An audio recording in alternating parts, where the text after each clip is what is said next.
Please. Wait. Oh my god. We might have fixed it. We might have fixed it. We might have fixed it. Oh. Oh, please. Please tell me. Oh, we fixed it. No. No, please. Not the buffering, man. Why am I getting dropped fucking frames, bro? Why? Why am I getting dropped frames? Why? Why in God's name? It looks fine. It looks fine.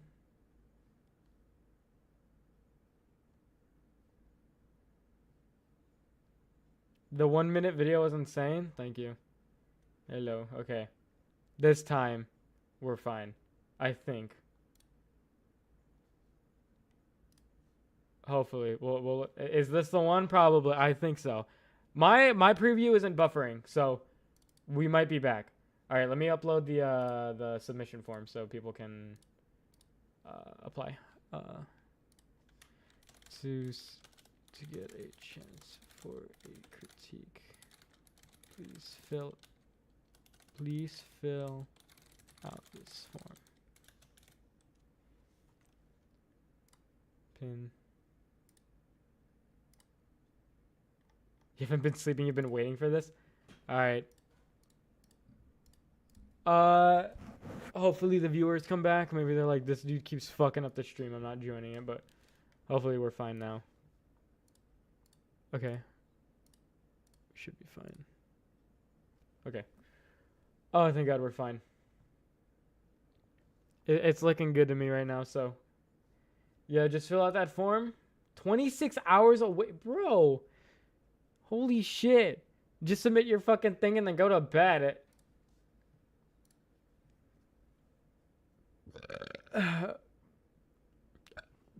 Yeah, you need a PSD file. Because PSD files work with any software. They're like kind of like the basic currency, or like the universal currency, even though it's not really currency. Okay, so while I wait for those submissions to get applied, I'm gonna wait for like 10 responses before I start picking some. We're gonna do a random number generator to pick them. Will it be okay if I send my art tomorrow on the form? If this goes well and if I do it tomorrow, we'll see. Random number generator. Hello, Irene. Sorry, I'm not very good at pronouncing names. I'm kind of fucking stupid. Would it be funny if I sent older artwork with like 500? Hey, yeah. No matter how many layers it has, I guess just fucking upload it. Okay. Hello, everyone joining. If you're interested in getting a critique, you can apply to get the chance if you fill out the form. Okay, we're getting the viewers back. They're probably like, oh shit, this one went on for like more than 2 minutes. It should be fine now. We're fine. It says dropped frames. It should be fine, even if Streamlabs prompts error. I might just switch to OBS. I think OBS might be something like, it's more simple. I feel like Streamlabs is so bloated. I think I might as well just move to OBS. I don't have a PSD. It's just an image enough because there's no color or anything. I'm sorry, Keaton, but I need a PSD file. It's very hard to critique an artwork if I don't understand what process you're doing. The thumbnail is beautiful. Thank you. If you have the original like file, let's say if you like use Metabang and like Metabang has like its own type of file, so like maybe .metabang, you can export it as a PSD file and then submit it. Waiting for responses. Okay, so yeah, just fill that out. Once we get to 10 submissions or something, then we will start picking people.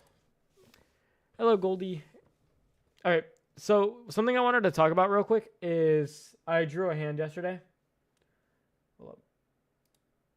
Wait, what the fuck? Do you not? If you're not logged in, you don't get what's it called? You don't get, that's stupid as fuck. What if I just switched and there was porn on my screen? I don't like that. I don't like that you can okay, fine, I'll just send the PSD. I don't like that you can't change screens without like confirming that everything looks fine. I don't have that anymore because I had to log out of fucking Streamlabs. Stupid as fuck.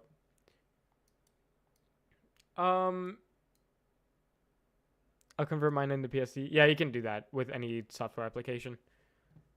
So yeah, I tried drawing a hand yesterday on like my own style. The palm turned out pretty well, and the line art didn't look that bad, but the fingers looked really bad. I wasn't really satisfied with the fingers, so I changed it. I will not be able to participate, sadly, draw on a phone. Ooh. Yeah, it's going to be very hard to critique art if you're drawing on a phone. But just submit what you can, and I'll see. But yeah, just the rendering is so pretty. Thank you. I tried my hardest for the palm. I wasn't really... It's this one, by the way. These two I copied. Tried to, like, make my own technique, and then I made the palm. But yeah, I mean, I didn't like the fingers. The fingers looked ugly. That's still something I need to practice on. But the coloring is a little better. The pinky wasn't that bad, so I left it. I didn't draw the fingernails, though, so... Yeah. My wave of 400 bots are sending in malicious PSDs. PS better be prepared. Well, it's gonna be fucked if you actually decide to send me a virus. Yeah, let's not send viruses, guys. I ain't no viruses. So yeah, let's wait for... Alright, so whoever submits first, I'll do first. And then every other one will be random, so... I'm saving my art as PSD. Well, you better be fucking first. Well, okay, if I say be first, then I don't feel like you're gonna respond properly, so... I'll see. If the first submitted thing is properly, like, sufficiently responded, or, like... If the first submission is properly written, I'll go over it. But if it's not, then I'll just do a random one. Because I don't want you guys to just skip all the writing just to, like, be first and be guaranteed. Because I need good writing for me to give a good critique. So, yeah. Everyone who joined in, all 40 of you, be sure to submit your response so that you can get a critique.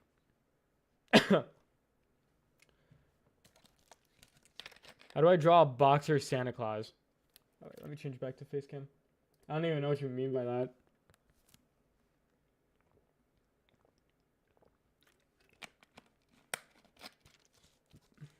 Hello, Coco.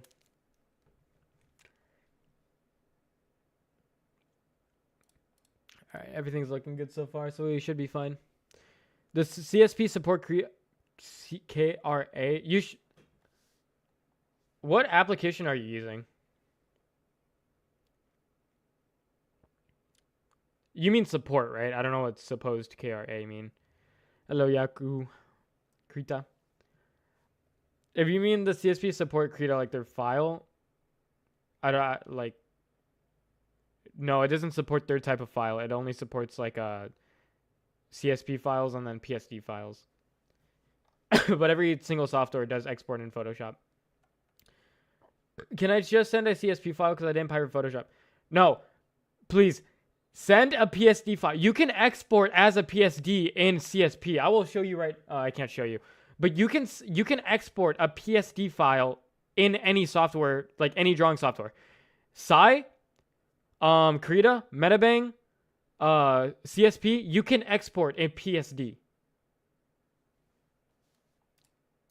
Literally, like if you go to export as in your art software, it will say PSD file, and then you could submit.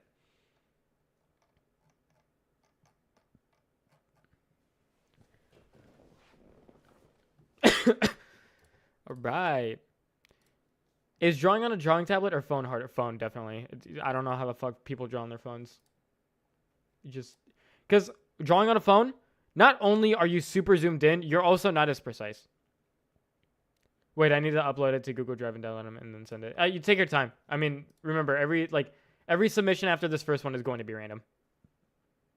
I might just send an unfinished one I made a year ago, but it's pretty cool. Be sure it's just like a drawing that you care about. Like, a drawing that you want critiqued. Because you have a problem with it, or maybe you like it a lot and you just want to see how you can improve on it. Mouse is easier than phone? Okay, whatever you say. Time to judge.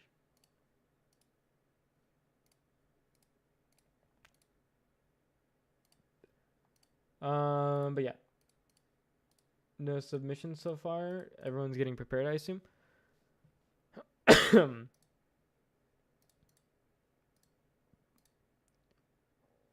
up. Let me actually make a test response just to fucking make sure that the responses are going into there. Hello. Yeah, let's do your hand back up. I only draw digitally sometimes, mostly traditional, but oh.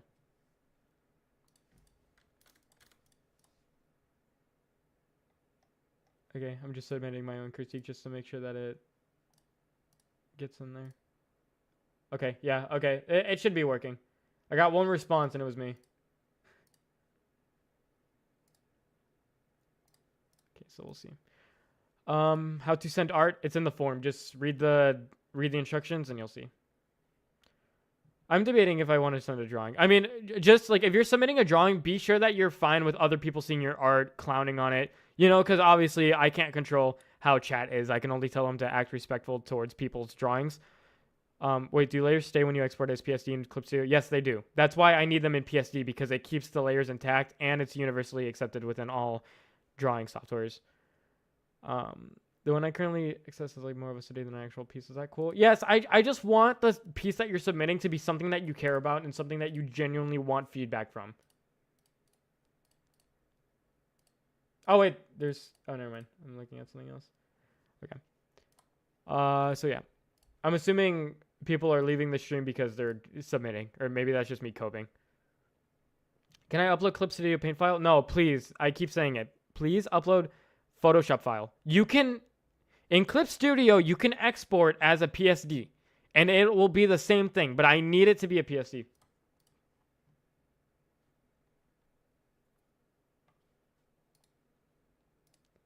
Ba-ba-ba-ba-ba.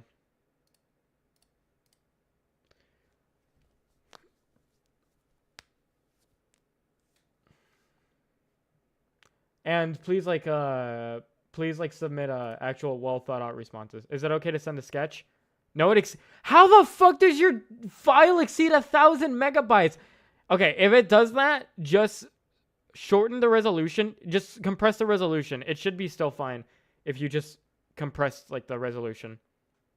How the fuck how big is your shit if it exceeds 100 megabytes?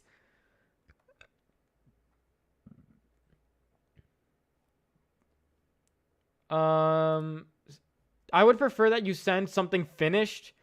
If it's almost finished, I'm fine with that. But something that's like colored, line arted, sketched. It doesn't have to be line arted. If you use sketched as line art, that's fine. But just like, I just need something that like you're proud of, or something that you legitimately hate and you just don't understand why. Please don't submit just like a thing that you just made in 2 minutes. Like something that you took the time out of your day to make and cared about, something like that. I'd love to send art, but it's furry art. I don't really care. I don't mind furry art. All my art drawings are just BW. Is that okay? Yeah, it's just something that you care about. Something that you didn't take only 30 minutes to an hour to make. Something that you took like an entire day to make. Working on converting to a Procreate file to BSD and all the clipping max died. How the fuck? What? Converting to a Procreate file. Procreate's fucking stupid then if you can't even do that right. That's why I don't like Procreate. It's fucking stupid.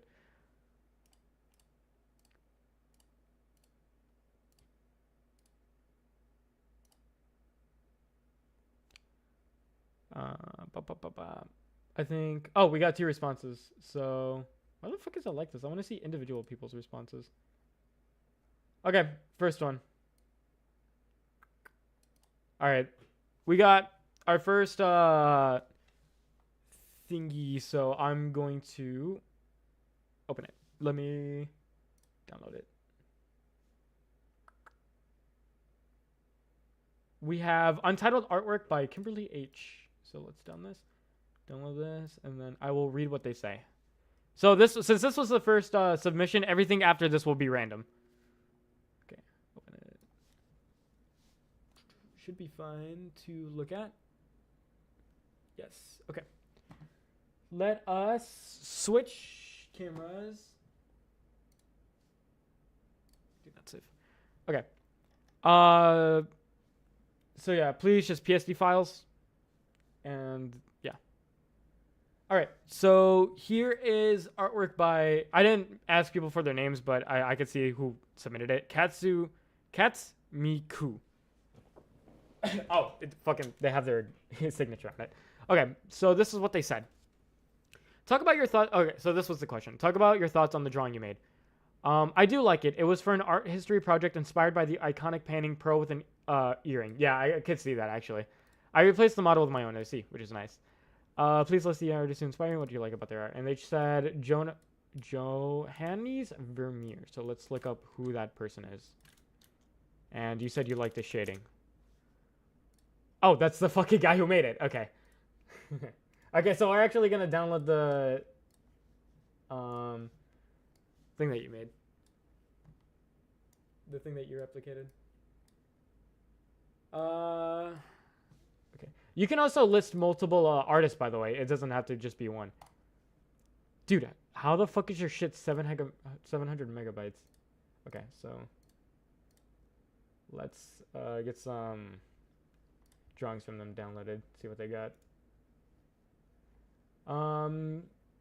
Since you do like anime, since like your shit is in like the style of anime, I would like to also know if like you have any like anime inspired art, like any artists that you're inspired by, like that is anime, or if like because I'm saying that I told you to list artists that represent the art style you want to achieve. I understand Johannes, I don't know how to pronounce his name, but is there like any anime artists that you like that are like you're inspired by, so I can get an idea of like what kind of style you want in terms of anime, because this is obviously like a mashup between realism and anime, like famous realism artists.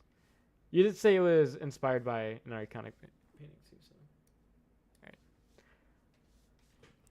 Okay, let me get, oh, I don't even have Razor open. I need Razor open for my keybinds.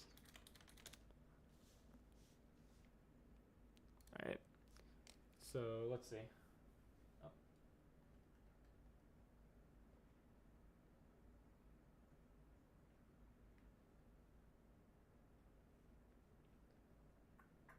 Okay, so one thing I do want to mention is I really enjoyed this painting, but there are some things like that I would like to go over. So since it's painting, a huge part of it is like color choice, the way you create your form, stuff like that.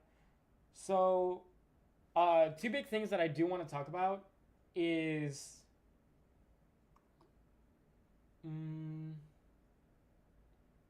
maybe a little bit of color choice. And let's see. Let me study this shit.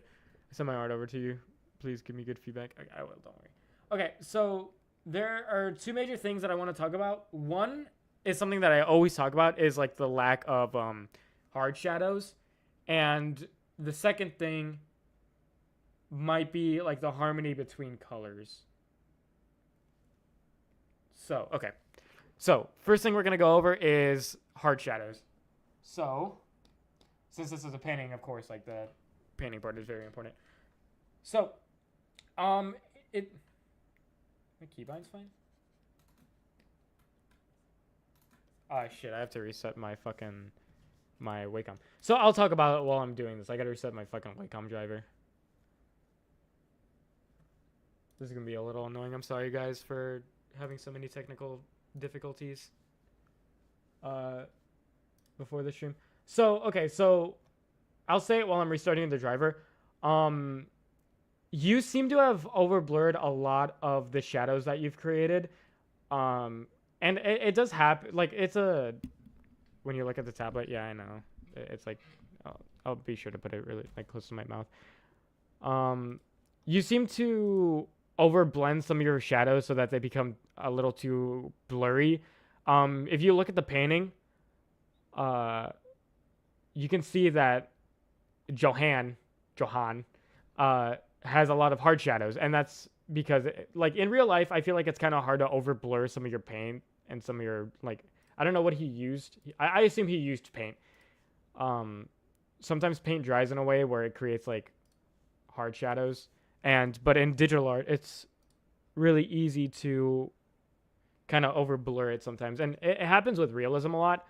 when people start off in art, one of the biggest things that they find out is like, here, hold up. I'm sorry. I'm kind of trying to open shit and talk at once, and I'm not very good at doing that. So let us get the files back open. Okay. And then we're just going to have going. Okay. Sorry. I'm sorry about that. Okay. I'll be sure my mic is also really close to my face. Since I'm not going to be try-harding in art, I can have it close to my mouth. Okay. So as I was saying, it seems that a lot of your shadows are over-blended because a lot of the time when people try to mimic realism, they think that realism is smooth. They think everything is smooth. And so it comes like, they kind of fall into the trap where they kind of blur everything. So a really good example of you actually not really over blending is kind of at the hat up here. It's really minor, but I really like the how do you say, like let's start contrast between this part of the shadow and this part of the highlight. I don't know a better way of phrasing that. But you did create like a hard shadow here, and that's like an example of what I mean by hard shadow. Okay, so let's take a look at the way he drew the rag. Okay, so if we look at the rag, I don't know what medium he used, but it kind of like, to me it looks like chalk. Okay, it looks like he has like a white piece of like chalk, and that he like did like a big stroke down the rag part. So kind of like this. So pretend this is a fucking chalk, and to me it looks like he did something like this. Oh, see, that's why you don't color pick, because it's kind of so that he just went like that. And so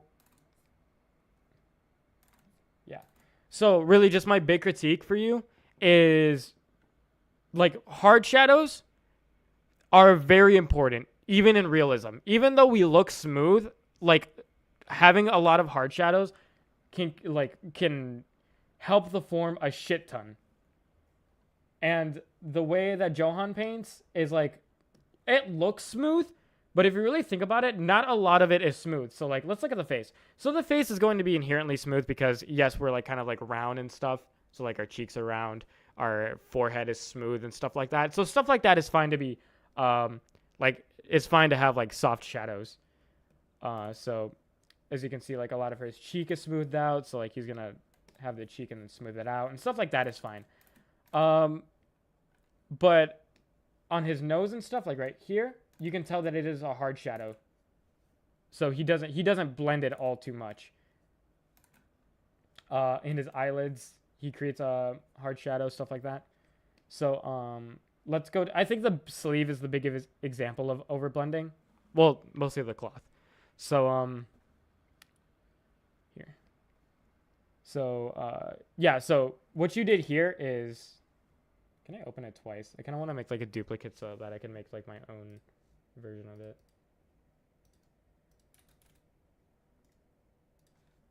Me. I'm gonna just call it me. Okay, I'll put mine on this side.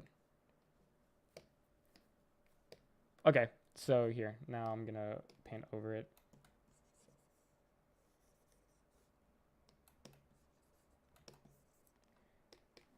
Okay, so if we study what Johan did here, so in digital art, the way I kind of do this is I take my shading brush and I try to like recognize like the shape of the fold that he drew. So Johan kind of looked like he did something like this. It looks like a big fucking mushroom. So like, here, I'll pick one of your colors instead. So like this kind of shape, and then like that. And then, so what you would do is you would blur a lot of the edges like this. Okay, well, you don't do it like that much, but just an example. You blur like everything, when really it's, what you should really be doing is kind of just blurring this top part that kind of blends into the top part of the sleeve. So like this.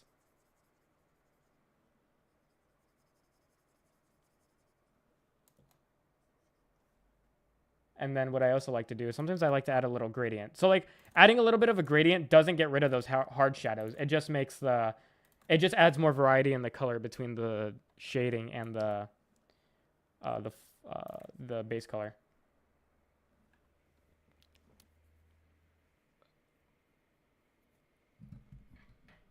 So yeah, so you shouldn't be blurring everything. You should really just be blurring whatever blends into like the cloth. Let's see another example. Here, I really hope I'm explaining this well because I don't feel like I'm explaining this well at all. But that's like one of my most one of my problems with this.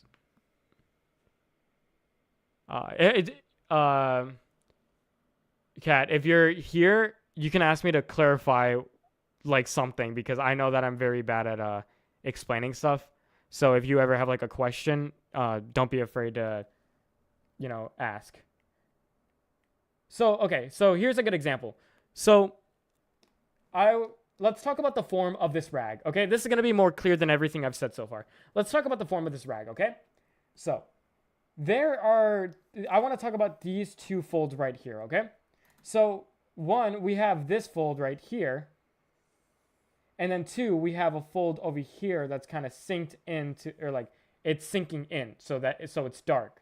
So what's going on is that it's synced in and then this one's protruding out. So if we think about it, these are two different parts. Like these are two separate parts of one object. This thing is its own part, and then this thing sinking in is its own part. The problem is that you're kind of blending these parts together when they shouldn't be blended at all. It's kind of having like a square behind another square, and these two are different objects, so you wouldn't blend it, but you are blending it, which is a problem because then it kind of appears, I don't know, it appears weird. The only time you would blend these into each other is if they were gradually like, so if the folding cloth was more like this, you would blend it into each other because you can see, because the light would be hitting like gradually. But since it's more in and out like that, these two, like this part of the cloth is technically overlapping the other one. So they're two different objects. Like this is technically just one object. It's just going from dark to light. So you would blend it here, but you wouldn't blend it here. But you are blending it, so it makes it look just blurry. No, you are good. This was my first time drawing in this realistic style. It's very different from my usual style, my IG lol. All right, I'm glad. If anything just doesn't make sense, please just tell me. But yeah, so in realism, you might think realism is just a bunch of like smooth, a lot of stuff like that, but you need these hard shadows are equally as important as they're more prevalent, I'd say. I'd say hard shadows are more prevalent than smooth shadows. At least I'd argue that. I don't know. You can argue me on that. So what I would do instead is try to bring back some of the sharpness. Oh, I can even see kind of where you blurred too. So let's bring back some of the sharpness. What fucking pen am I using? So up here it's fine to blend because if we trace the form of this piece of cloth, it's kind of like this. I'd say it's like this. So as you can see, it's kind of all together on the same line. But down here, it's a little bit more extreme. It's this part, and then it's sinking in, and then it's this part again. But up here, it's fine to blur because it's mostly all on the same plane. But down here, this one's more pushed back, and these ones are protruding more. So let's.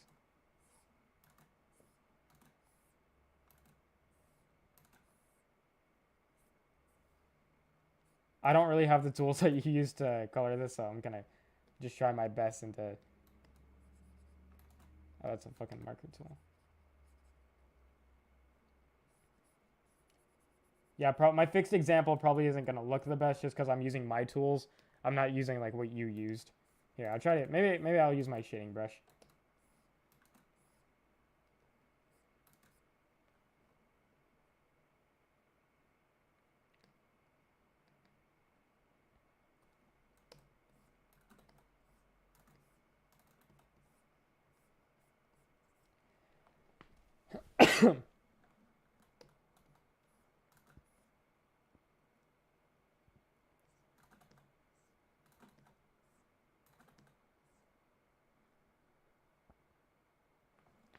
But okay, not the best example, just because like I'm not the best at fixing art. But as you can see now, it looks a little bit like there's like the form is a little bit more clear. You know, here I kind of want to fix these two actually. Hold on.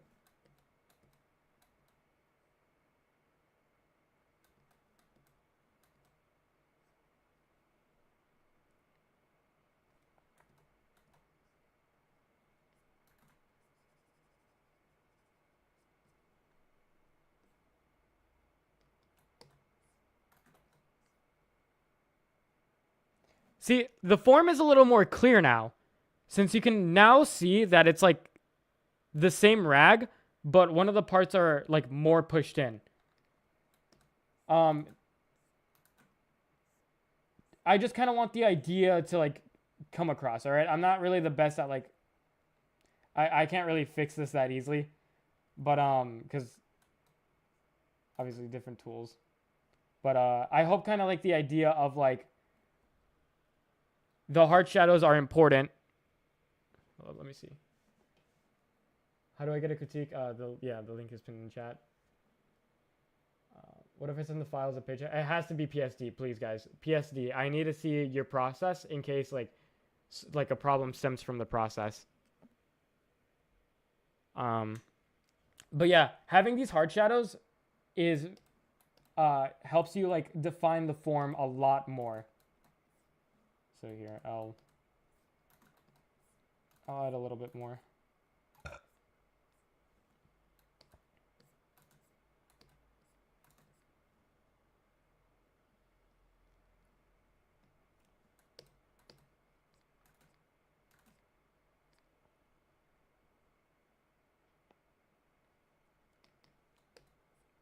I'm not the best at realism, obviously, but like some of the ideas that I do want to convey do translate into realism.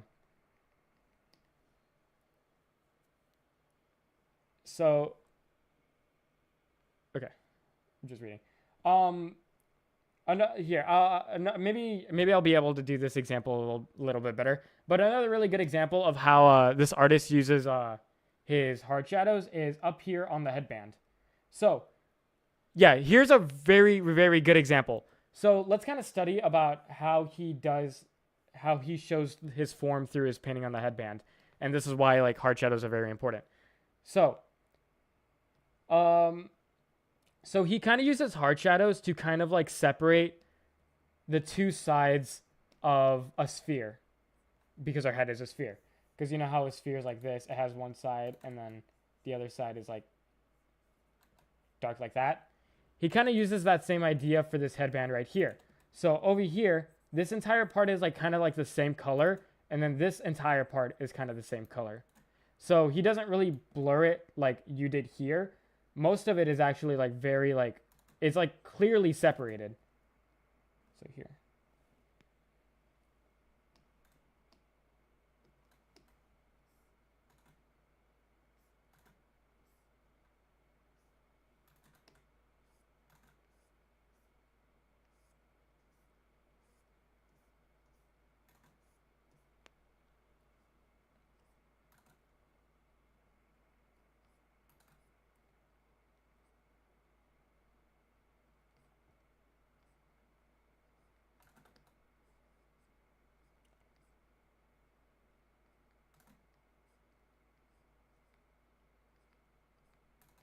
It seems that I'm not really the best at actually drawing it on the character itself. So I think I'm gonna just stick to analyzation and maybe not fixing, because it seems like I'm not doing that well of a job kind of like translating into your art. But I hope you can like see, like, I hope you can kind of analyze like the way this artist is portraying their form, because the whole blurring problem is a problem with the form, because obviously you're not really like conveying your form that well. A lot of it looks too smooth and kind of like uncanny. And remember, the good way of being able to fix that uncanniness is to add some like hard shadows. So let's see. Maybe there's like another way I could portray it.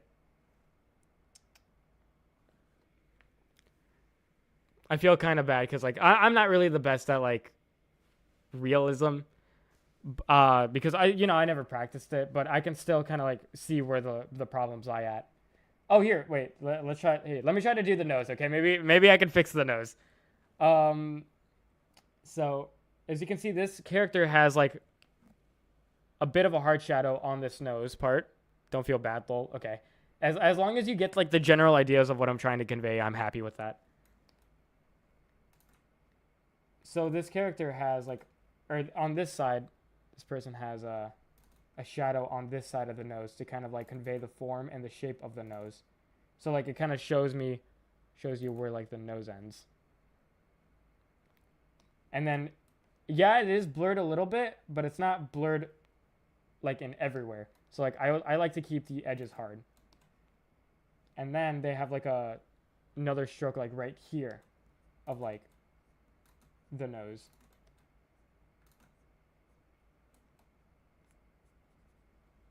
And then like this entire bridge. Also notice how this entire bridge is like kind of like solid. Actually, maybe I should be using your character's colors.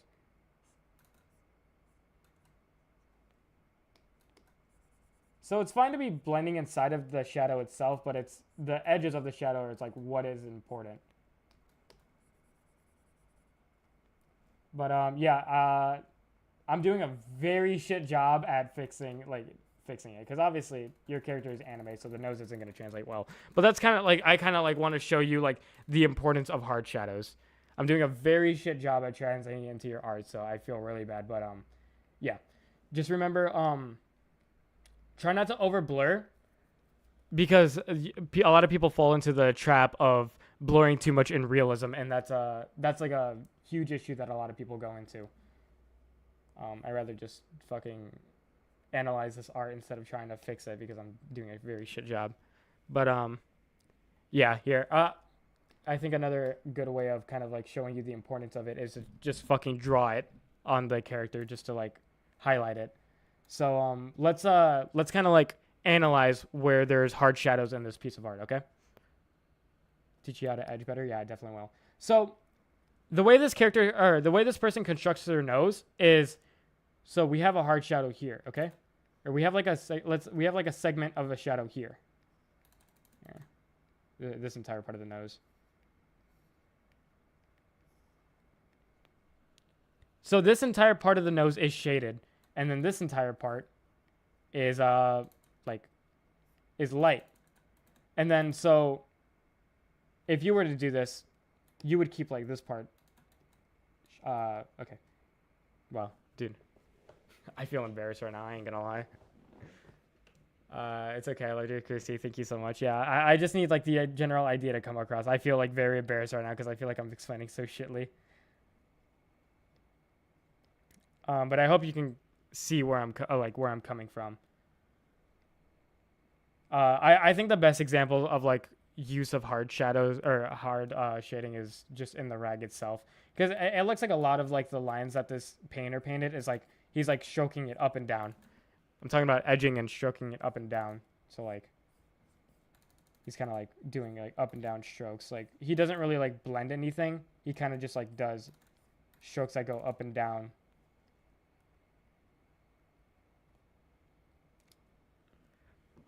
Stroking balls in my ash. Stroking, you're trying your best. Yeah, doing a pretty shit job. I'm sorry. But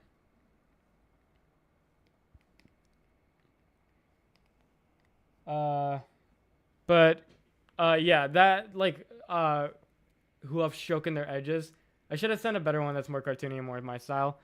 Nah, I should be able to critique anything. If this isn't your style, yeah, you probably should have sent it like a critique that is more representative of your style, because I'm looking for like art that like you want, like art that is supposed to be like like work towards your goal, like your goal art style.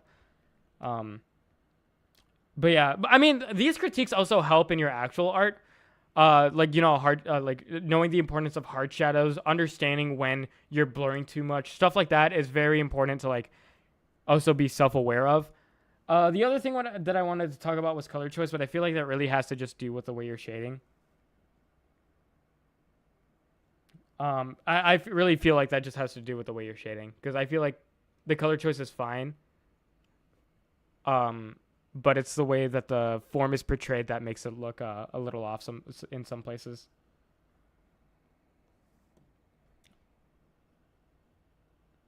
But yeah, that was your critique. Just remember, just like be sure to like something that I want to tell you is to study the principles of element. I'm gonna say this probably for everyone, but the principles of elements. The one thing you want to work on is probably your form, because understanding like how to portray shapes, how to portray shapes through soft shadows, hard shadows. That's a very important skill to have. The next time you try to do something like this, I would say, or like the next time you try to practice your form, try to do it through grayscale, because grayscale, it's easy to work on just form through grayscale. You don't have to worry about colors, nothing like that. Okay. On to the next critique.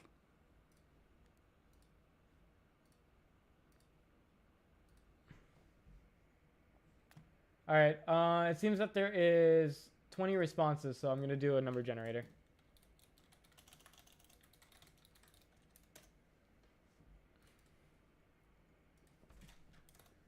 All right. Number 8.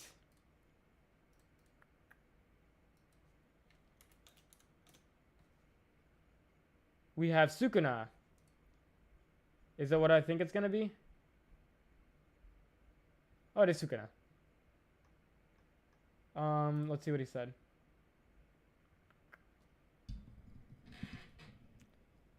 Okay. So it looks like it's more of a sketch. We'll see what problems you have with it.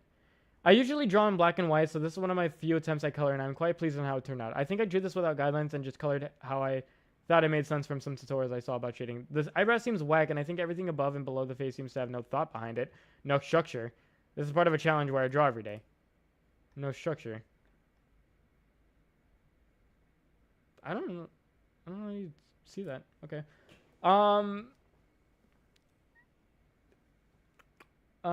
You chose, the artist you chose is Chomichang, his clean anatomy and consistent style, being the edge on the. Okay, so you shared a lot of your favorite artists, which I think will help me understand why you don't like this. Well, yeah, you didn't say you didn't like it. You just said you thought it was whack.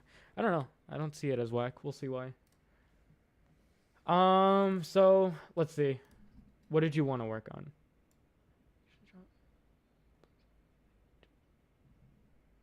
I thought it made sense for tutorials. It's all about shading. Shading.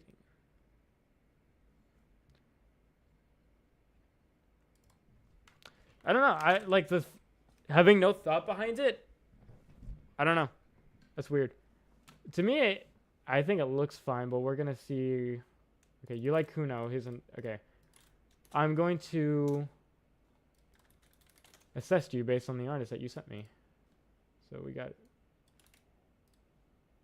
I think it looks good. I mean, like, the problem with sketches is that like you can interpret the same sketch a million different ways. So to me, it looks fine, because like my brain is kind of processing it as fine. I do like the side face.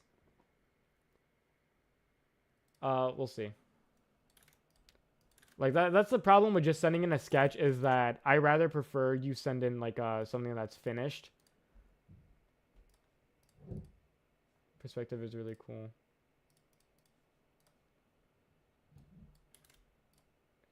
I want to see the artist that he sent.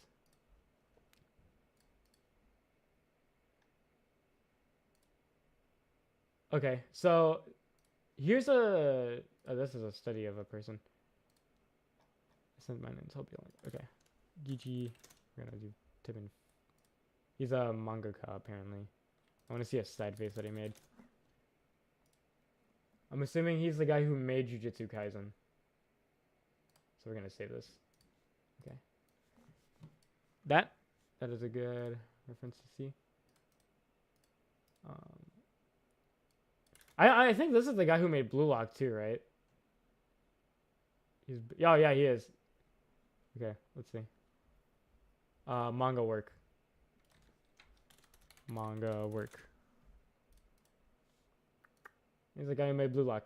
I like it. Okay, we'll get a frame of Blue Lock. Hey, wait, this is also a side face. Nice. Side face. Seems like you like a lot of manga artists. Vincent Chansard art. Oh, he's the guy. Is he the guy who made One Piece? Oh, he's an animator. That's what you said. Okay. I'll check him later, and then show me art.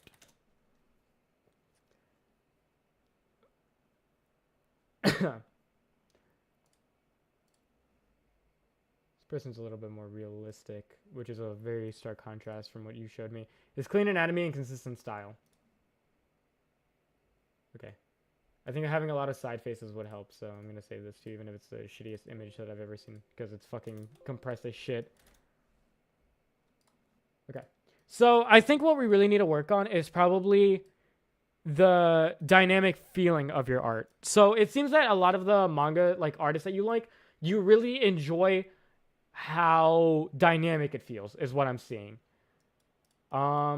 So I think what I could help you with is how to because this sketch doesn't look bad to me, but it looks plain in if that's like that's not really a nice way to say it, but it looks plain. So I think we could exaggerate more instead of like, because the anatomy is fine, okay? For like what he's making, I think it's fine. The eyebrow maybe could use a little work, but other than that, I feel like most of it is fine. But what we can do is exaggerate more of the feeling behind your art. So whose artwork your line art did you say? I drawn his lines at school. So you liked, okay. I think this is, no, who's Gigi? That's the fucking, this guy. That's this guy.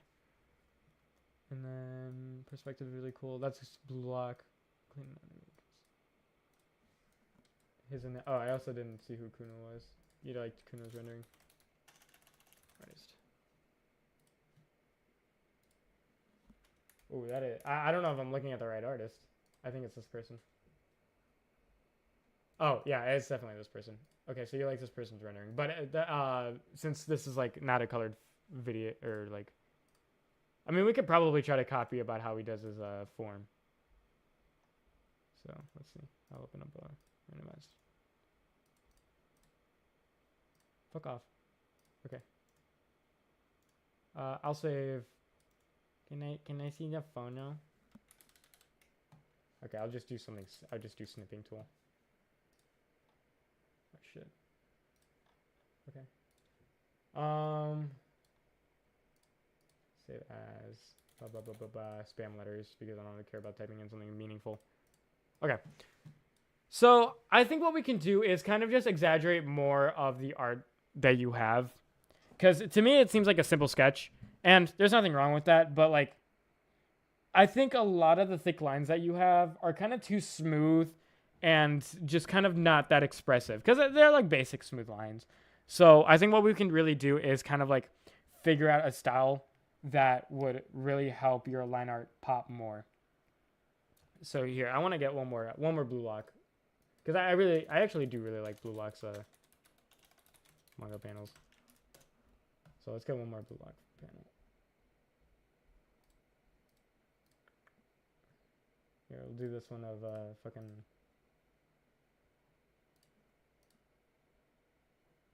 Let's do this one. Okay. We'll do this one. I like this one. So, I'm assuming this is how you sketch. Okay, so let's see.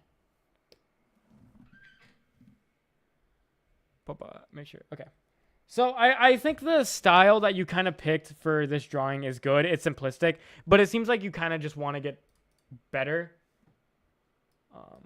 I don't really think the anatomy is that bad, aside from the eyebrow, like you say.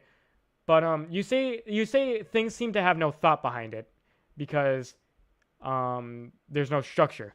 And I think that didn't really affect the composition of the drawing or like the anatomy or whatever you want to say.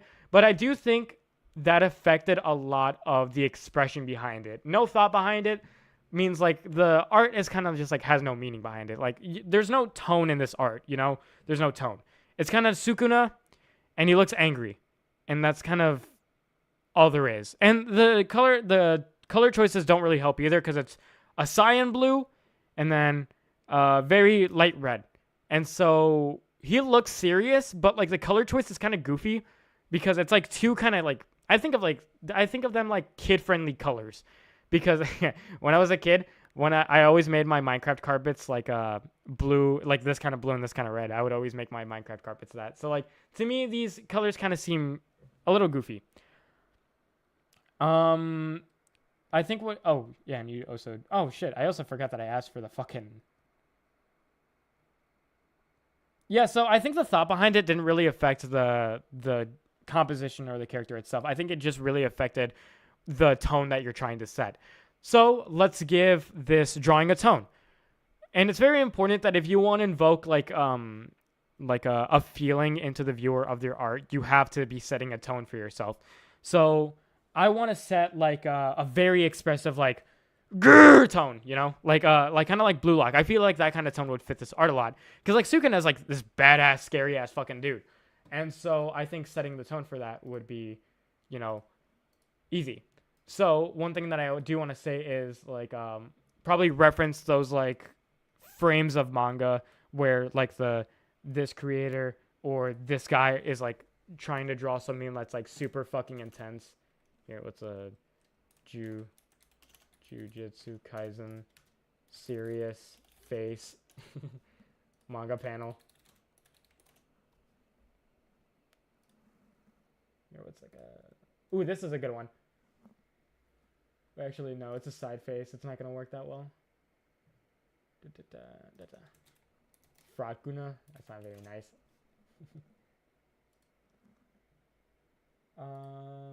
Okay, yeah, here's a very good example. Oh, this is a fucking... Where's the... Here. Here's the picture that I want. Hopefully it doesn't save as a... Web.p, bro. What the fuck? Web.p to... Yeah, so... When... This also goes to, like, something that a lot of people also struggle with.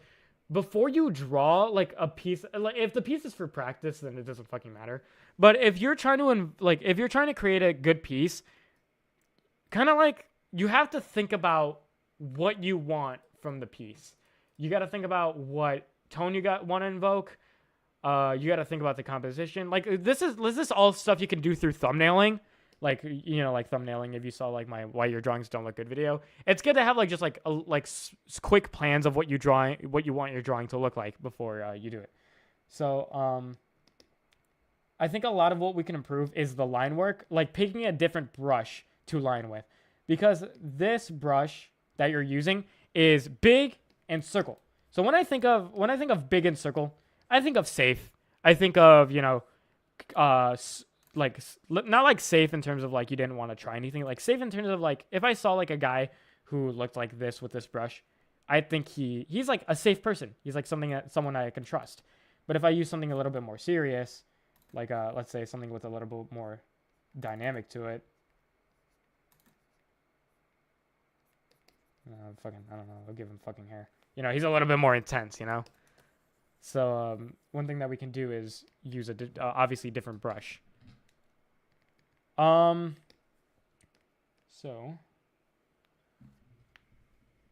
Do not trust Sukuna. So let's fix the composition a little bit, okay?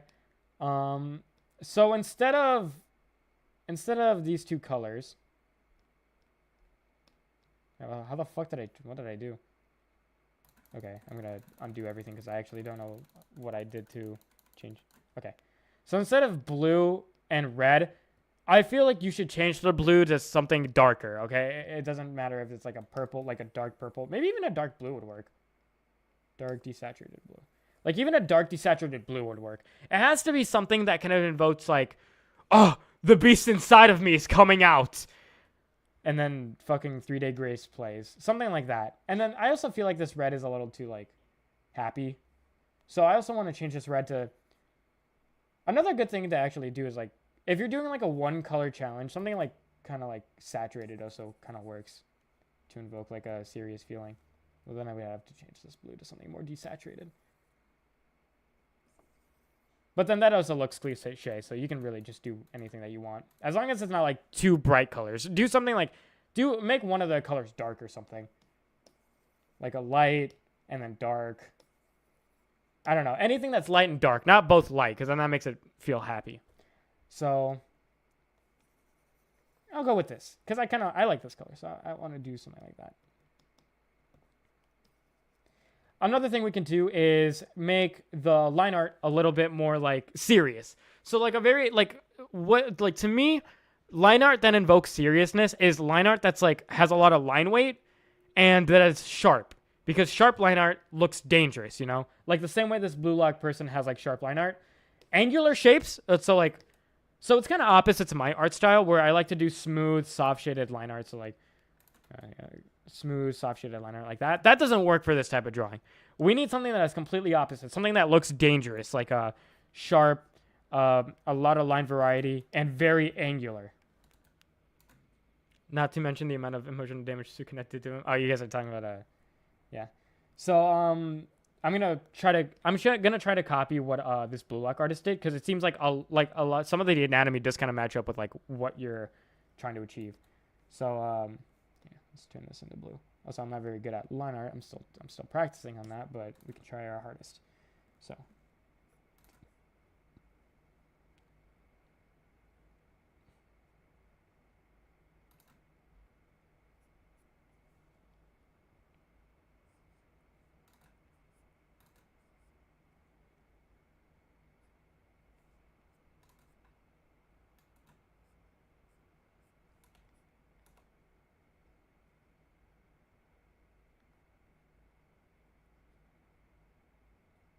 This is also kind of a goofy pen, I'm feeling like, so I'll try my best. Actually, it might look good, I'm not gonna lie. It might. I think we might be there. We'll do the mouth in a second. I don't really want to do the mouth right now.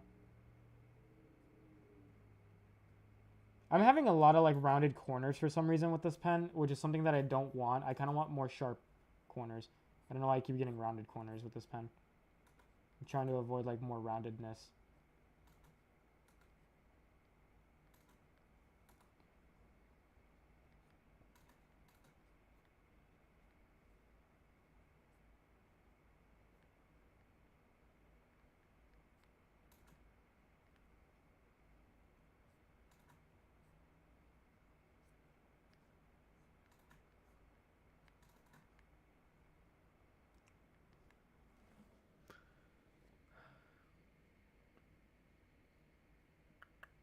What pen is that? I need that pen.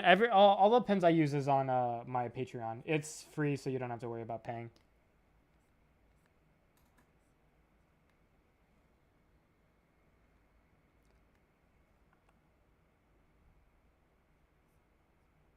Also, I think his mouth is a little too long. This is just, like, a personal opinion, but I think his mouth is a little too long. So it looks kind of goofy to me, at least.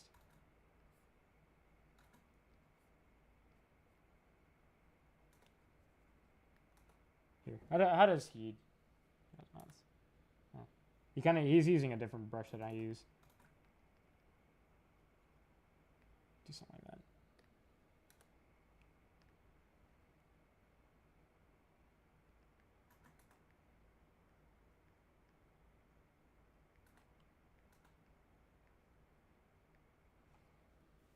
Oh, you know what? Maybe the big mouth was necessary. I feel like now this is too small. Maybe the big mouth was necessary. Here, we'll make it big. We'll make it big.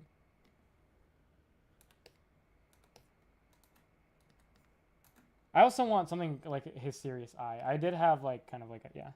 So, like.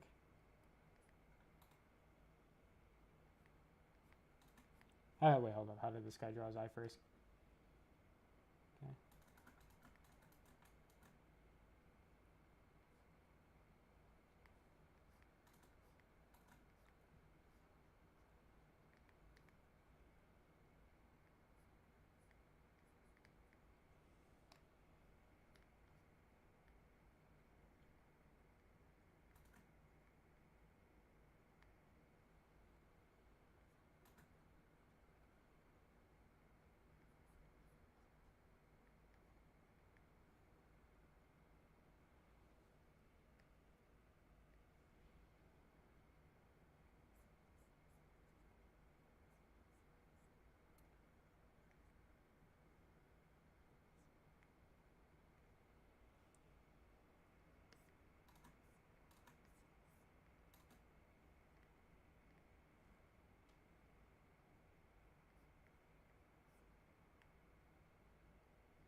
Your lines are so good. Wait until I hide the sketch, bro. I'm not that good at line art. It's just this is just like an example of like tone through the things that you do.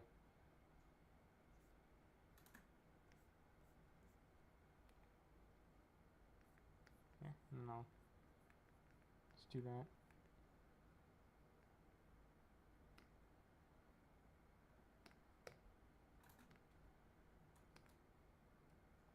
I feel like I could make his eye bigger probably.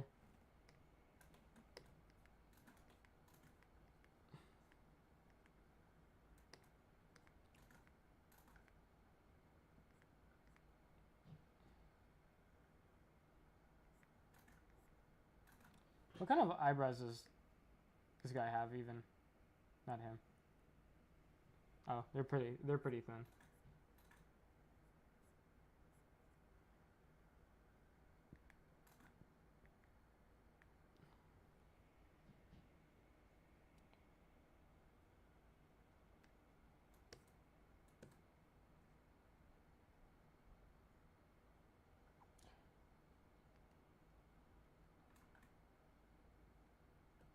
So okay. So I'm not gonna line all of it. I hope you can kind of get like the gist of kind of like what your art is lacking. Um, a lot of my anatomy is kind of fucked since obviously the way that I was drawing it doesn't really fit the way that you sketched them out. But yeah, you get the point. So like a lot of the tone that you were trying to go for feels like it's kind of like lost by the tools that you used. And remember, you said you did it without thought. So that like you also got to think about this like before you draw like what you're gonna how you're gonna convey it and stuff like that. So yeah. So I hope like you can like I didn't draw it that well, but I hope you can kind of understand like how it feels now compared to the brushes that you used. So like these are the brushes that you used. And so it feels not really that serious. And but if you use something that's a little bit sharper, then then it kind of captures that serious a bit more. My favorite part's the nose actually. I like this part. This is my favorite part. So let's delete everything that's outside of that. I like this part. That part's my favorite. Yeah, like the way you draw like brushes and stuff like that. And remember, okay, so this also ties back to elements of principle or like the elements of art, which is something I love to glaze over. This goes back to elements of art. In this drawing, you have to pay attention to how your lines express emotion. So like I would study lines. So sharp angular lines with a lot of line weight express intensity. And to me, it's clear that you kind of wanted to express intensity, but big, fat, round brushes don't really do that well. So, yeah, I think if you want to express intensity, reference the way I would say reference the way Blue Lock does it. The way Blue Lock expresses intensity through lines is very, very cool. A lot of mangakas express intensity through lines very well, but like my favorite is the way Blue Lock does it. So I think you should express him.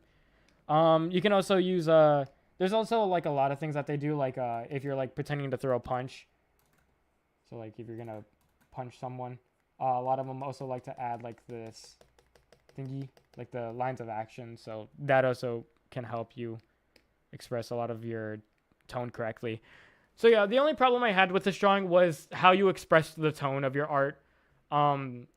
Remember, like elements of art, like learning about those can help you. The color choice that you had wasn't very appropriate. It was like a kid blue and kid green, or sorry, red and blue, kind of like kid colors. So I think something dark and then light would express that feeling of intensity more. And like I feel like you really need like a huge contrast between Sukuna and the background. So like black, which is like an unsaturated dark color, and then probably like an intense red, which is like a light saturated, and then like colors themselves also have meaning. So yeah, I hoped I was able to help you. Biggest thing you need to do is remember to have more thought in your art, because you said you felt like you had no thought behind your art, but I would say it's less because of your anatomy and more because of like the like more it this is why it's very important to understand the elements, because like beginners tend to look at things at surface level. So he thought it was the anatomy when really it's stuff that you really wouldn't be able to see unless you knew about these elements. Okay, let's do a new guy. Okay, we got 35 responses now. So random number generator. 1 through 35. All right, let's see. Who am I going to spend the next 30 minutes on? 18. Right in the middle.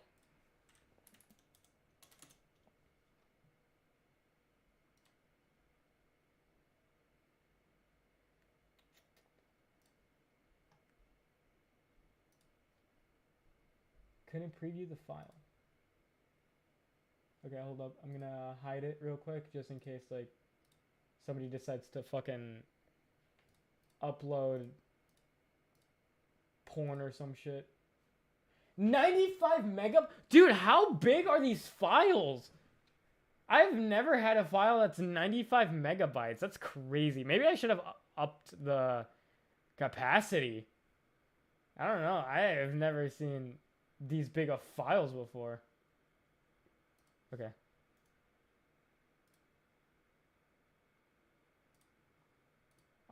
So who's lucky number 18? It is. Holy shit, it is taking a long time to load. That person's jumping in joy right now. All right, let's see what they had to say. Oh, wait. I didn't even... That person! Whose is this? Silent Shadow. Okay, so let's see what their thoughts on their drawing they made was.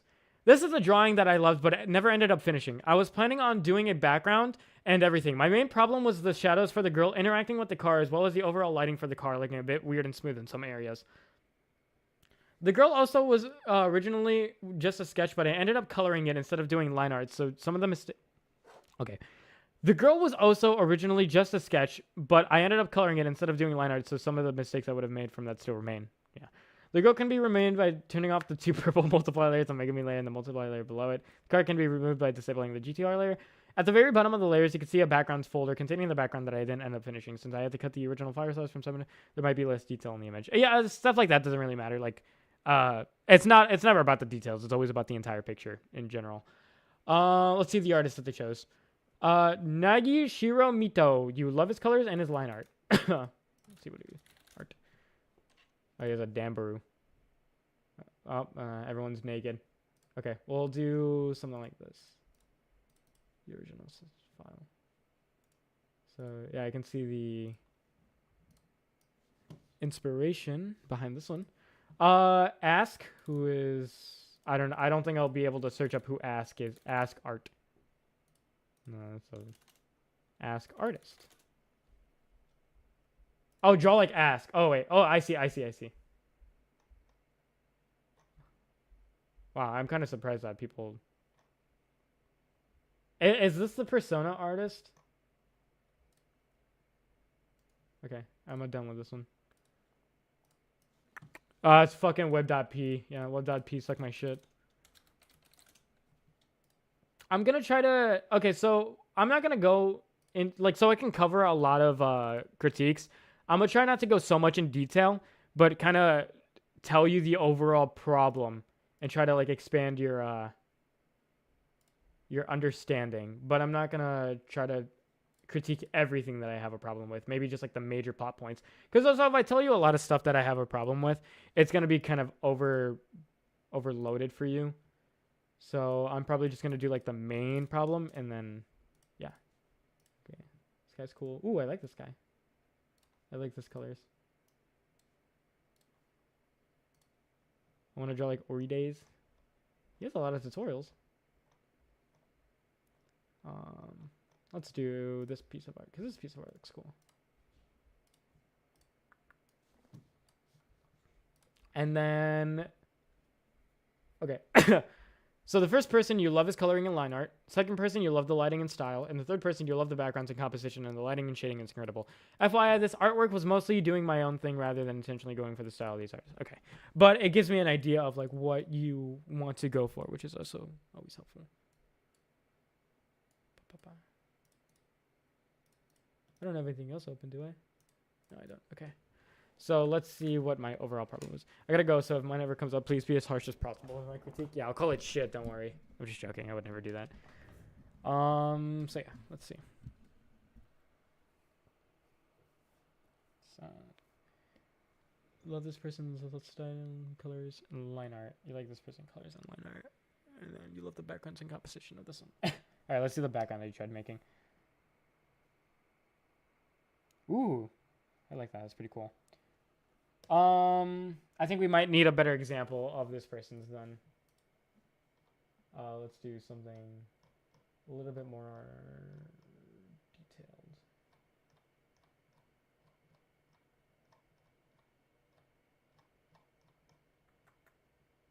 Yeah, this is a good example of like a background. Okay, so I want to first talk about the background, like just really quick. So the way these people make their background is so I can see that, okay, let me see a process real quick. I just want to see the background real quick.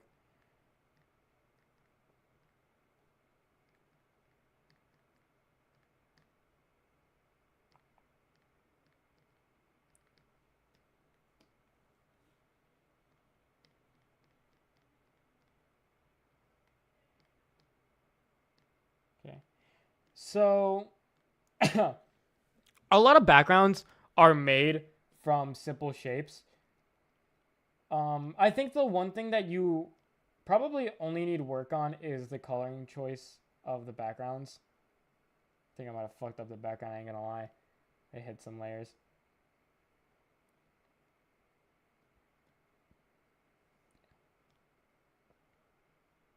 Okay, so yeah, let's open them. So backgrounds are really just super simple shapes with good coloring. That seems to be how this person kind of does their backgrounds. So if you want some good coloring choices, I would say just color drop from like real life environments. So this looks like this person like referenced like real life lighting. That's what it looks like to me. And a lot of this background is really just like basic ass fucking shapes with details that make you think it's complicating. A lot of the lines in these drawings are used to kind of like develop the shape a lot more, but it's not really that hard. You can literally just like do this with just this basic ass brush that I have. So here's let's go to the pillar for example, because the pillar is like the easiest way to kind of put this idea down. So we're gonna color drop. So what this artist does is basically so we have our pillar, okay? And then all we're gonna do, grab our airbrush tool, and we're gonna add a little bit of a gradient to it. So let's do like, I want something like a little bit warm. So like that. So this gradient already adds some form to our pillar. And something else that we can do to add to our pillar that this artist did was they added designs that kind of emphasize the shape and the like the spherical nature, like the cylindric nature of the. Isn't this Fiora background 3D? Is it 3D? It doesn't look 3D. To me, it looks 2D. To me, it's very obvious it's 2D because of like how this part looks. This part looks a little inconsistent. But yeah, this artist uses like these shapes, like these little lines to emphasize the shape of the cylinder. So what I'm really going to do, I'm going to use my basic brush. I don't need anything else. What I'm going to do is just create lines that kind of emphasize the shape of my cylinder. So like,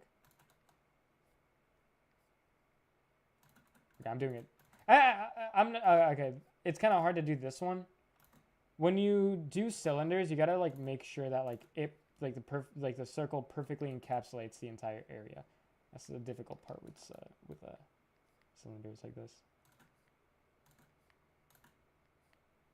Trying to get like a perfect circle to fucking wrap around it. Alright, you know what? I don't blame you for the shit looking weird now. Because, shit kind of hard. I won't gonna lie. Okay, I'm just gonna copy and paste it because I'm fucking.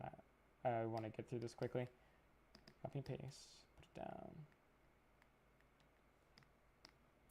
And so they use a lot of the line work to kind of emphasize that 3D shape. It looks like a 3D render with how flat the geometry is. Yeah, which I really like that style actually. And then they use like these curve things to kind of emphasize that it's like wrapping around. It's like that, and then it's like.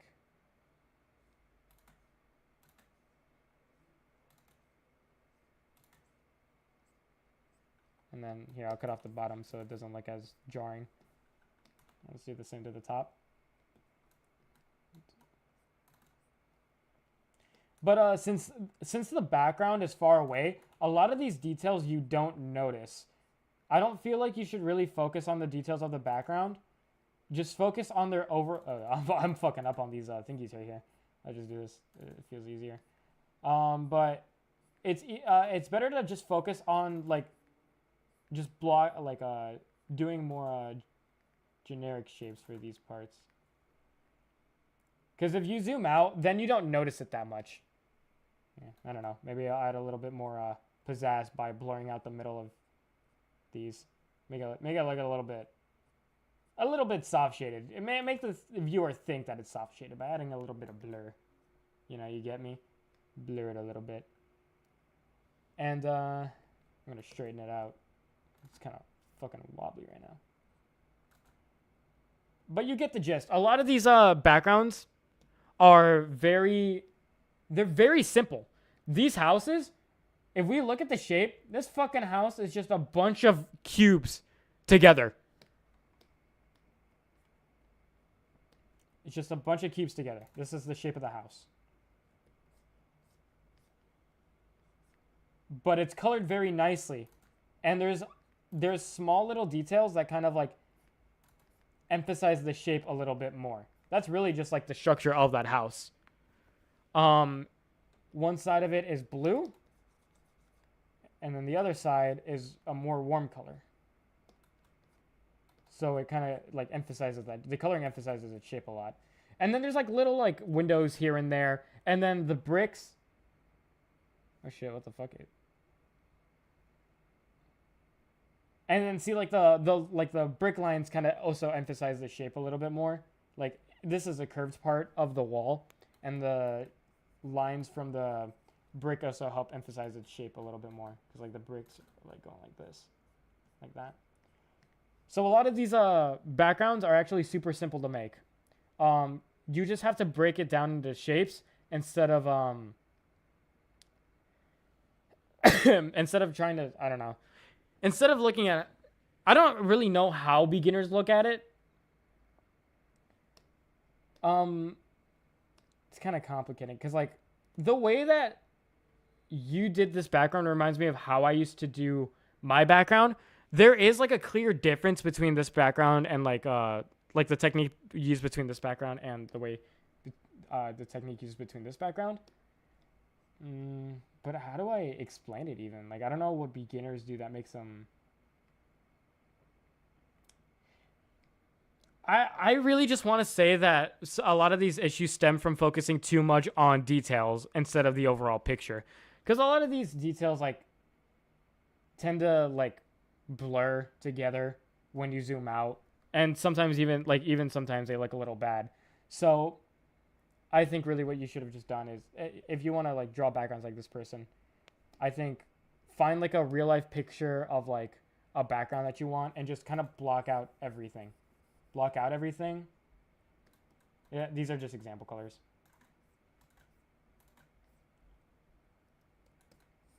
And then the closer like the object is, the more details you want to give it. But if it's far away, then there's not really a point to giving it.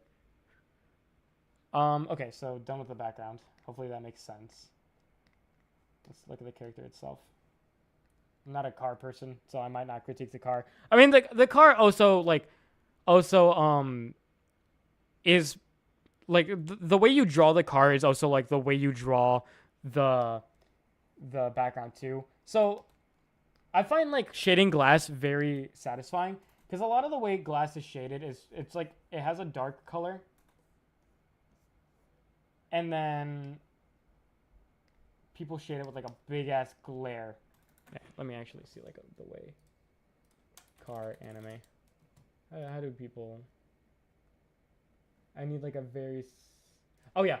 So like the way some cars are like windshields are shaded is that it's like black, and then like a white that looks like this. Yeah, not the best color to be using.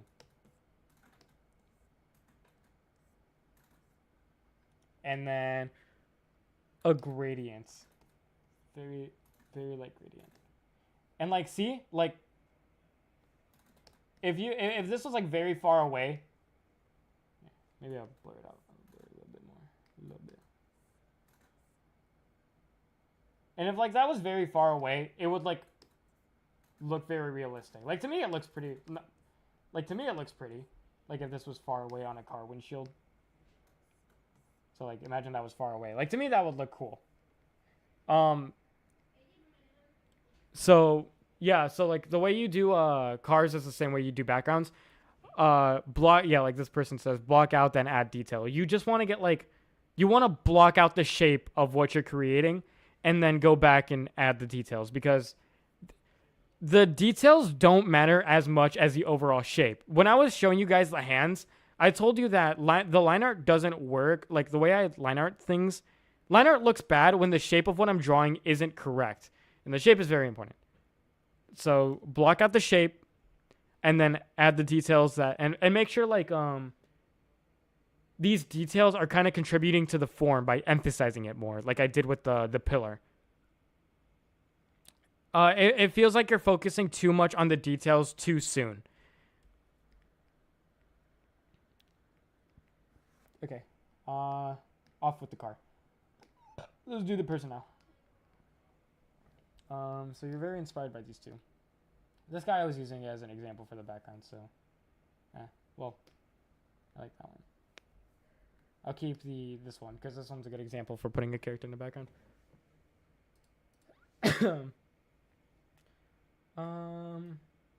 Okay, so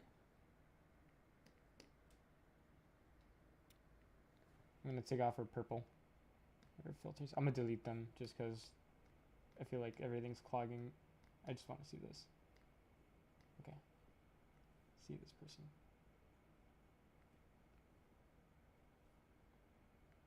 Edits.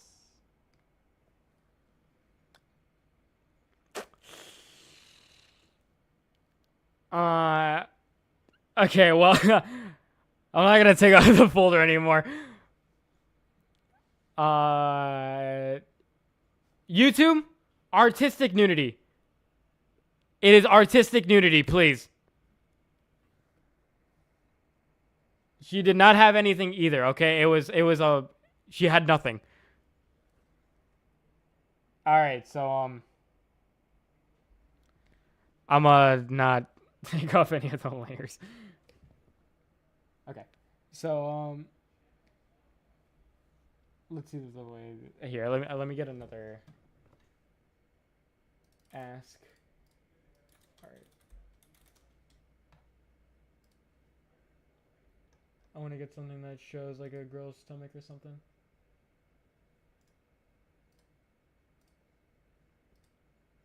Is a good example. No, I think YouTube allows artistic nudity.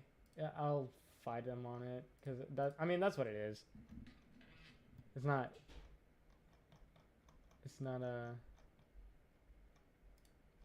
bad. Yeah, I'm trying to find more art from them. Oh wait, they have a Pixiv.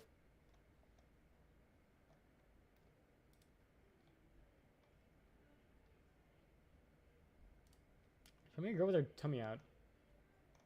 Just tag your stream as educational. No, they'll know. They'll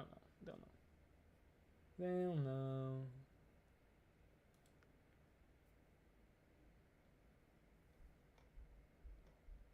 Dude, this person does not have any. Oh, I'm not even looking at the right fucking artist. Oh, I found it. Actually, she's right here. No, she's not. What the fuck? I just submitted a form. I'm so fucking paranoid. Calm down. It's okay. I'm not gonna be that harsh. I'm not like Gordon Ramsay. Okay. Well. Anyways. You liked this person's coloring and line art, lighting style. Okay, so to me, it looks like a lot of the artists that you follow are more simplistic in the way that they color. So I think what you should do is kind of like, I think you need to find simplistic in, or sorry, I think it said no longer accepting form. Wait, what? Are you sure? I should be still accepting forms. I'm still accepting responses. It might be a glitch on your end. Okay, I think you need to focus more on finding complexity in simplicity, because that's a lot of the artists that you're showing me. Is a lot of what they do is usually one or two colors, but the way that they place them is very crucial to their art style. So let's kind of take a look between you and this artist, okay? So the way you shade your tummy is let me get this my brushes out. Is you are very adamant on creating. It says not accepting here on too. Wait, what? I don't understand why. Should be accepting still. Oh, the form supports file uploads and is limited to connect one if the file is limited is reached. This shit. Wait, how do I? Okay, hold up. It said that I exceeded the limit for. How do I upgrade the limit? Settings. Responsive form defaults. Oh, okay. It should work now. Try it again. It only went up to 1 gigabyte for some reason. Okay, try again. Okay, so you need to find I think you need to find value in simplicity, because a lot of these artists that you're showing me don't have that much details to the way they portray their form. So yeah, I'll open up actually. Okay. Yeah, let me open up another canvas too.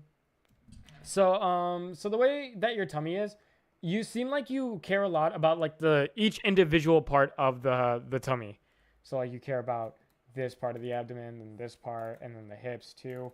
But these types of artists don't really care that much. They have one base color and then one either shading color or light color. So let's look at the way that this character or this person does their leg. So let's make a quick leg real quick. So we have that kind of leg. And then this person's base color is like this.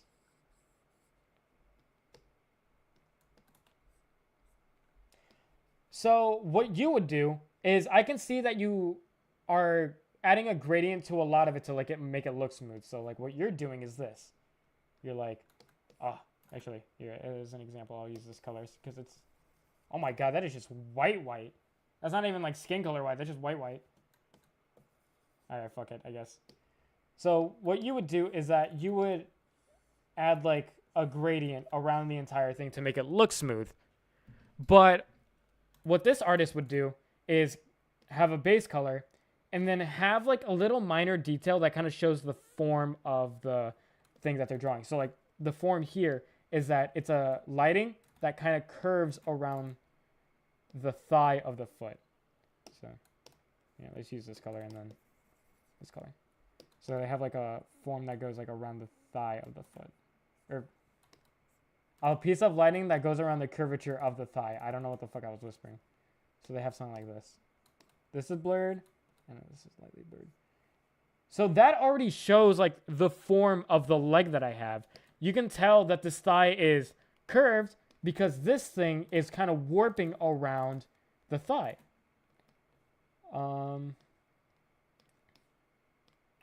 And the way it's the same way with the tummy. So like I'll copy the way they did the stummy.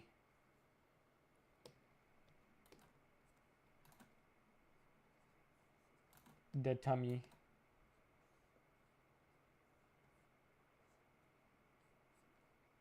Destemy tummy. All right, let's see. Is all the files good? Yeah, we should be fine now. So all of this light part is from the side, like this entire light part is the side of her torso. So imagine it like a cube, okay? Your torso is kind of like a cube. It's a smooth cube. So like it's kind of like a cube like this. So what this person did is that they have this side of the stomach, and then this light, since we're rounded in our torso too, some of the light does leak into the torso, and some of it is blurred at the bottom here. And then the reason this part is shaded is because of the clothing, her boobs. Her boobs are kind of like covering her boobs are covering like her torso. So let's block this out. So we have that. And then all of this is blended because it's round. And then even if you, like for a little bit of spice, you can even like get a little darker gradient and just kind of like apply it like that. So you get more variety in color. Then they seem to have like a second shading color here. Nah, I'm not going to add it, but you can kind of see like where I'm coming from. So like what you're doing is you care a lot about like the minor details. So like even like this collarbone, you have like this thing and then this thing, and then you have like a lot of the details for the collarbone. But really all you have to do is take the basic brush and just kind of block out where you need it to be shaded.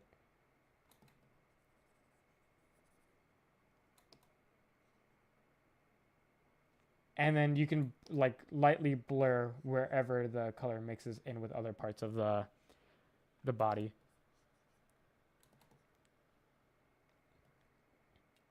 Ooh, even actually, you can even do this too. Nah, I like it like that. But yeah, so a lot of what you admire are artists who block out their shapes of their characters. So even like this also even helps with painting. So like imagine I was like blocking out a thigh. So like they block out the part that they want, and then they add like they use their highlights and or shadow to kind of emphasize that form. And like once again, just like that. So then it looks like a thigh. So I think you're just kind of too caught up. Like I would say this in general, you're too caught up in details, like minor details, like blending and yeah, you're just too caught up on like soft shading. That's like a good way to put it. You're kind of too how do I explain it? You want a soft shade. I can see that because the way you soft shade is how like a lot of like people do it too. You're very hung up on soft shading, but I think what you need to do is do like the blocking out like the thing that I was showing earlier, where you were like, where you should block out your characters and then use shading or highlights to emphasize the form a lot more. Kind of like making it. Okay, so like you shape out what the flip. So like let's say I needed to make a cube, so I would create the shape of the cube, and then using either highlights or darker tones, I would then add form to my cube by shading what I needed. So like that. And that's what you need to learn.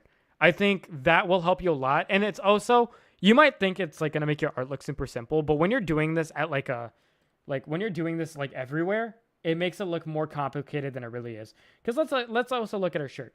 It's really just realistically all.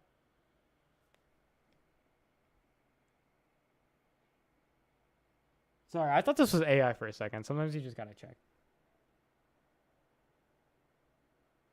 Maybe it's just messily sketched. Okay. Maybe it's just messily sketched. It should be. I'm not tripping, right? Yeah, this is by her. Damn, that kind of sucks. Sometimes you just gotta make sure. But yeah, you gotta learn how without. You thought that too? Yeah, I thought that too. A good practice to do is try to create characters using only color. So like, my head. My head. This is just an example. And then my hair. Because this helps you like understand shape more. And using like if you're able to create a character that looks very dynamic with just like just simple base colors, then it gets you good at being able to like emphasize the shape of your drawing. And then you can start adding in shading. So like, oh, shoot. And then you can start adding in like more of your shading to then practice your form. So I think that's something that you want to look into. It's like, yeah, you get it. Hopefully that helps. And now we're going to move on to the next person.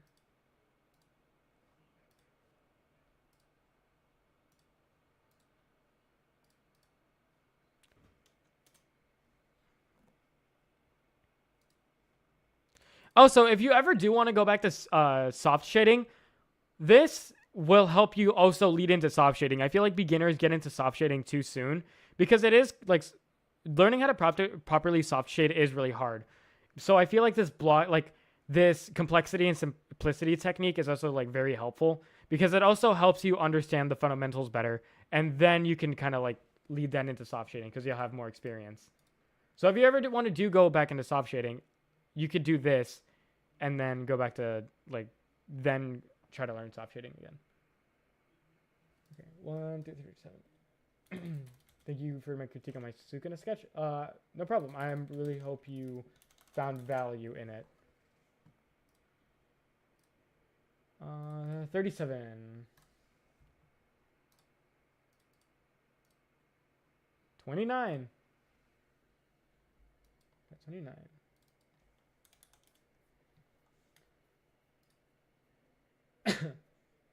Basically, less is more. Yes, I feel like people get to. Ooh, I like this. This is pretty unique. This is something that you guys will not be expecting.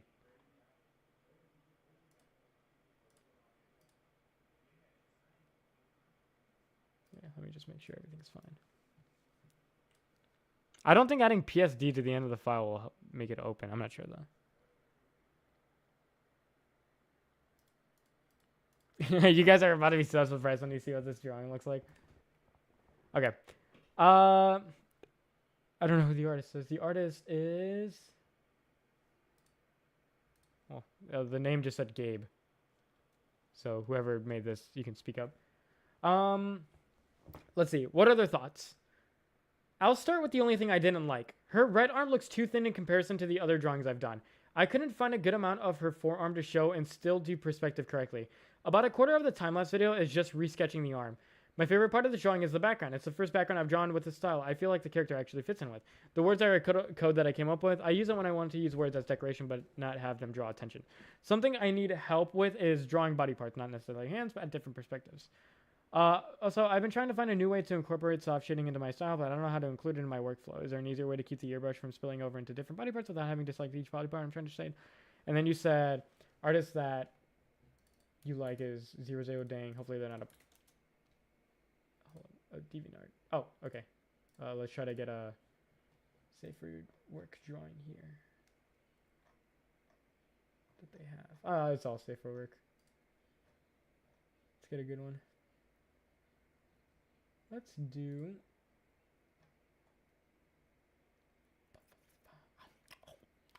I'm about to start eating my pen. Okay, I'll do this one. This one looks good. I actually really like the colors of this one. I like how... I just like... I don't know. I don't know how to explain it. I just think it looks really cool. It's really unique. So you didn't like how her right arm looks too thin in comparison. And I'm assuming that's relative to the character. How thin her right arm looks. I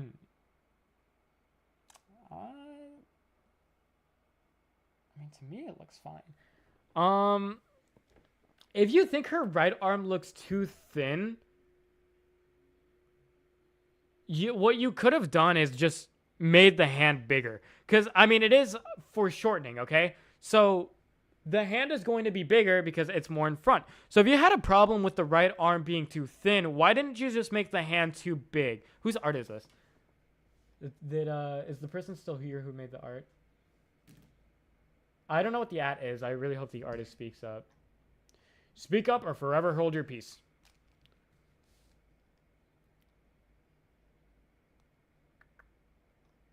I feel like I kind of passed where they... Can we get a here in chat, please? Because I didn't ask what their YouTube name was, which I probably should have. I feel like that would have been easier. But yeah, I feel like if you feel like the right arm was like too small, I feel like making it's Wolf Lover 617. It's more evident when I sketch. Oh, okay. It's more evident when I sketched it. Oh, that's right. I always forget that I have the fucking files available to my disposal. I got a shit so bad, but I'm gonna hold it. Where's your sketch at? That's the bag. Let's take that off. Oh, it's a white sketch. Yeah, we'll do a black background then. Okay, we'll see. Let's see.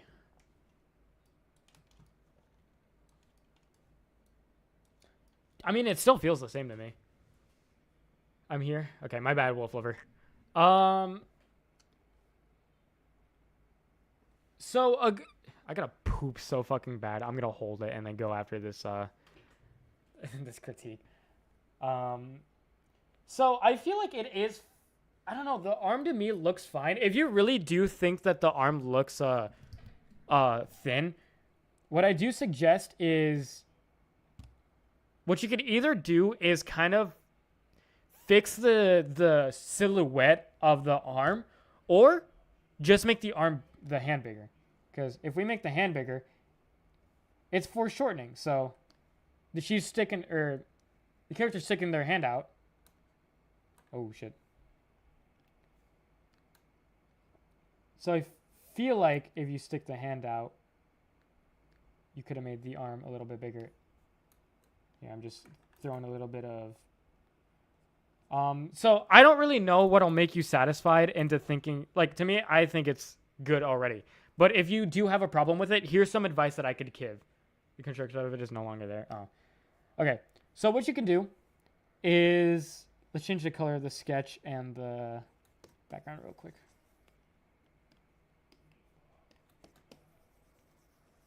So remember, this all goes back to shape. So what you can do is let's look at the shape of the hand that you created. Let's look at the shape. Shape is very important because we may live in a 3D world, but if you think about it, we really only view stuff in 2D. Every image that we ever see is just a 2D silhouette of that image. This is why shape is very important, because a clearer shape will give you a clear idea of what the form is supposed to look like. So if we hide the sketch, that looks pretty congested, you know? That looks pretty congested. Because if you look at this, I mean, you can really only think it's a blob. So what you can instead do is, let's move around some things in order to make this... Did I erase it? We can move some things around in order to make the sketch look, or to make the hand look more clear. So what I'm going to do is just sketch the paw. Like that. Fill it in.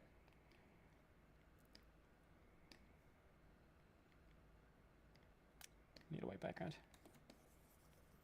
Okay. So remember, this goes back to thumbnailing too. If you have a problem with the pose, most of the time it stems from you not really doing a thumbnail or planning. It always has to do with you not planning the drawing that well. So you need to always create like a basic thumbnail of how you want your shit to look like. So what we could do is something like this. So here, I'm going to kind of over-exaggerate the paw so we know that we're looking at a paw. I'm not, I never really draw one, but here's like a good example. So like so like that. I'm going to over-exaggerate it a little bit. So what we can do is kind of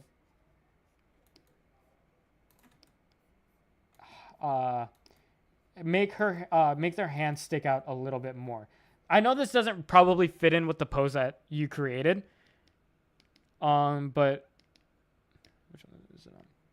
But remember, this looks fine to me. If it doesn't look fine to you, then you just have to get better at being able to recognize this kind of stuff, okay? So I'm really just telling you how you... I don't want to show you how to fix it. Or how do I word this correctly? I don't really want to fix it for you. I want to teach you how you could fix it for yourself. That's a good way of putting it. So this hand is a little bit more clear. As you can see, now it looks like they're actually sticking their hand out. You are correct. I did not do a thumbnail for this one. Yeah. It's very important that when you're doing a pose to create just a solid black silhouette of it, because it helps you create more clear of like, it helps you create a more clear image for your viewer. So remember, yeah, even this also applies to that last person, and it applies to you too. You need to learn how to block out your drawings, and this also includes for posing. It's very helpful to create 2D silhouettes of your poses to have much more, to give like a much clearer idea to your viewer of what your character is doing. Because remember, this is much more clear than the congested, you had like this, and then it was like kind of like that. So which one's more clear? Obviously this one, because this looks like an arm sticking their paw out. And so if you want to fix this problem with the pose looks weird to you, like the hand looks thin or something, then obviously this silhouette technique can help you a lot. Because let's look at the parts of your art that is clear. The way the character is posed is very clear. I think the way their character, their body is very clear. So like we got the paw, the knee, the chest fur, and then I'm not going to do the head. I'm just focusing on the body. I'm also not going to do the arm because that's the problem you had with fill in the color. And then to me, that looks like a good silhouette for how your character is posed. There is some things that you could do to make it better, but I think it's good enough for what you're trying to achieve. Here, I kind of want to exaggerate the chest puff a little bit. I'm not doing a very good job. Let's use marker tool. Maybe that'll help.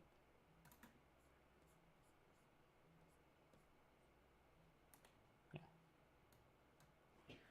So I think this I think the silhouette of your body is really nice because it's a clear picture of what your body looks like. And so it helps the viewer digest easier how your character looks. And remember, like I always say, you can also, this also depends on what tone you're going for. If you're going for, like, something depressive, like maybe your character's sad, you would try to get a silhouette that feels very clenched together, like very tight and compact, because usually when people are sad, they feel small. So you want to kind of exaggerate that smallness by having a silhouette that's kind of crunched. But your character is supposed to be expressive. So to kind of exaggerate that expressiveness, we want it to be clear. We want it to be pronounced. Stuff like that. So, yeah, that's... that is a good way to do it. You also said you needed help with perspective. I think a good way of doing this is also, like, when you draw your guidelines, kind of like drawing simple shapes for your character's body. So, like, let's say we had their head. Let's say we had their body. Feet. We'll give them little nub feet. And then, so a good way to also do perspectives is to think of your character as different shapes. So we have your character's paw. I'm going to assume your character's paw is kind of like this. So it's like that. So what we can do is create a cylinder, and we can visualize how a cylinder looks like when it's pointing out. So the end of a cylinder is a circle, and we, obviously since it's pointing out, we want the circle to be bigger, and then we can connect these two lines. And then the closer the things are, the shorter they look. So I'm going to make this circle not that far from the other circle, and I'm also going to make the circle bigger and then connect the lines. And then I'm going to draw the paw which is going to be super big now because it's like very in front of the viewer. And then what you can do, and then see now I've created like the guidelines for my paw. The 2 cylinders are sticking out, and then the paw is super big, and then you could just trace it. So we got that.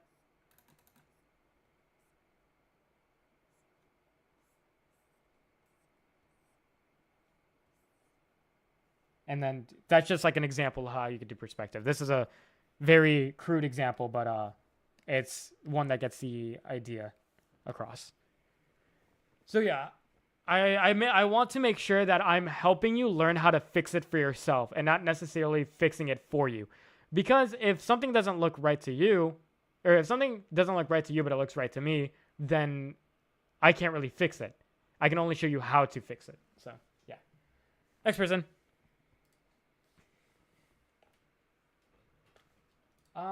We have, let's see, we now have 40 responses. Random number generator. 1 through 40. 33. We got 33. 4 numbers up. Or, yeah. Okay, crack my neck. Let's take a little drink.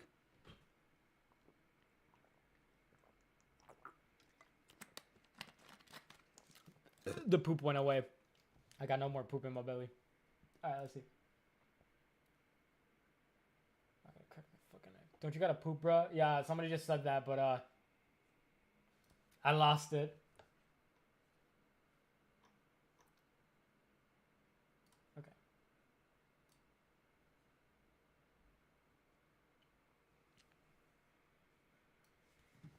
I hope he finds it. And I'll probably edit. Yeah, it's just dormant. It'll probably appear after this fucking... Alright. We have Lenny Ni Jenga. They told me, I like the anatomy that I did. I just don't know how to color very well. Bring this closer. He said that he likes Ori Days. So let's see what Ori Days shows like.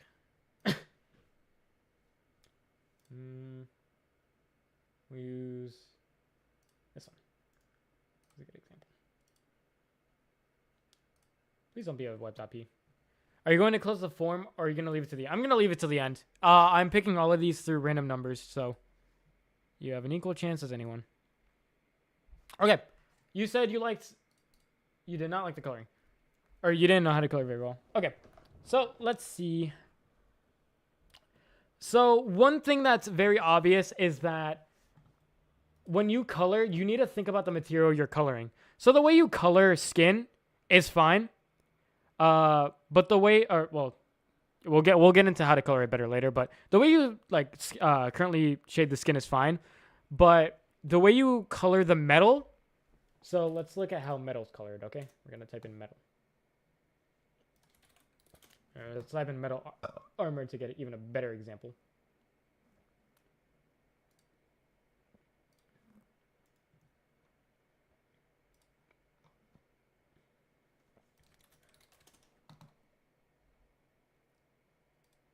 Okay, so, oh my god, that's AI. I realized. I gotta get like a good example. I want like an example that's comprehensible. We're gonna actually use 2 different photos. We're gonna use one of Al from Fullmetal Alchemist, and then this one, medieval. So I keep cracking my neck if you keep seeing me tweak my neck out. Like I'm tweaking. Okay. So when you color, you got to think about what you're coloring. So cloth, skin, hair. Okay, not hair. Skin and cloth. I just fucking dropped my pen. Skin, cloth, and hair, you kind of color the same, which is fine. But with armor, it's different because armor is very metallic, and maybe referring. No. I was referring something to what I was seeing off screen. Armor is very metallic, and so the color choices that you should use are very heavy contrasting colors, because here's a good example. So a lot of metal is like very contrast heavy in color. It's like it goes from light to dark just super fast. The value range is huge. With skin, not so much, because skin is more. I think that's. I don't know. I don't know if this is true actually.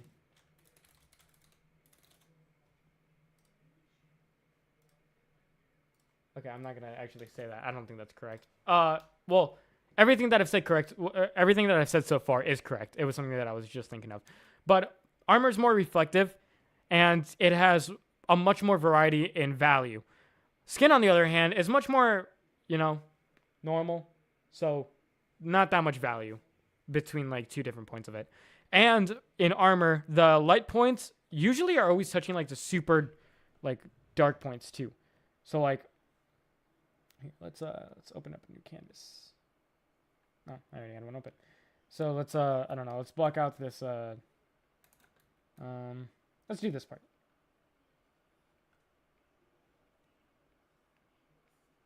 And fill it.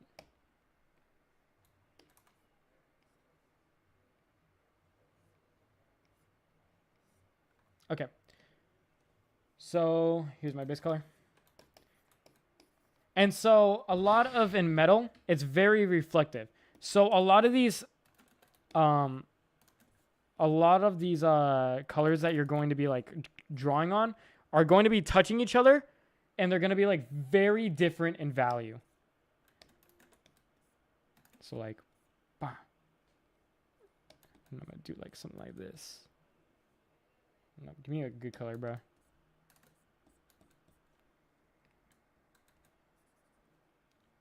And then for this part, I'm going to do something like this.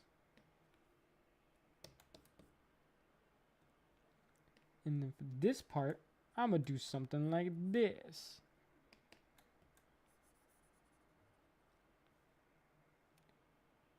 And then for this part, I'm going to do something like this. Oh shit, no, that looks like ass. Okay, but you get the gist. Okay, I'm not very that good at drawing metal. Dude, I'm just realizing maybe I'm not that good of an artist. I understand these concepts a little like a lot well, but I barely draw any of these things. And so I just feel like completely shit when I tried to, cuz I'm like, damn. Maybe I'm just that shit of an artist. But I don't know. That looks like ass, but you get the gist, okay? All of these values, and it might be my brushes too, I don't know. But you got to think about a lot of like you got to think about the material you're drawing and think about Dunning-Kruger effect. What does that mean? Oh, that's like the stupid people think they're smarter or whatever. But yeah, you can't be coloring armor and skin and hair the same way. You got to think about what you're drawing, how reflective it is, how value and color. What's the right word?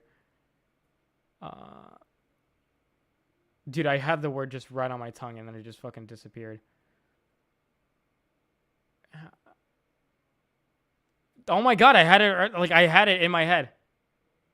Okay, you just have to research how value and color depend on the thing that you're drawing. So like for metal, remember value is like a huge range, and then sometimes even like two contrasting value. Like it contrasts itself a lot too. But with hair and skin, most of it is like kind of more gradual. A lot of the shading is more gradual. There's not really a lot of contrasting things to it. Another thing is that I don't like these two colors that you picked for your character. So skin is a very delicate thing to color because it is very easy to mess it up. So when I'm picking like a second shading color, I don't like to pick something that's so out there, like something that's so different. This is very different because it's much more saturated than the base color that you picked. It's much more saturated. So I think with skin, you kind of want something that's a little bit more dark and a little bit more saturated. So it's like a little bit though. It's like you got to be careful because you can fuck it up really easily. Because then like right here, the coloring looks too intense. But with this, it looks a little bit more more soft. And you can like maybe make it a little bit more saturated. Like even a little bit more saturated. We can do a little bit more saturated. So then it look more soft. Another thing is that a lot of the shadows that you're placing don't really reflect the form all too well. Remember, like I was saying earlier, that form is very important. A lot of these like shadows that you placed is kind of like very one-dimensional. Like this just feels like just one stroke that you made, and then one stroke that you made, and then just one big stroke that you made. That's how it feels to me right now. It doesn't feel like you kind of thought about the shape of your character's head. So I also always forget that I have the fucking file, bro. I have the file. So I can just fucking do it for you. Holy shit. Let's erase a lot of this. What even is this? I have the fucking file. I don't know why I just keep forgetting that I have the file. So let's go back and see where this can... Oh my god, you fucking have it all. Yeah, this is also something that you don't want to do. You don't want to put all of your base colors on the same file because then it becomes hard to edit if you need to edit anything. Okay, so no worries though. So let's go back to the color choice that I had earlier. Something like that, so that's a little bit more softer.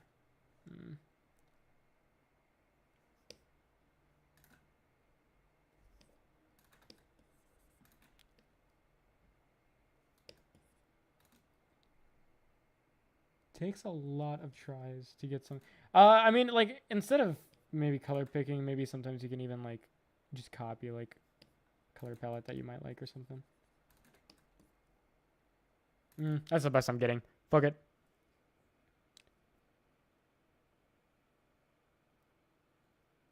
So some ways you can like show your form more is, so you had, wait, actually it'd be better if I could also like select the color. The fuck do you mean 20? Holy shit. Okay, no. Okay. That way I can actually just draw on the skin.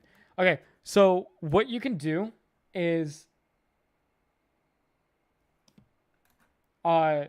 so it looked like all you did was this. It looked like all you did was that. But let's add some more variety in the width of this shading stroke to show that the chin gets farther away from the neck. So up here, it's going to be very thin because this part of your head is very close to the neck. But over time, it's going to get a bit farther.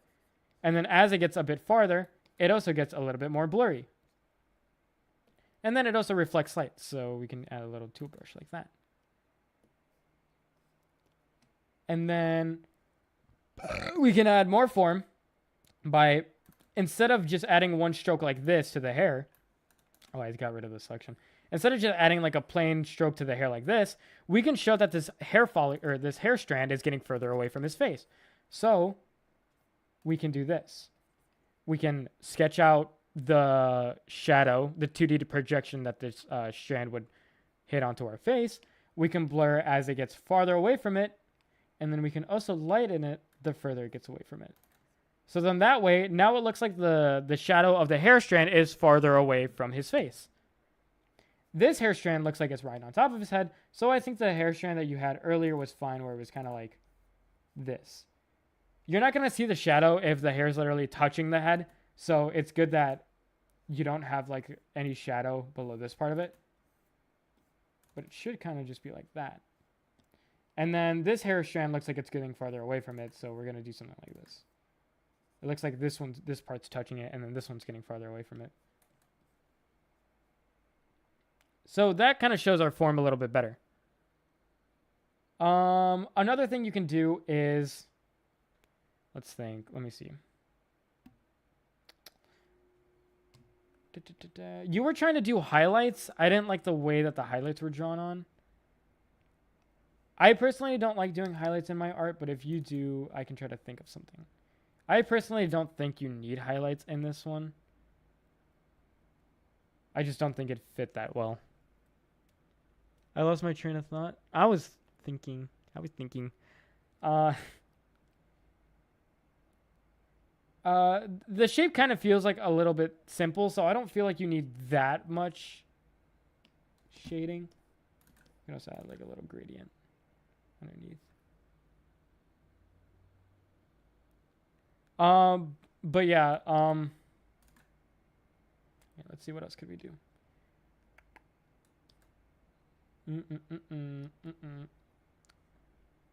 I feel like this is really all the shading that I could do with like the drawing you've provided me. Because there's only so much form that I could play around with. Maybe we can add like a little nosy shadow like this, but I also think that's a little unnecessary. Yeah, that's pretty unnecessary.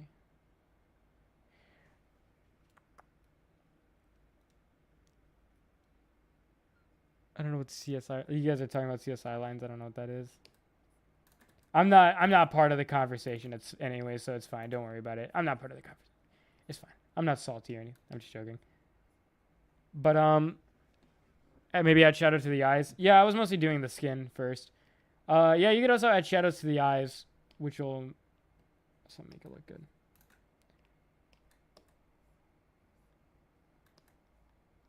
Adding shadows to the eyes is always my favorite part.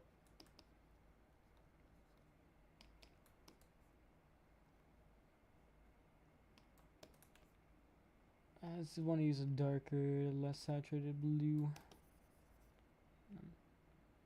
It's practically the same fucking thing I just made up.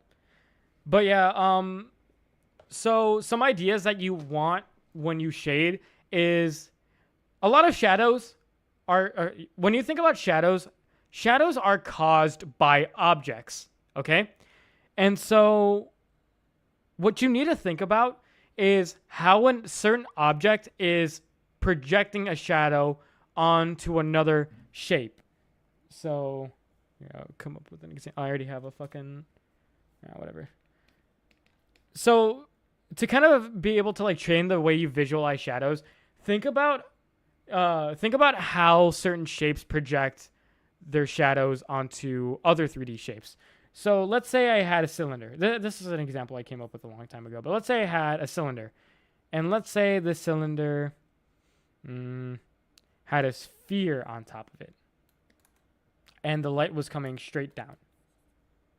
Straight down. And so the sphere would have a shadow that was like this.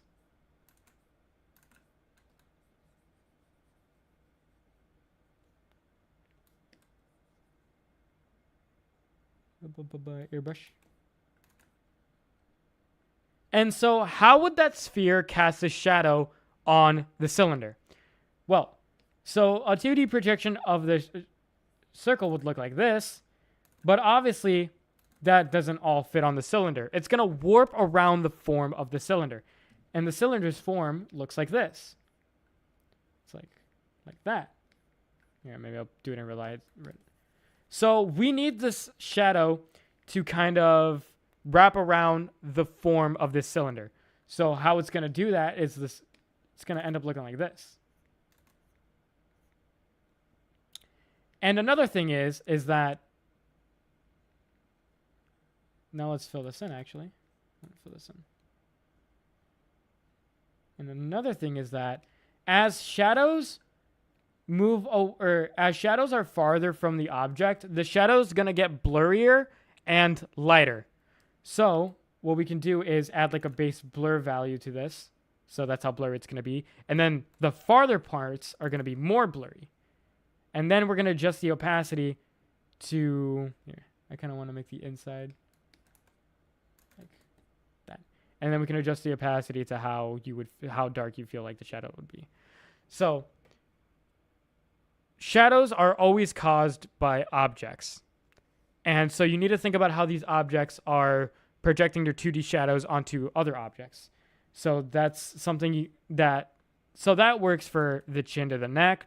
That works for the hair to the head, the nose to the face as well. But the problem is that, well, I'm critiquing you on your color, but I'm just going to critique you a little bit on like the overall drawing in general, is that the drawing kind of lacks shape, not shape, but like I can't really visualize the form that well for this drawing because I feel like the lines that you created, so like it's not a problem with the line art, it's the way the drawing is constructed. So like, yeah, like, you have a sketch. Let's look at the sketch. Yeah, I always forget that I have the fucking sketches too. So it really just has to do with the structure of your art. The problem is I can't visualize the form that well, and I can't add a lot because just the base structure of the art is off. Off isn't a good word, but yeah. So it's kind of like okay, very very like exaggerated example. Don't like this isn't a bash on the way you draw your art. It's just like a very it's like an example. It's like if I drew, I don't know who's a fucking 2D character. Lincoln Loud. It's like the first character I thought of. Okay. It's like trying to give Lincoln Loud form. His structure just isn't there to give him any, like, form. I don't fucking know what he looks like. He looks like a dipshit. Looks like...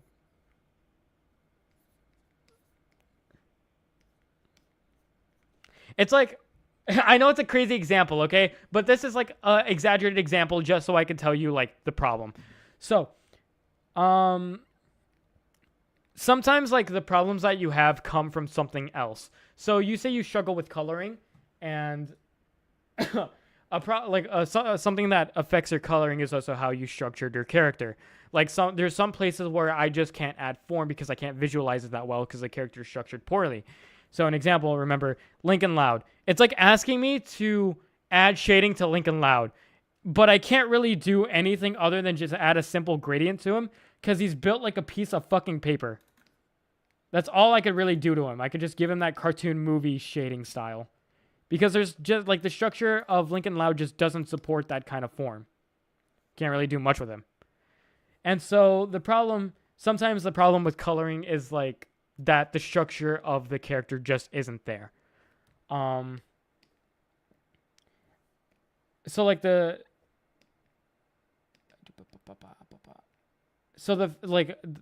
I'm using the face as an example just because like where the fuck that color go? But you could add more form to your hands instead of doing these basic shadows. I feel like kind of emphasizing the square-like nature of hands helps a lot more. So let's kind of go to the base coloring and just erase all this color.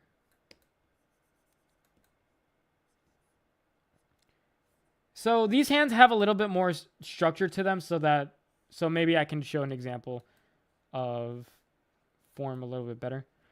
So what I usually like to do is okay, so we're going to have this as one solid color. I usually like to add like shadows that kind of like emphasize the segments, like the joints, the segments of the joints. So kind of like that. And then I like to like add little like very dark spots inside the knuckles. And then we can have like this part also covers the hand, so we could have like something that wraps around this part of the hand.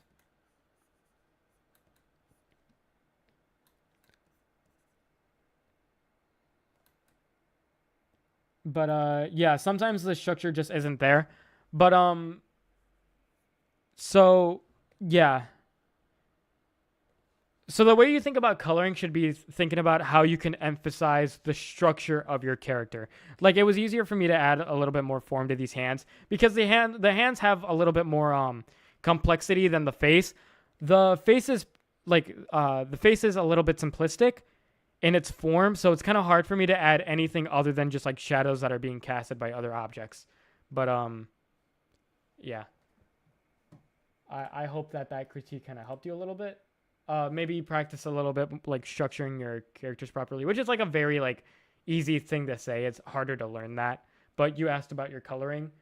So I'm going to say that most of your coloring problems stem from the way you construct your character. So like not sketching, but like how you draw them basically. And another problem is the coloring choice, which I said earlier. And then the third thing that I was trying to teach you is how to think about shadows. So like how shadows are objects casted by other objects, and then you got to think about how it warps to the thing that it's being casted on, and then you could use that to like emphasize the form. I don't think the form is that bad. It's not bad. I'm not saying it's bad. I'm just like, he just asked that it needed work, or well, he said that he didn't know how to do it very well and that he just didn't know. So I tried to give him some ideas to help him learn. All right, next thing.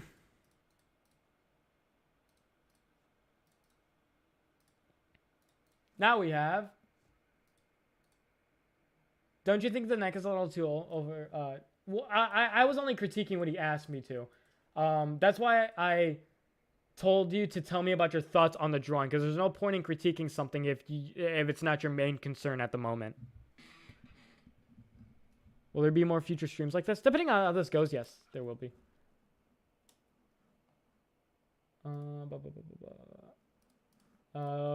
47. Give me a number between 1 and 47.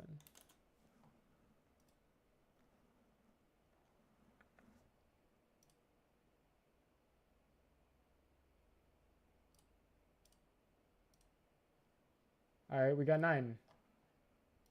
Did we already do 9? No, I don't think we did. Okay, well.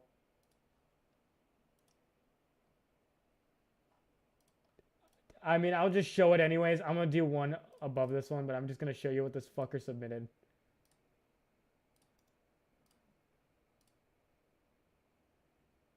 Is this a PNG? You uploaded a fucking PNG too, bro. You uploaded this. Thank you. We're doing one up from that.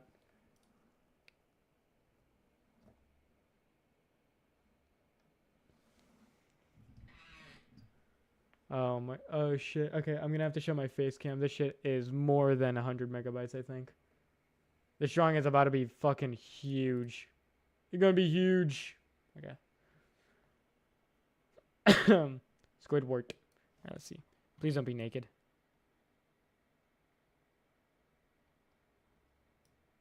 Okay. Let's see what they said.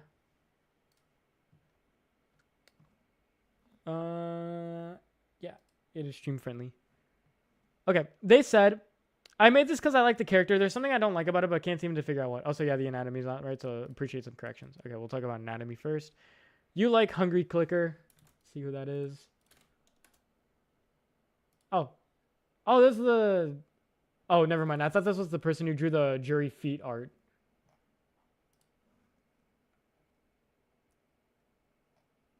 Okay, I like this.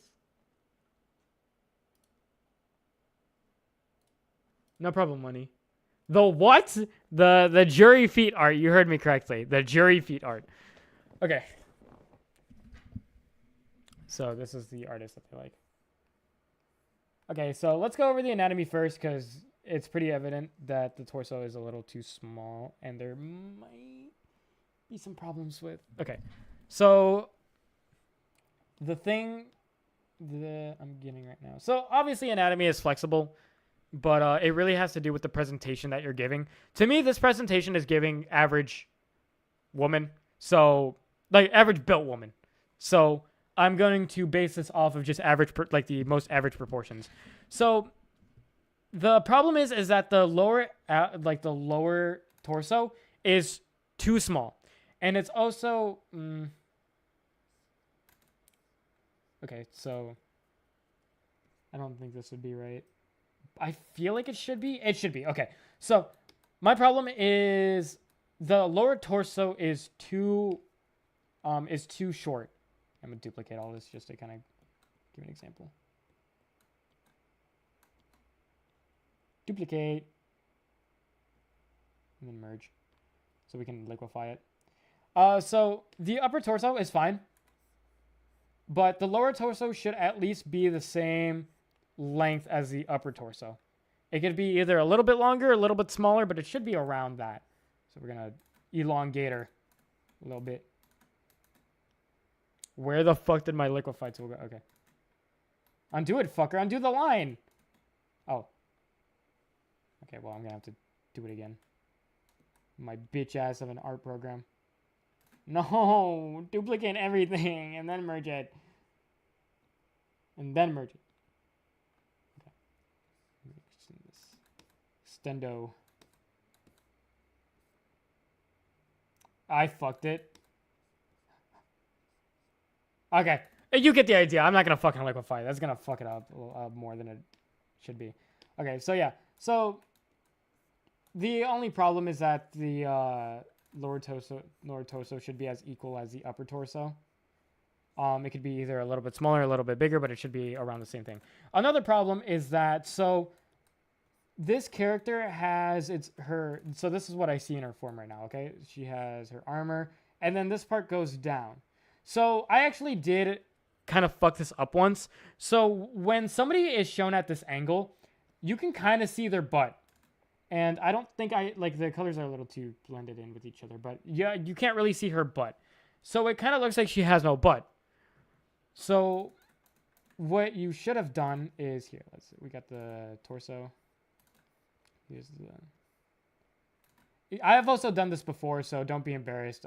I've done this before. So these are the thighs. So sometimes you can actually, like, if you're seeing a character and you can see kind of like this part of them, you can actually sometimes see their booty. So like this.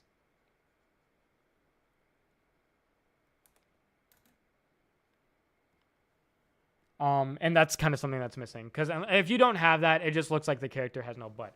And just so I can actually prove it to you that I've done that before, is this drawing. I did the same thing. So this character should have like a thigh that looks like this. It should be this and then the thigh and then this and then the thigh. Because as you can see, it just kind of looks like she has no ass.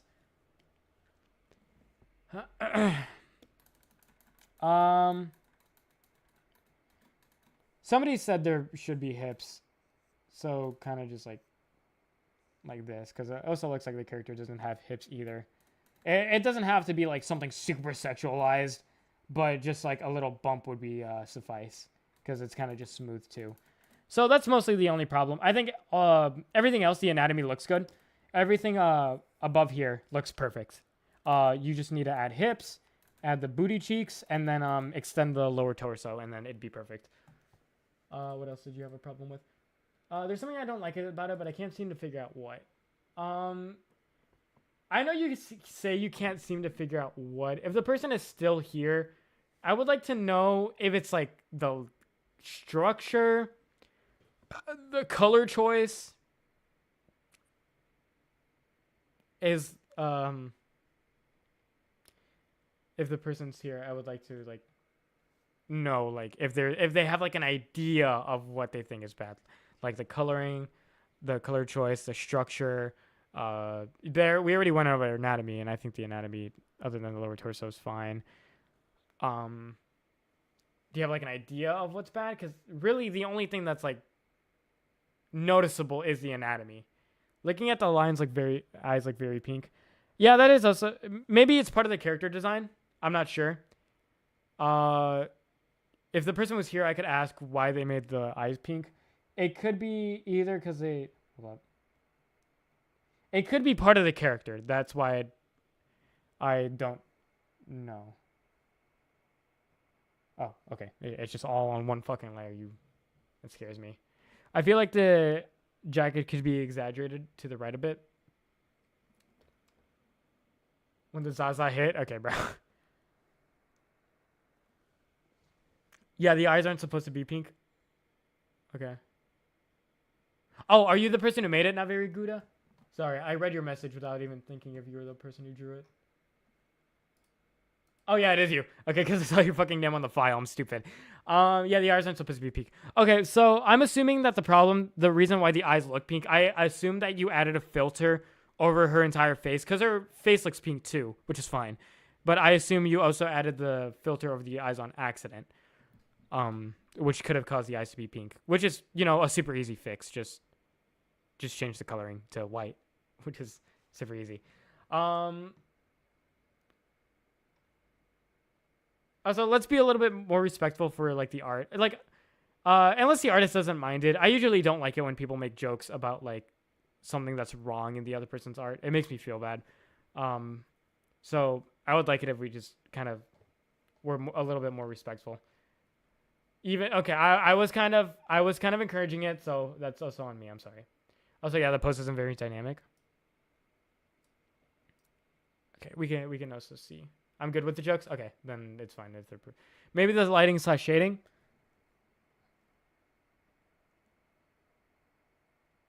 Okay, so maybe the problem is that some of the shading on the guns looks a little dull. So to me, it looks like the gun is kind of made of like a plastic, because the brush that you're using kind of makes it like the brush that you're using and the way it kind of like rounds out makes it look like it's made of plastic for some reason. So maybe try using a brush that has like that's like a little bit more harder. So like kind of like this and then like this. I feel like it's kind of made of clay. I think that's the better word of using it. Like the better word. I feel like it kind of feels like it's made out of clay. It could also be from the way that the gun is constructed.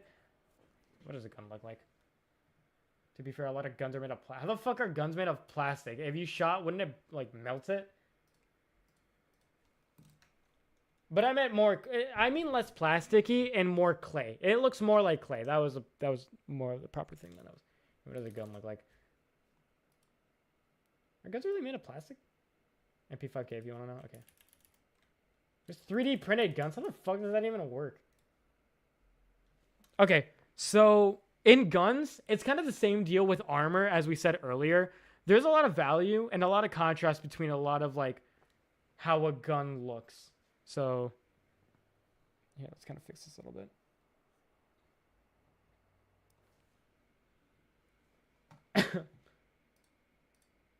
So what I would prefer to see here is less gradient and more of like a starking contrast between the different shades. So like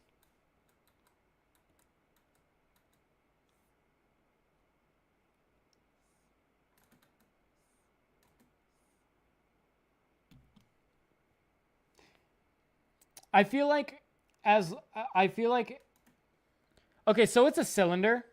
So if you add like gradient like this way, then I feel like it's gonna make it look more rounded, which kind of looks off. But you can add a gradient vertically, because it makes it look less rounded. So like, let's do something like that. So I feel like adding a lot of stark contrast between like the different shades of the gray and the gun will make it look less like clay and more like metal and more sharp. They can have plastic frame such parts. Shit. Never heard of a 3D printed gun. But so yeah. Damn, am I really obsessive over fucking hard shading? Maybe I'm hard. I mean, okay. So just I think you should have like try to make the different shading the different shades of gray more blended. Try to make it more separated and more contrast between them, because that'll make it look more like right here is a good example. So like here it's supposed to be like a very angular angle. Oh, a very angular angle. Wow. But the way you blend it makes it look very smoothed out, like very like rounded, which is not really something that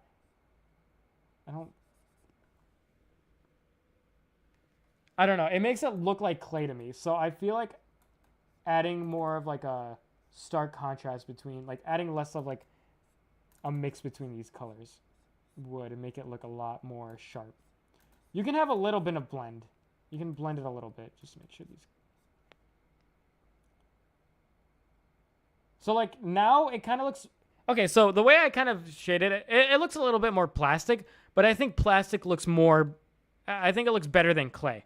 So to make it look more metal, then maybe we can add like a bunch of black just randomly somewhere. So like that, and then white, and then that shininess will make it look more like metal. As you can see now, like it kind of looks more like metal. So I think the problem is just how like some parts of the drawings look like different textures than they really should be. I think that's mostly the problem.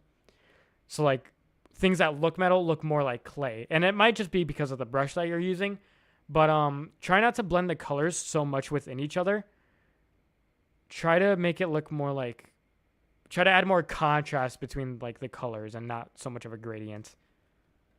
So like even like right here, this looks more like a so I don't know what the material is supposed to be, but it looks like one of those like costumes that have like hard but squishy material. That's what this looks like to me.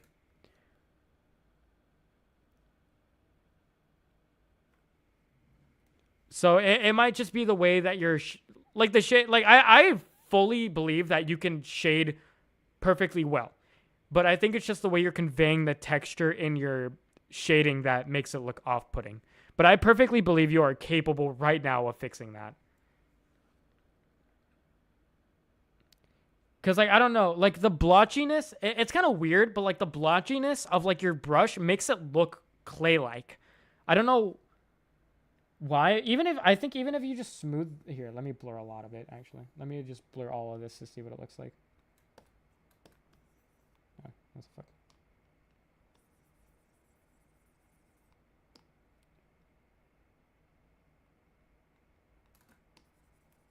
I don't know. Even blending it makes it look more like proper material. Yeah, metal generally has sharper highlights, but even blending it like this makes it look like makes it look more like the proper material.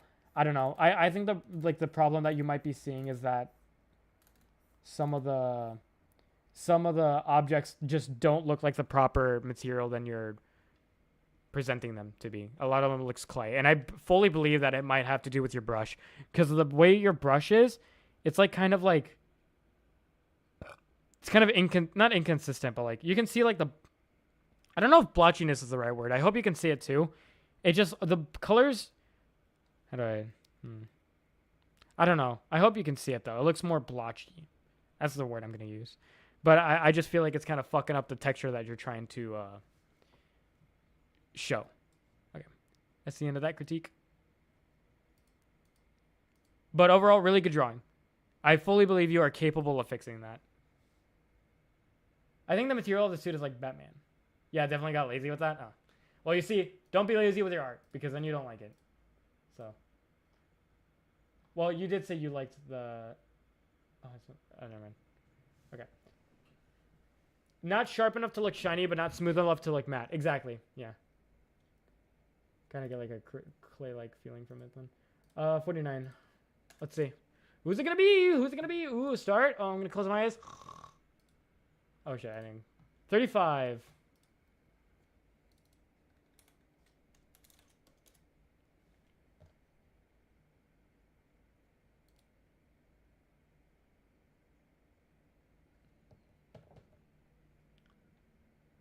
All right, let's see what this person said.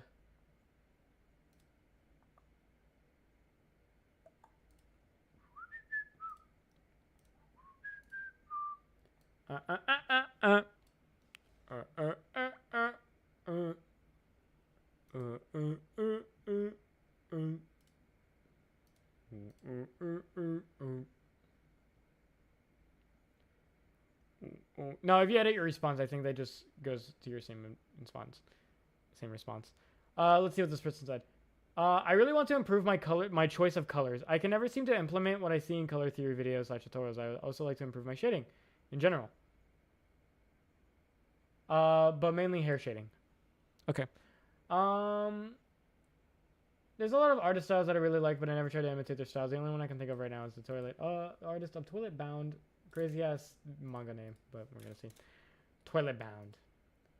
That is insane. Oh shit! Thank you for the donation. Thank you for the critique. I don't know what oh, thank you for the 400 Indian rupees.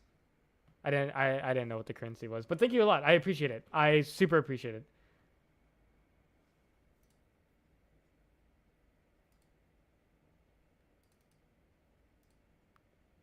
Yeah, can I like it? I'm gonna like it. Can I heart it? I can heart it. I appreciate the donation a huge ton. Okay, let's go to the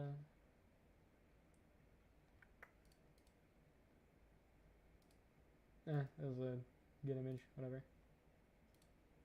It's like 4 USD LMAO. Anything's appreciated though. I don't care. $5, $1, $1 billion, everything is appreciated. Peanuts. Okay, I need a drink real quick. My throat is sore.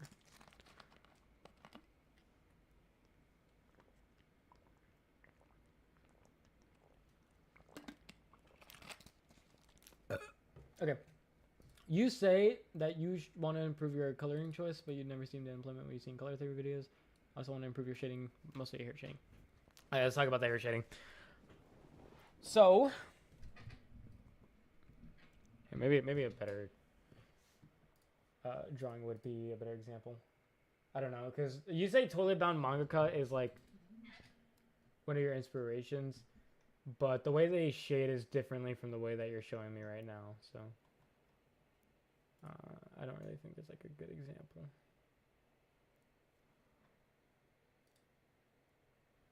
Oh, maybe because maybe because that's not the right artist.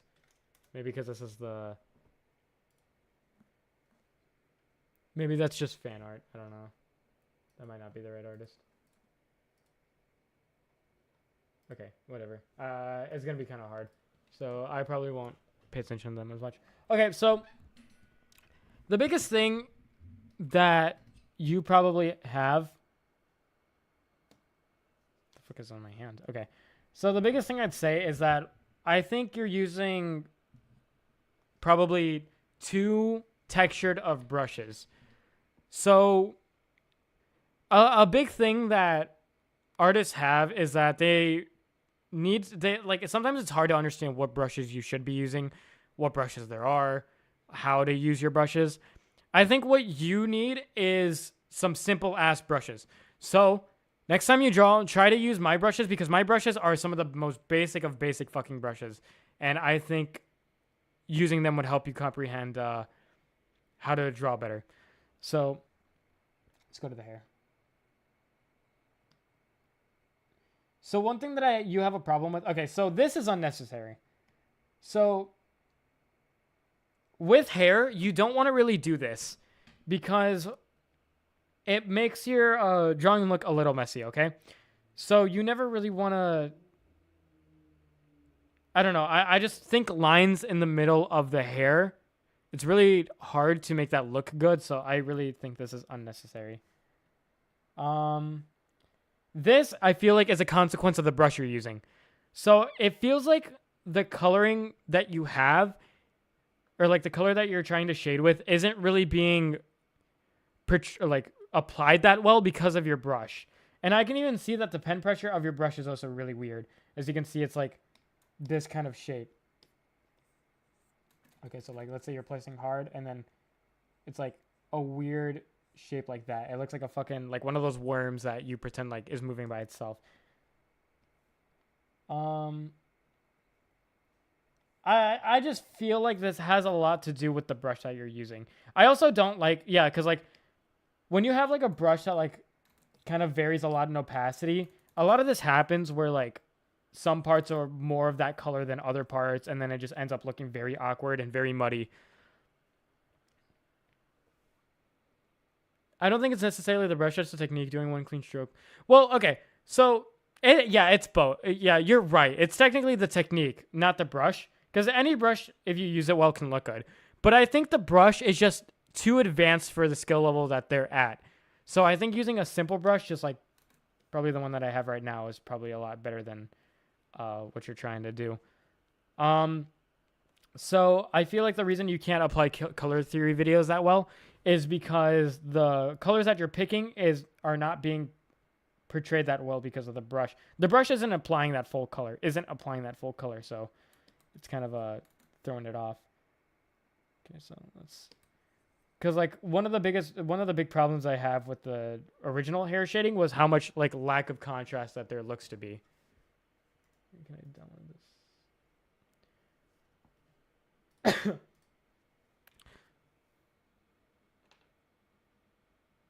So here.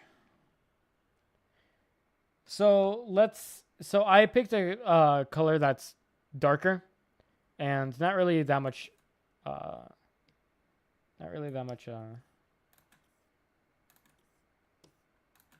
much saturated. So I'm gonna have to reference one of my own art pieces for this. Hold up. I'm a reference one of my own art pieces. Let's do this one. Sometimes I gotta reference my own art because I forget how to do stuff. Okay, so what you want to do is you want to kind of like shade your hair in big chunks. So I can tell that you were like trying to do like individual strokes to like represent like to add that texture of hair, but I think you're better off just doing like focusing on like treating each individual hair chunk as like one object. So like for this, I'm going to shade it like this. And then I'm going to smudge it up and then down so that it looks like its own object.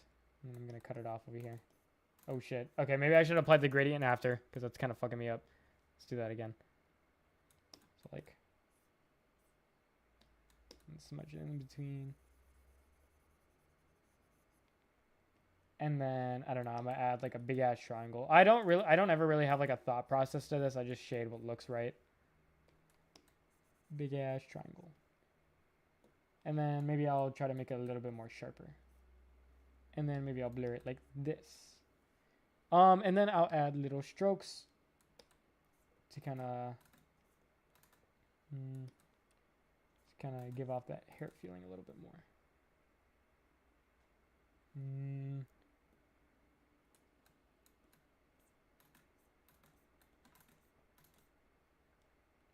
Just now realizing it's very hard to shade stuff that isn't mine. I thought this would have been easier, but it's kind of hard to like add form to stuff that isn't yours. I mean, that looks pretty decent. I think that looks pretty good.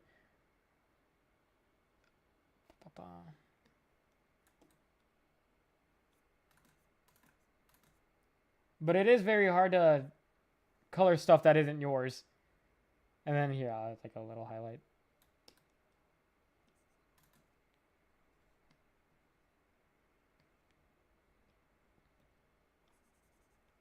Where's it normal? Okay, I'll change the color on that one too.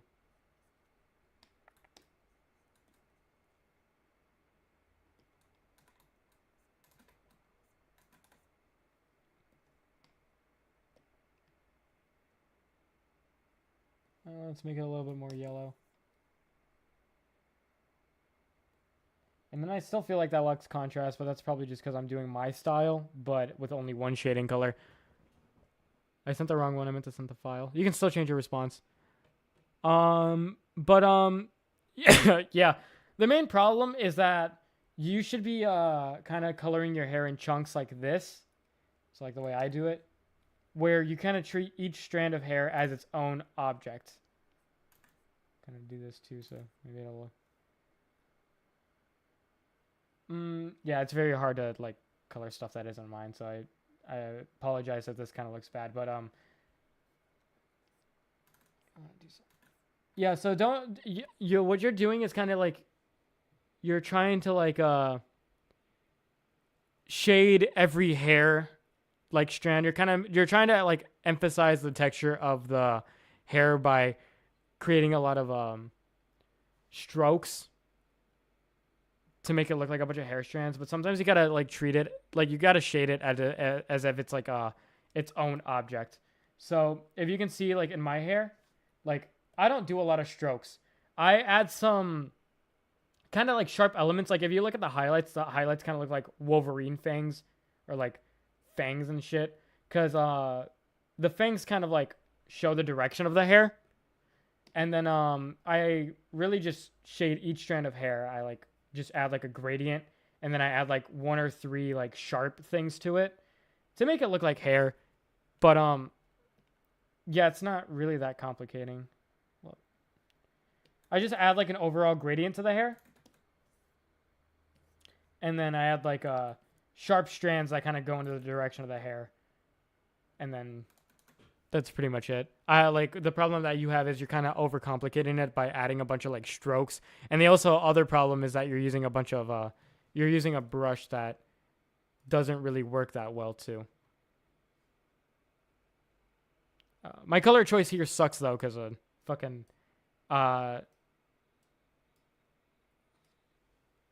color choice just sucks. But yeah, hair shading. You really just want to clump up your hair and just shade it as one instead of adding so many different strokes and treating like trying to shade each individual hair strand.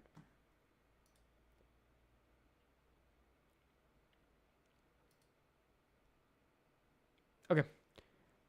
Next person.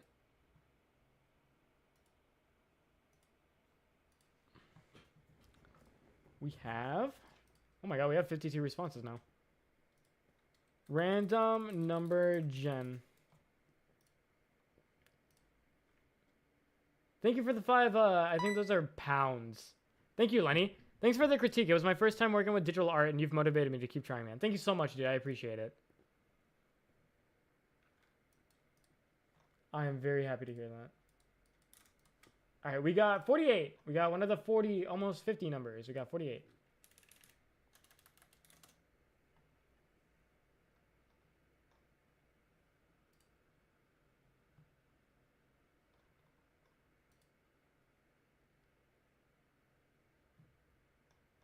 Thank you for the critique. I really hope it helped, Chico. I hope that I was able to kind of illustrate like a lot of what I meant. Dude, I'm so fucking bad with words. I really hope that you could understand what I said. That is pretty much what I am so fucking bad with words, that it's insane. We have, I think this is, I don't know who this is, but we'll see.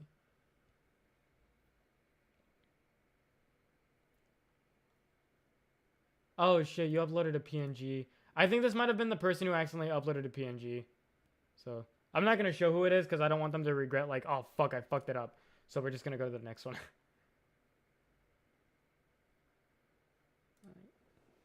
Because imagine getting picked and then you realize that something went wrong. So then you're like, fuck. So I'm not going to say who it is just so they don't feel like shit. I got to hide it because I got to see what the art looks like first. Okay, we can do this. What did you dislike? What did you... Oh, that's me saying it. I like the background. It's one of my first times doing a proper background. I just like my line work and rendering lighting. I converted my Clip Studio file to PSD, so I hope it works. Dude, bro, Patreon brushes work with CSP. Yeah, they were meant for Clip Studio Paint. Sorry, I should have emphasized that. That the Patreon brushes only work with Clip Studio Paint, so I apologize. Okay, so they like Dinu Ilu and the lighting of Yoni Yama Mai. Let us see.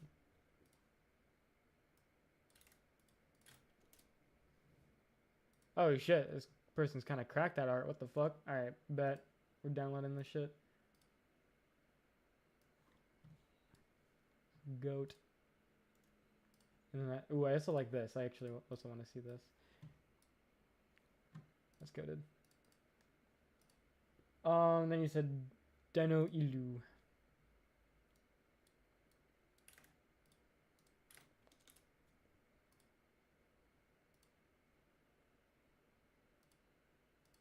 Ooh, this is a very good this is a very good example of proper form and structure with like this.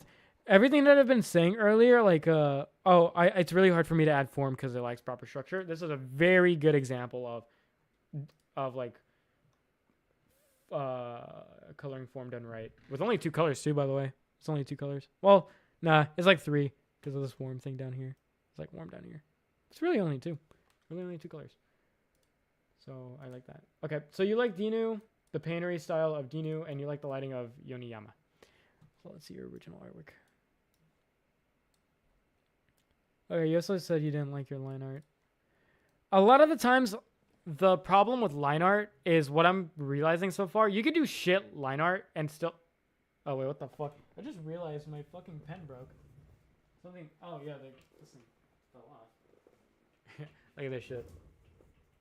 This shit fell off when I dropped it. I gotta pop that shit back in. Okay.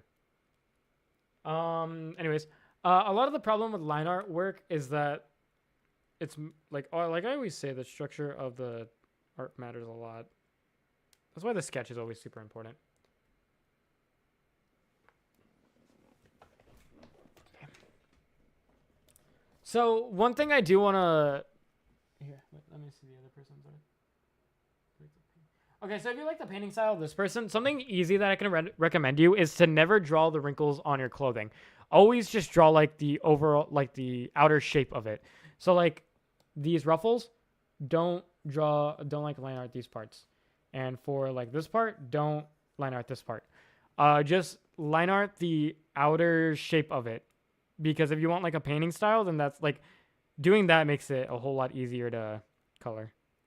Still popping my shit back in. Okay, so yeah,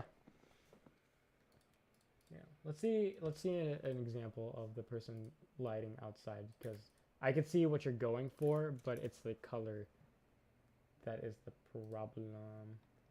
See if they have like something like that's like outside.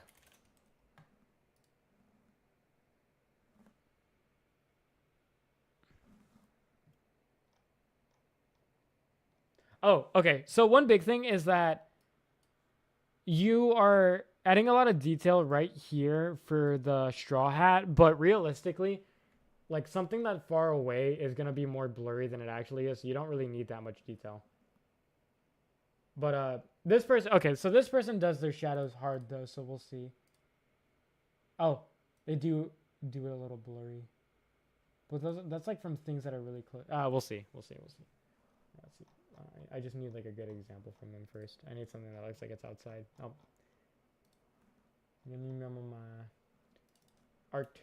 Let's see their art portfolio. The art of Yummy Mama. Got that. Got that. Got that. You got something outside, little bro? Oh, wait, they do have something that's outside. Okay, they got this that's outside. That'll be a good example. Anything else?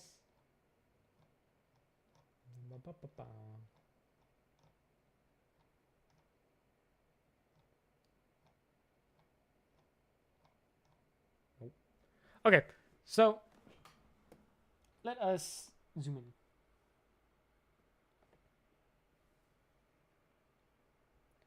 Okay, so one thing I want to talk about is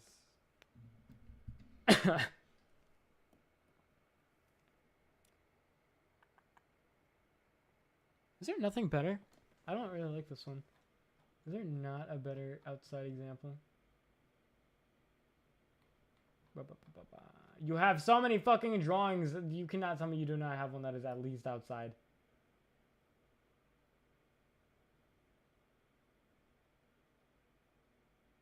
Wow, you really have nothing else outside. Okay, well, at least give me one that shows your line work more. Okay, that's a good example of the good line, like their line work. Okay, let's do this too. Okay, so with a lot of the times line art looks bad is because your sketch isn't really communicating the structure of your drawing that well. So let's take a look at the sketch. Well, it looks just like the line art. So the reason the line art, like a lot of times line art looks bad is because like the sketch itself looks bad.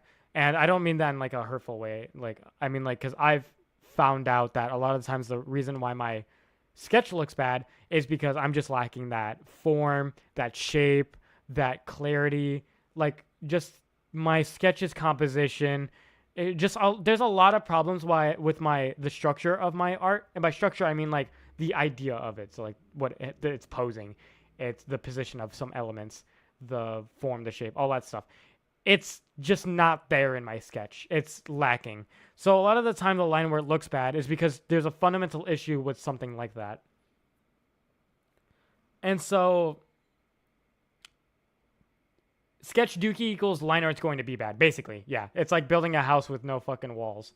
Not with no it's just using it's just like building a house with no wooden structure, basically. So you just need to improve at that stuff before your line art gets like good. Cuz their line art is another thing with their line art is okay. So you also have like a very rounded brush with no. Yeah, the brush that you're using also isn't very good. It looks kind of dull because for some reason your line art has like I don't. Okay, your line art I can tell has no opacity variety because when you stop drawing a line, it's rounded out, which is weird. So like it's like, here. Imagine I had this line art brush with minimum value here and then no pen pressure opacity. It looks like that, basically. You have no opacity pen pressure, and you have a minimum value for your line art. So either change the minimum value to be 0, or change the opacity to have pen pressure and to have the minimum value to be 0. Because then you could do stuff like this. This artist seems to have very sharp line art. So I'm assuming what they do is that they have no pen pressure opacity and brush size not set to 0. And they also probably have their own custom pen pressure. I don't know what they do specifically, but yeah. As you can see, then it helps me create like sharper line, like smaller lines, and I don't know. It's just like having these rounded lines is kind of weird. Pressure sensitivity, yeah, whatever. Same thing, but worded badly. Because like as you can see right here, hair is supposed to be sharp, but the way like your pen like makes hair is like rounded. It's kind of off-putting. But yeah, so line art mostly comes with the problem of the structure of your art, and it's also coming from the pen that you use. Let's go to the coloring.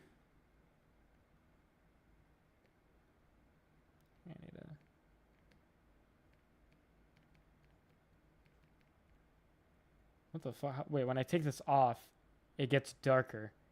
How the fuck does that happen? Okay, that's rendered. I'm gonna delete all this then. BG copy, that's the BG. Okay.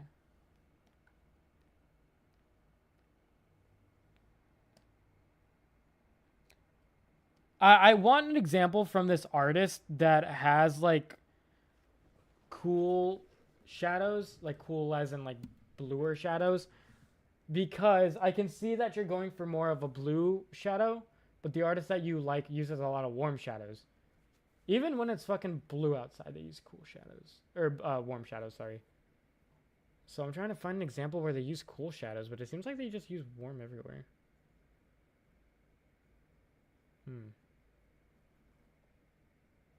Maybe this is a better color palette that you should be using. Let's use this. Let's look at this one real quick. See how this would look on your character.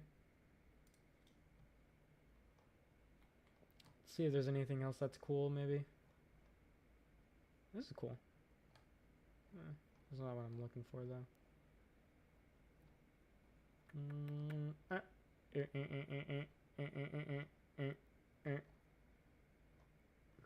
Okay, I can't find anything. We're going to use this as an example.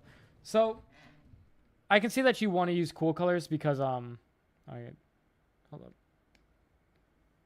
Oh, shit. I might have fucked up your art because I can see what you're trying to do for the hat.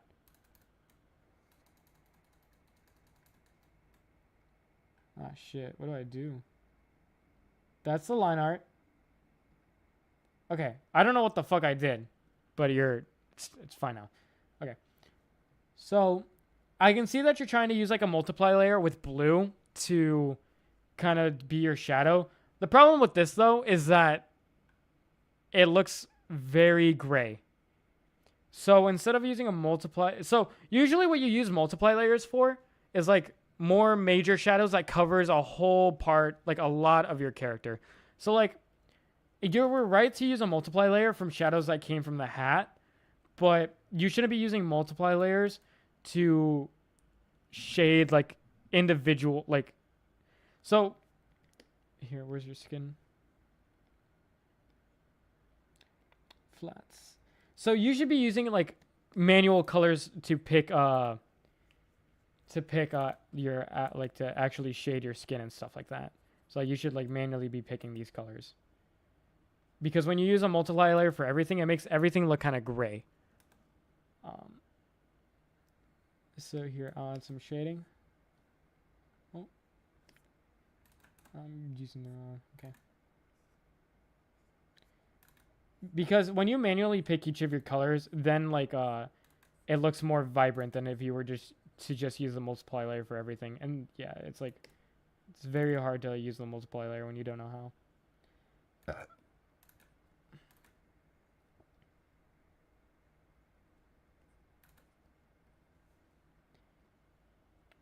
So it'll look more vibrant.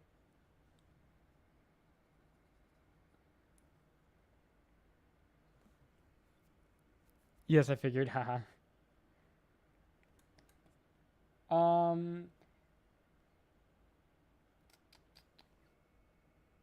Another thing that I want to talk about is, yeah.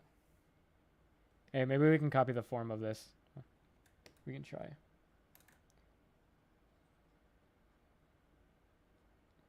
Maybe we can do something cool here and try to copy the form a little bit. I'm just trying something, all right? I'm just experimenting. A big part of art is experimenting with what you got. So that's what we're going to do. We're going to try to see how cool this looks.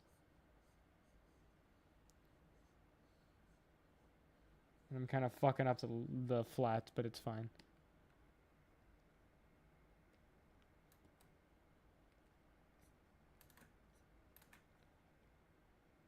What the fuck is this giving me a different color than what I have? Okay. That was weird.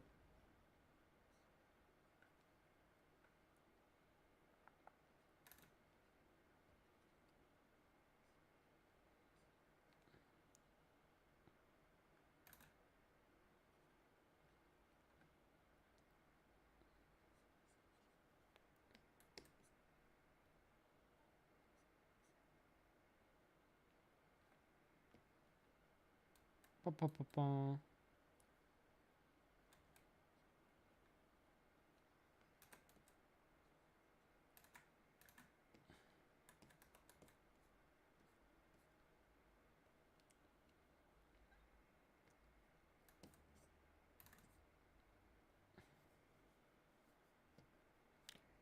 I'm just trying to do something that might look cool. This isn't really like part of the critique. I just wanted to see what it looked like. Oh, what the fuck? Oh, I'm using color dodge. Should I color dodge? Nah, I just want to see how that looked. Okay, anyways. Yeah, I would instead of using a multiply layer for everything, it'd be easier just to pick your own colors. And sometimes like so the way this artist colors is very simple too. So they really only use 2 colors or 3 at most. They have their base color, maybe like a lighter version of the shading color, and then the actual shading color. So really, you only need 2 colors. 2 colors. So the way they like color, like you can try to like pick colors from like this artist because a lot of their colors aren't like there's not a lot of huge like a bunch of gradients and shit like that. There's not like 50 colors that they use. And another thing that I could show what you were trying to do is this. You were trying to make a shadow that casts onto your character. And because that's something this person does too. So like an example is like this. That's what they do. I wish I had like a better example. I don't know. I don't feel like I can capture what they do exactly.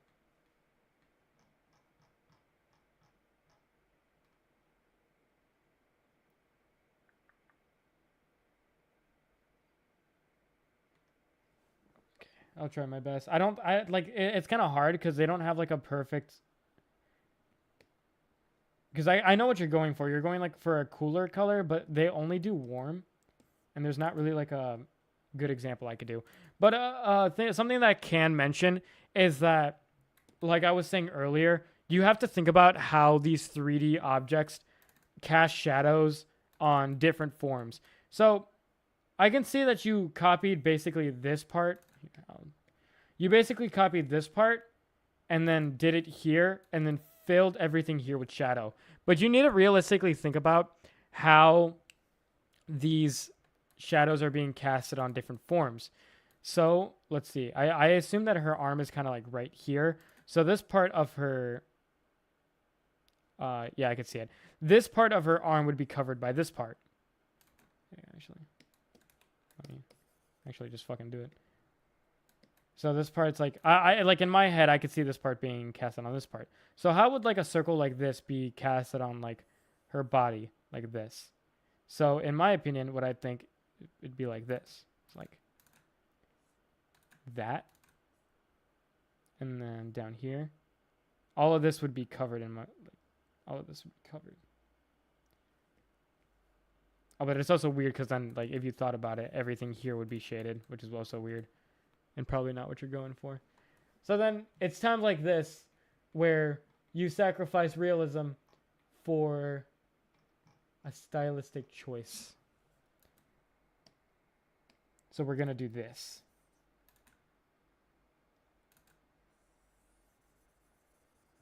I'm using a weird color, I know.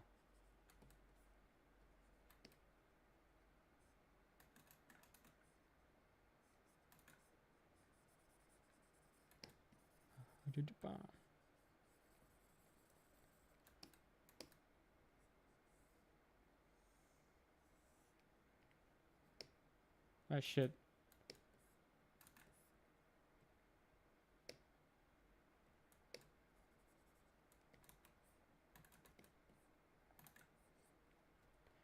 Okay, so this is like just like a crude example of like what I mean. But like this is how I imagine this sun hat. Also, what direction the light is coming from? The way they shaded it made me think that the sun was like directly above them. So you gotta like think about how like the form would be casted on the character, and so it wouldn't really be as simple as like something like that, like this. It wouldn't be something as simple as this. It would be something more like. This is how I imagine it actually. Like this is how I mean, you can like cover this too. Just to do that, cover this too, and then let's add some more angular shapes.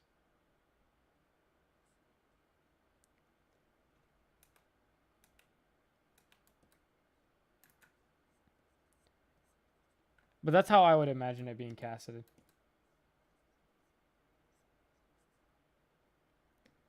And so you got to think about how the shadows warp onto the characters.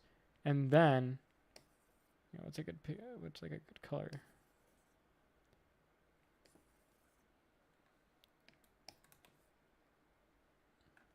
What's like a color that makes the skin pop? Because I like blue is not doing it justice, but I also don't know what the artist uses. Maybe we could just use 2 different multiply layers.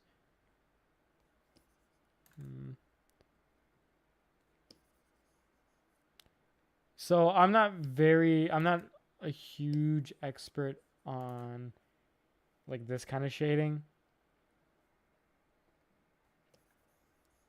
Best I can do is probably something like that. I can try to add some glow dodge too to add some subscatter surfacing. Oh shit. Or maybe I could do it on here. No, I can't. That doesn't look good. Okay. I'd have to do it on here. Clutch.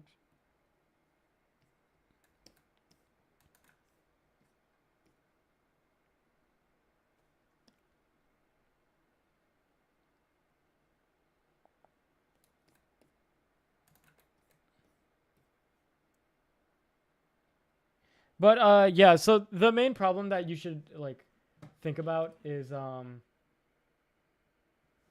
like the way like the main shadows are casted on like a yeah, that's also yeah what I saw. I mean, they do have it in some places like the like with airbrush tools. So like right here in the face, I don't know if you can see it, but they do have some like red glow dodge like right there on their face, and they also do like a very thin line of it as well. So I'm not gonna be precise with it, but yeah, they kind of do have like a very thin line. But yeah, so it's very hard to kind of like get you to this level immediately, so I can kind of just give like very simple critiques. But what you should be focusing on is like try not to use multiply tools when it's for shadows that are casted over a bit like a big chunk of area. Like for example this. But usually when you are shading, just shade the character normally and then do this. And in this example though, it's like that like all it's very hard to explain like what this person does. I don't know. It's kind of very hard to explain. Oh, line art we explained. Coloring on the other hand. It's like they switch between two different techniques whenever they draw. So here they do the they do use a multiply layer for their skin. But I don't think they use it everywhere though. They just use it for the skin. Here they should have color on the skin, I think. They color on the skin layer here, but they use a multiply layer here.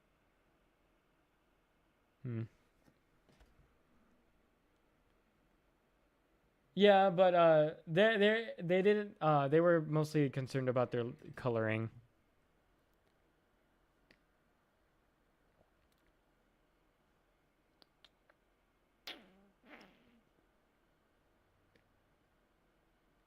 This is another example of that form is very hard to visualize when you don't have proper structure of your character. So a lot of these problems can be solved by simply thinking more about like the structure of your character before you even start coloring. Because when I look at this character, I can think about like a billion different ways to shade her skin. But for this character, it's kind of hard because they just don't have that that what do you call it?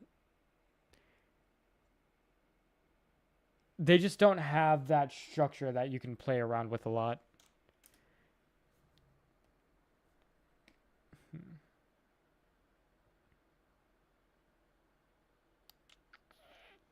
Because like with this artist, I can here. I want to zoom in a little bit. They got like the cheekbone. They got like their nosy.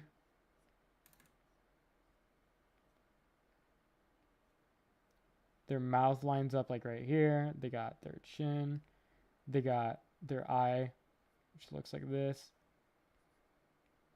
And then they got their eyelid. And then they got their other eyelid. You guys like my interpretation of this art more? I think mine's pretty big, or mine's way better.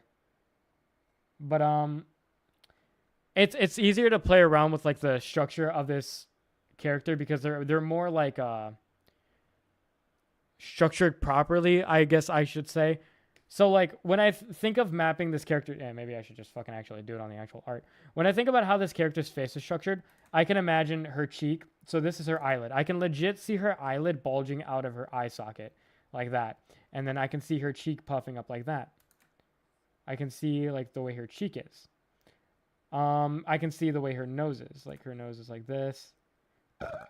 I feel like I could follow like the 3D form of this character's head. Same with her hand. Like if we see her hand, I feel like it's fucking round. I feel like this finger's round. I feel like this finger's round. I feel like this shoulder's round. Uh, he gave her a Chad chin. But a lot of the problems is a lot of beginners tend to improperly structure their character. So no hate to you, this is just how I feel. It feels like this character is drawn very 2D-ish, Like this is kind of how I feel like their face looks like.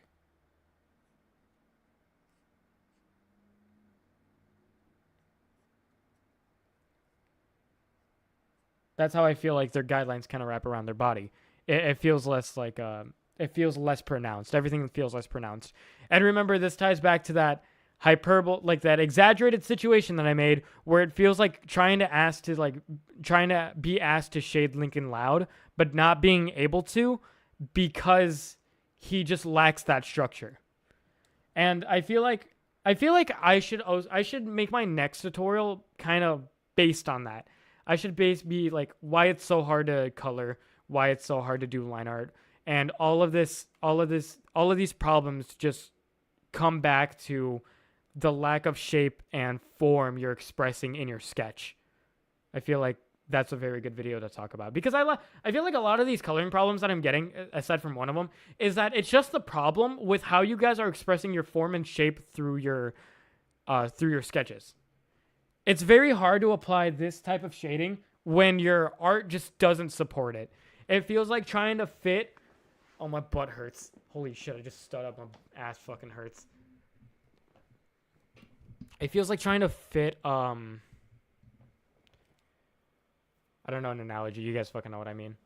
But, yeah, if you want to learn how to color like this, what I suggest first, before you learn how to color like this, is to learn how to sketch, like, I don't know, find an artist that you like and try to learn how to draw characters like them. So, I'm, like, an example is, like, an artist that I like, is that I like. So, here's an example. So, yesterday, I'm learning how to draw hands, and I was complaining about how my line art just looks like complete shit, like a complete shit. And so what I figured out is I just need to practice on how to actually fucking draw hands. So I'm trying to copy how to draw this person's hands so then my coloring and line art also get better. Because if the structure is fucking bad, like if the way I draw hands is bad, my coloring and line art just can't fix that. If you know the structure, you know where to place the shadows. Exactly. If you have something that looks a little too flat and like doesn't have that much shape or form, then it's going to have a lack of complexity in coloring. So what I want to tell you is to look up, try to find some inspiration. Try to think about what you want from your art. How do you want to draw your characters? How do you want to draw your characters? Is there like try to find an artist that like has that style that you want. And then once you find that style, try to see if that structure kind of like allows you to color like this artist. And then you can mix the two. Because if your art style just lacks that form and shape, then it's going to lack that complexity that you can do with coloring. So, yeah. That is my critique.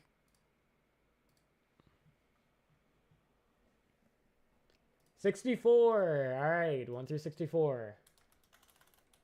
I really hope that helped. If you were satisfied with the critique, then I'll work on improving my form. Thank you so much for the critique. Oh, no problem, Tana.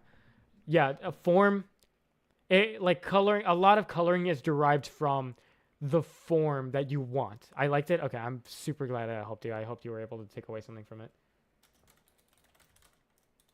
Yeah, a lot of coloring is just dealt through form. Like, you just have to have that form through your sketch to... Yeah, I've said it a million times. Okay, 52.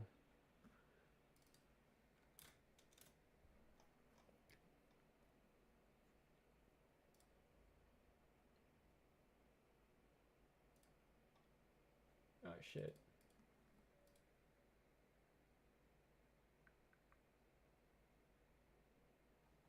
Hold on. Okay, it's a PNG. I gotta reroll again. Okay. Okay, I'm gonna spam like 50 times. I'm okay. Maybe it's a little less random. I keep seeing that this number generator has a fucking bias against certain numbers. Okay, we got 25.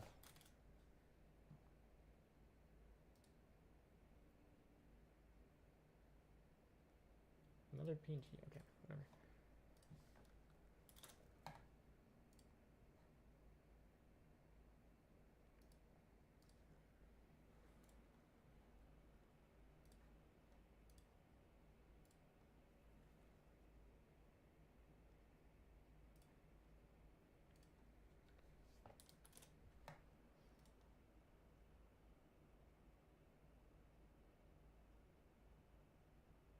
Okay, we got another furry art. It's PSD, right? Okay. I got scared because Google was showing me it, but I forgot when they show you it, they could show you PSD files. Okay, let's see. Wolf Link Techwear. We got his abs showing. Let's see. Let me take a sip of my shit. Work on drawing simple shapes. Mark Bruna has a really good tutorial on that goes into depth. Yep. Simple shapes always help.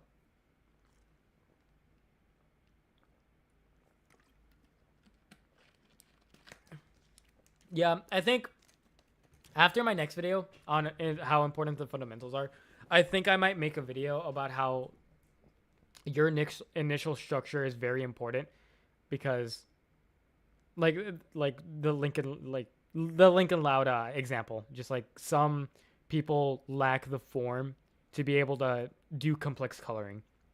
And it's the same with line art. Line art looks bad a lot of times because it just doesn't carry the most of the time it's like a problem with composition or shape, form. A lot of times it looks bad because one of those things. I always notice that when there's a line art, like when there's like a very professional looking line art, it's always clear what it looks like. But a lot of times when I see beginner line art, and even my line art, it looks sometimes congested and it just looks really bad. Okay, let's see what they say. I struggled a bit with being consistent and getting myself into the flow of drawing. I have been trying to work on myself to draw more, but it's difficult due to the procrastination and other stuff, which is, yeah, that is a huge problem. I have a deadline, and I had to rush a bit near the end to meet it, so I wasn't able to get extra things in here, but overall I think I did a good job with the detailed sketch. Rendering is something that I'm not very used to. I need to practice some more. Anatomy is my strong suit, I feel, and can get pretty hyperfixated on it in a way. I usually find poses I really like from other artists, but I never feel like I could share the same pose and idea with my style and characters without worrying about theft. And even if it's, I think, okay, you can copy poses as long as you're not tracing over the initial sketch. I just have a lot of paranoia around art since I'm very insecure and cared so much about it. And then they said they like an artist named Rudge Ragan that inspires them the most for affinity. And then I like his anime kimono a lot. He has a retro fuzzy style. Also like his character design, which is inspired me the most. I guess I'll find inspiration from Leonardo da Vinci, not for their art, but for their struggles against you comfort. Okay, let's see the furry artist. Let me get something that looks pretty good. Oh wait, this looks good. Oh wait, am I looking at the right artist? G-Bon? That's not the right artist. Are they on Twitter? Might be on Twitter. Raw Dragon. I'm pretty sure that was the name. Yeah, okay. They're on Twitter. I have to sign in. I ain't doing all that.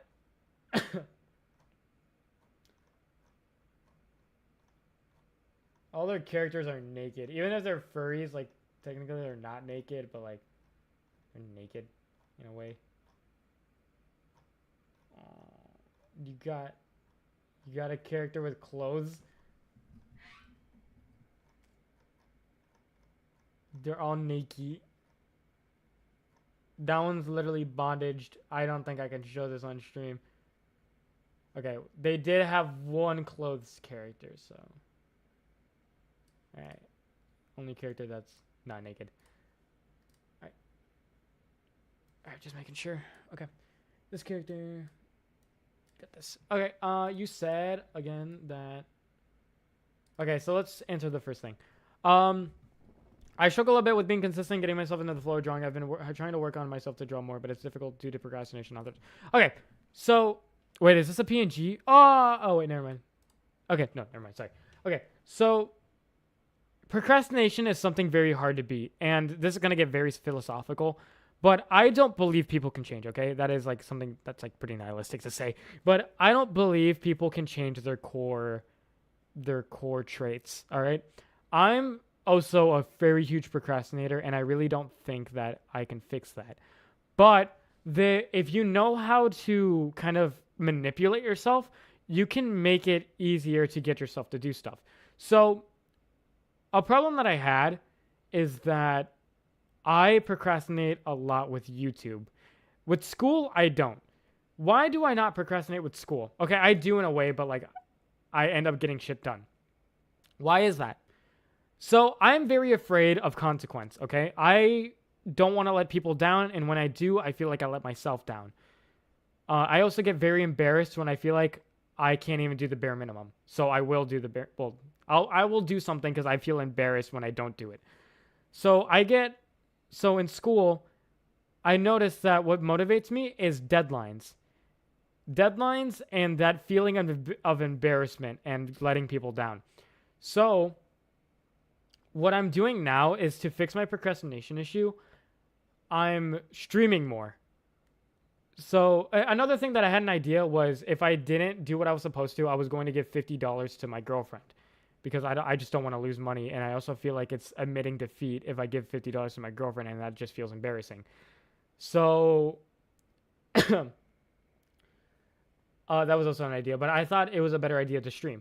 So I don't want to let people down. I feel like from now on, if I don't stream when people are expecting it, I'm going to let them down, and I don't want to do that. So I'm kind of manipulating myself to force myself to like work from like being like from that feeling of being scared that I'll let people down and then I'll feel embarrassed. So you got to think about your core traits as a person and how to manipulate them. So you got like for me, I have to give myself a consequence. For you, it could be the same. You have to just give yourself like a consequence. If I don't do this, I'm gonna give $50 to someone, or I'll give $50 to charity, and then I'll feel embarrassed. So I don't really want to do that. I'm gonna do what I have to, just so I don't.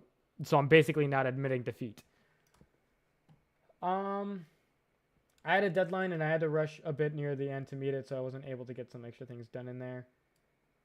So also, I don't know if you're that type of person, but usually I get into the flow of drawing when I start it. It's always the starting part that hurts for me. But once I start, I don't want to finish. Or I don't want to stop once I start. I don't know if you're like that, but if you struggle getting yourself into the flow, again, think about your core values as a person and see if you can manipulate yourself to get into that flow. Rendering is something I'm not really used to. I need to practice more. That is my strong suit. I feel like I can be pretty hyperfixated. Usually find characters. A lot of paranoia. So is there like any like problem that you have with this art specifically? Because it feels like first you talked about you as an artist. All right, hold up, what's your name? You as an artist, and you talked about your deadline. You think you did a good job. Rendering is not something. Oh, so rendering. We can talk about your rendering. Practice more. Yeah, we can talk about your rendering. Okay, and then with the poses, you can copy a pose. You can't own a fucking pose. As long as you're not tracing it. And there's also a thing as heavily referencing where a lot of your body parts look exactly like the person. So like, here's an example. Here's an example of heavy referencing. Actually, no. It's just straight up copying, actually. Yeah, never mind. Manipulating yourself sounds like great advice. Yeah, because sometimes I don't believe people can change. Like, I can't change that I'm not a procrastinator. I will always be that way. So all I could do is manipulate myself to not feel like that. To not be like that. As long as you're not making your character, like your character's body and like all the body parts just like look exactly like that, like the artist that you're referencing, you should be fine. Poses, you can't own poses. That's a very stupid idea that people think that even exists. So yeah. Let's talk about your rendering. Okay, so I don't know if this. Yeah, this didn't. For some reason, your character's body is more green than it should be. I do not know why. Hopefully I don't find like a fucking folder where I just unhide it and then it just shows me his dick. Okay, it's this one. What is this one doing? Color burn? Is it doing color burn? This looks a little bit more lighter. I'm going to assume it's like this. Yeah, it's around like that. That's what it looks like it should be.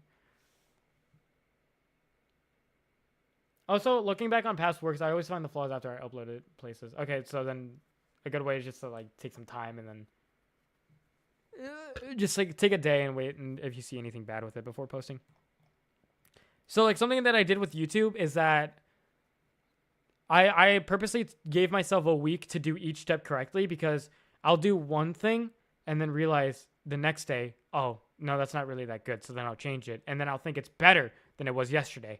And then the day next, I'll be like, oh, shit, now I don't feel like I did this good. And then I'll change it. And then I'm going to think that it's better than the day yesterday. So I think just take it like maybe give yourself like a week before posting it. And then that way you'll keep improving it. And then it'll get to the point where you're like, all right, I'm just fucking done with this. But yeah, let's take a look at your rendering. Okay, so you want to render, I assume, a lot like this person. I'm also going to bring up on the side an actual naked picture, because character has his abs out. Maybe I can find an example of this character that they made with their abs out. Yeah. Okay, so the artists that you follow, for their body, it doesn't look like they line art their characters' abs and stuff like that. So, yeah, just do it over.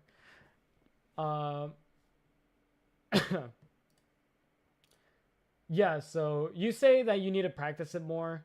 I think a good way to practice it is to try to avoid line arting things that are inside like the lines. Or, yeah, try not to line art like the form, I guess I should say. Like, this line shouldn't be here. And really, this all of this has to do with line art, or like art style, which is why all of this has to do with art style, which is why I'm asking you guys to provide artists that represent the art style that you want. Because as you can see, I'm comparing this dude to a person that he follows. So I'm saying that he shouldn't line art his abs and his form, because that's what his favorite artist does. It's very important that I know who your favorite artists are. Right, just as an example. I don't think animals have abs aside from just that one kangaroo, like you mentioned. So yeah, I'd say just color the. Is this part of the README? Yeah. Okay. So I think oh shit, my mic just kind of fucked. These inside lines on the abs, I think you should render them instead. All you really have to do is just like treat each section of the abs as its own object, and then it'd be much easier to just paint it like that. As you can see, like I'm treating it each part as its own object. It's kind of getting there. And I'll just blur a little bit just to give it a little bit more form.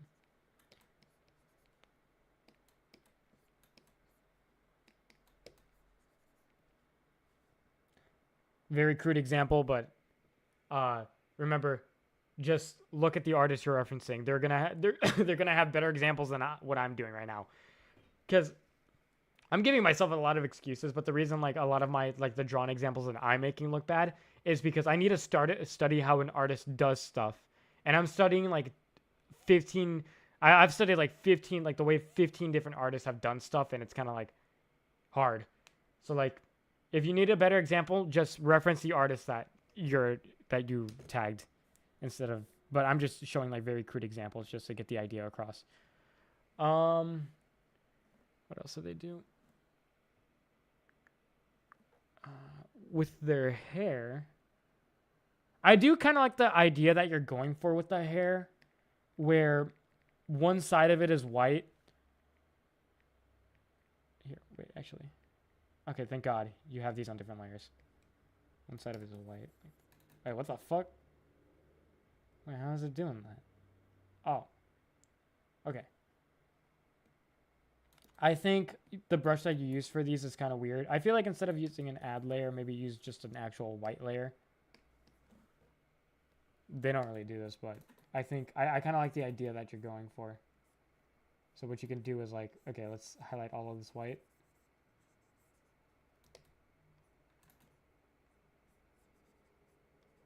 And then add some blur. Oh, maybe it can be add. Oh, yeah, it can be add. I don't really know. It's pretty.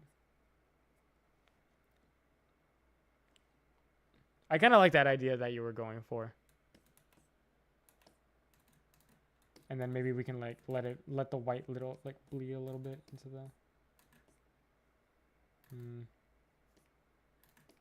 I don't know, but I did like that thing you were going for.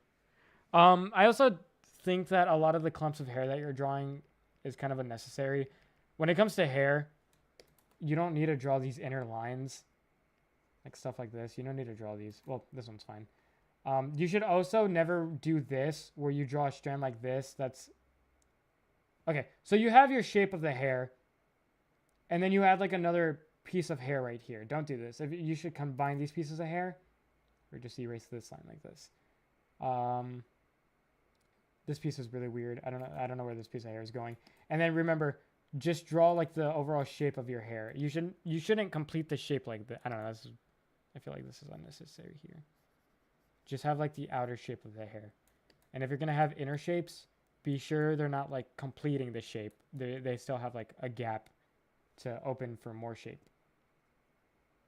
I mean, and then these parts are fine because it's hair coming down. I mean, I prefer to erase it though. Nah, you can leave it like that. Okay.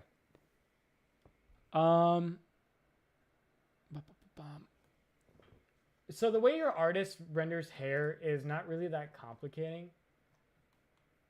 So what they do is they add an entire gradient to all of the hair. So they add an entire gradient. So we're gonna have like something like this. So they have like a whole gradient, and then they have a highlight. I don't like the colors I'm picking.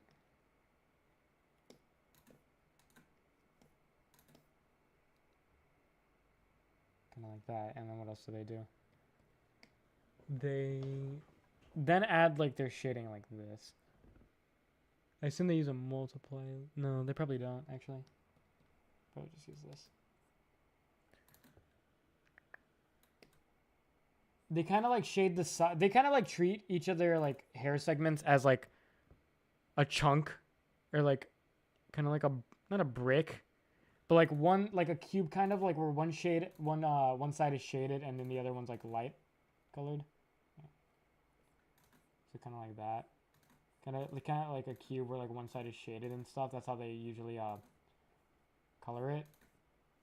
And then sometimes they do like add like a little strand. Oh, what the fuck? Why is this being weird? Oh, that's why. Oh, that's why the color was off, because I was fucking okay. Okay, that's better.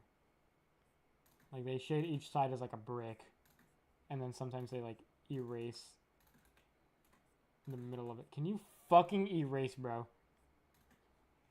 Brother. Okay. Oh my god, that was pissing me off. But yeah, the way that your favorite artist shades, not really that hard. And then they add like a huge highlight.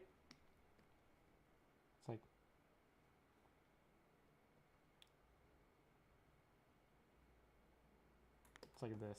It's like a big ass highlight. Oh shit. Big highlight. That kind of goes around the curvature of their head. It's like, it's like,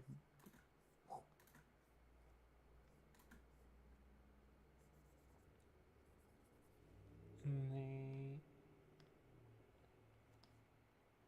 they use a better color. Huh? You're not yellow. Why can't you fucking be yellow? Be yellow, motherfucker.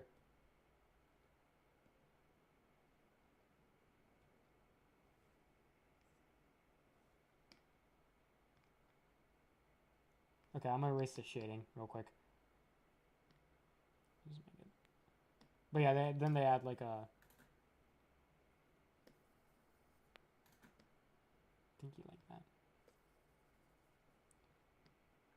But yeah, so oh my god, dude, I'm so hungry right now. Yeah, the way your favorite artist shade, like the way they shade, isn't really that hard. Mostly they use a lot of gradients for the hair, and then they just like very simply like just like shade the hair as if it was like a. They don't do too much on it. And then most of the time, like stuff like abs and stuff, they don't line art it. They just shade the form of it, but they don't line art the form of it.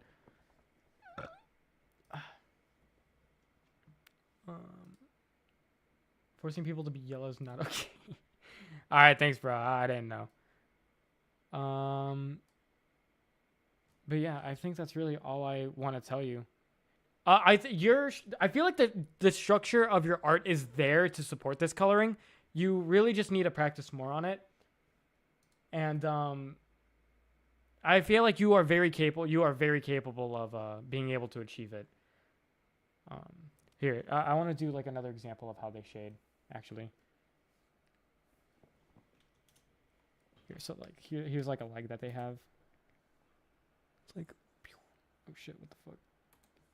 It's like, you guys remember when I had this shit like 2 hours ago? I wonder where the fuck it went. Like, how does that shit just like disappear?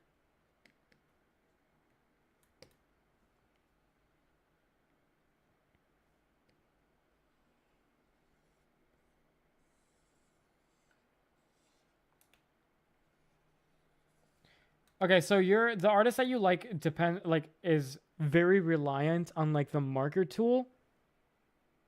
Okay, the marker tool, and okay, the basically the basic fucking brushes, the marker tool, the watercolor, and then airbrush.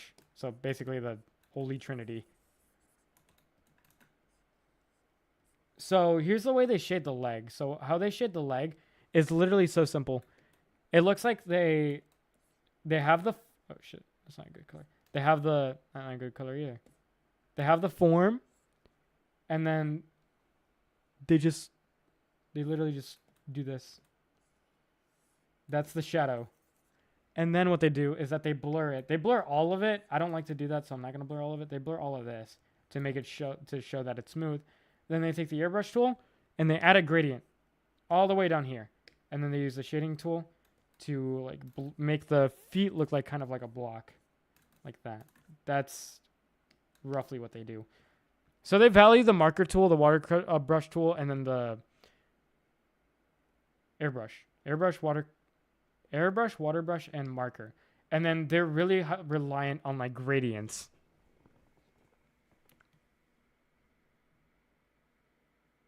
Who's being racist?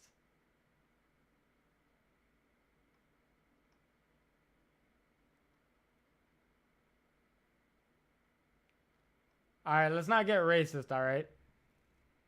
But yeah, that's usually how your favorite artist shades. But I think you're very capable of understanding how they do. I think you just need to reference them a little bit more. And that probably mostly has to do with getting in the flow of art. Because, I mean, if you're not in the flow, you're going to be too lazy to care. 68. 1 through 68.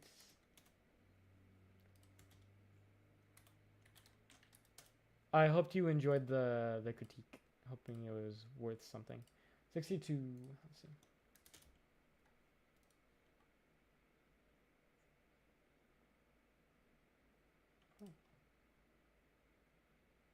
I like it. Okay, let's see. This is interesting. Very interesting. Very interesting. Okay, let's see what they said. Google has AI? Yeah, it's been have AI.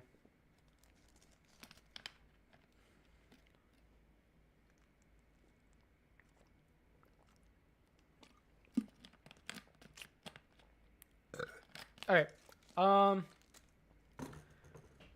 Let's see. Talk about your thoughts on the. Always reading the same fucking question. I attempted to create something colorful, but I feel like the anatomy is a bit off, and I appreciate advice on color correction. My intention was to keep it simple and draw loosely, but it ended up feeling overworked. I have a tendency to over-detail or overuse the wrong color, which complicates my work. I'd like to focus on simplifying my style while maintaining the look of a colored pencil art. Line art isn't a priority for me as long as it has a sketchy casual feel. Okay, so fuck line art. This person, you like this person, and you gave me a very specific image. Oh, that's cool. I like this.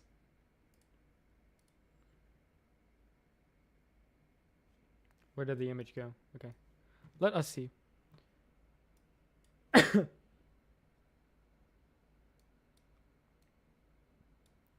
So you say you feel like your color, you tend to over detail or overuse the wrong color, and you want to focus on simplifying your style, and you feel like the anatomy is a bit off. Okay, so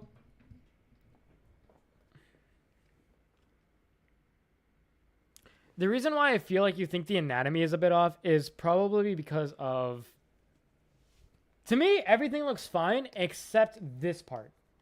Okay, well, maybe it's fine. Except, okay, that's not a good color either. Except this part.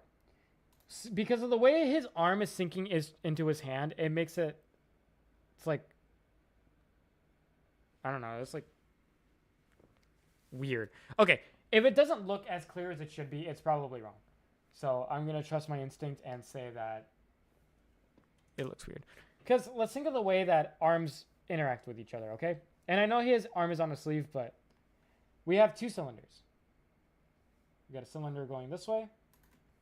Why the fuck is the stabilization so bad? Oh, it isn't. That's just me. Okay. I'm just sucking at drawing straight lines today. Okay, we got this. Why does this feel weird? What the fuck? I'm tweaking.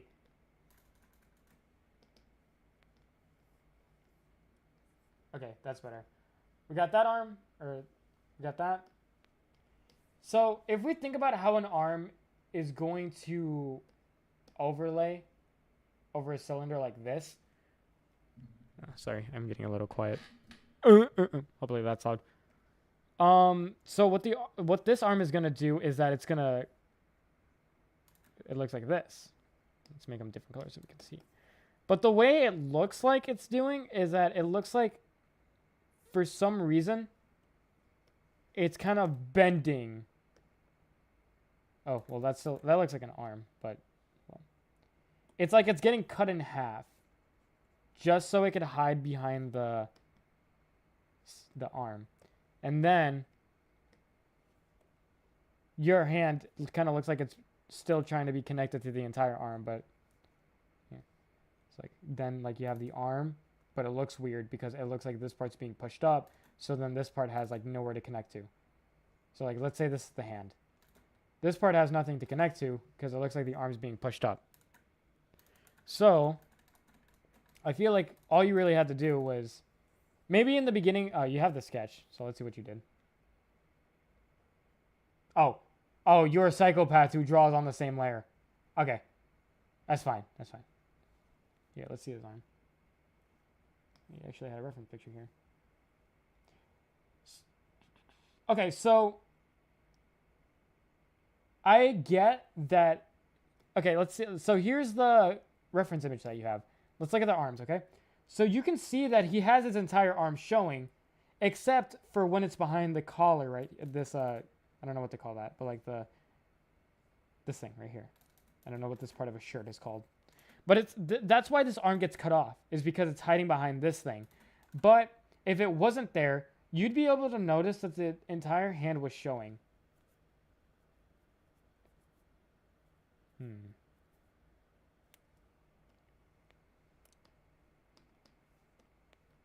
But this also brings up the question. No, don't fucking apply the transformation, you ass. What if it was tilted like that? That's also a good question. But it's not being tilted like that. I think it's being tilted straight. That's why it looks weird. So when your arm is tilting inward like this, then it would make sense to erase the cylinder. Yeah, see, so it would then make sense to erase the cylinder because it's being tilted backwards. But since your arm cylinder is like straight, it wouldn't make sense to like have to bend the arm inward just to make it look like it's going over the blue cylinder, which is the other person's arm. It would have to be like this. So what you'd want to do is kind of like that. And this is why it's also very important to think of body parts as shapes, because then it's easier to comprehend how they interact, like how shit interacts with each other. So I think the only problem with the anatomy is that maybe I could use a liquefy tool. I think it's gonna fuck it up, so I don't trust it, but we're gonna try it. It's make the arm go. Oh shit.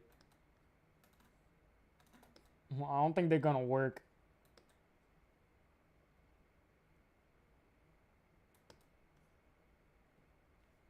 I fucked up, but you can see how the arm looks fuller, and now it actually looks like it's going over the arm.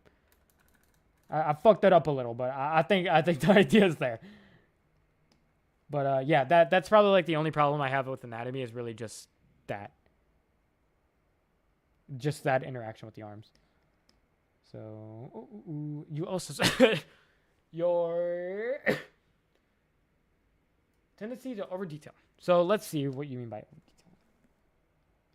So what this person does is that they really only focus on the major colors. As you can see, I feel like you want to blend your character. You want to blend a lot of your colors together. I would say, but we watched like. Oh yeah, we did. I don't know. Maybe it's just people don't like hearing me yap. I don't know. I doubt I have that many or like. Somebody said it was because like, it was they're yeah. I don't know what they are, but they're friends. I don't know, but whatever. I feel like it's because you're using so many colors because you want the piece to blend, like all these colors to blend into each other. It's the same. It's kind of the same thing as like taking the blur tool and just blending everything. It's kind of the same deal, you know? Like, it's kind of the same thing. That's kind of like what you're doing with these colors. But the way this artist does it is that they kind of just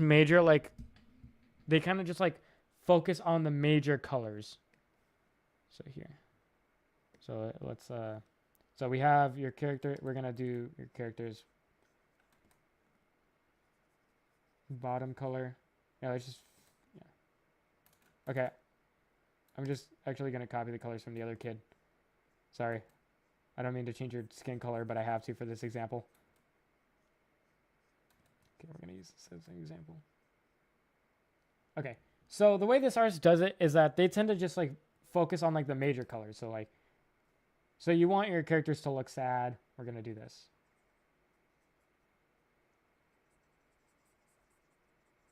And then he has like a little bit of blue to like offset the tone.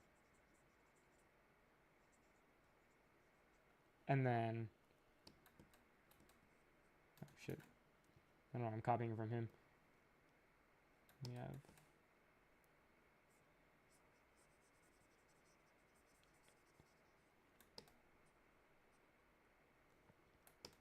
see, I don't have the same texture pen, so it's going to look a little weird, but the idea should still be there. I don't know. It has like some fucking detail. I don't know what that is for.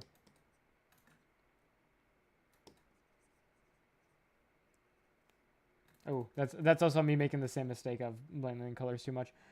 So they have like a very like crude way of shading. As you can see, like they're just kind of coloring it. So here, maybe a better example is the shirt. Let's take away from the shirt. Get the fucking shirt out of here. Let's use this brush instead. So if I were to shade like them, they would really just scribble all the shading. So like,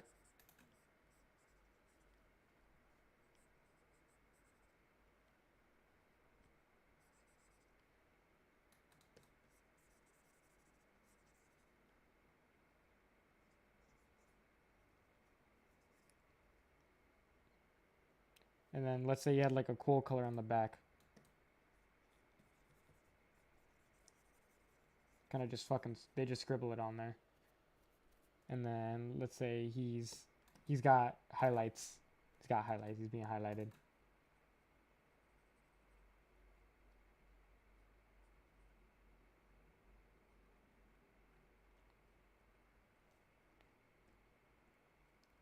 Okay. Once again, another example of it's probably better to just reference the actual artist than to look at my example because they do it better than I do. But okay, so the problem, you get the problem, right? The problem is that you, like you say, you tend to over detail and overuse the wrong color. What you should be doing instead is maybe what you should be doing instead is, I don't know how you draw, but zooming out kind of helps with that problem of over detailing. When you zoom out, now you're focusing on the bigger picture, so then you'll care less about like the minor details. Another thing is that you don't like. I also think it's a problem with the brush that you're using. Oh, maybe I don't know. I don't really know, because like over here, it feels like you're using the same brush, but you're getting different colors from the same color. You know what I mean? Like using a different opacity brush. But this guy, whenever he colors something, it feels like he's getting the same consistent color out of the same brush. So I feel like maybe try to get a brush that doesn't vary in opacity, or maybe by like a little bit.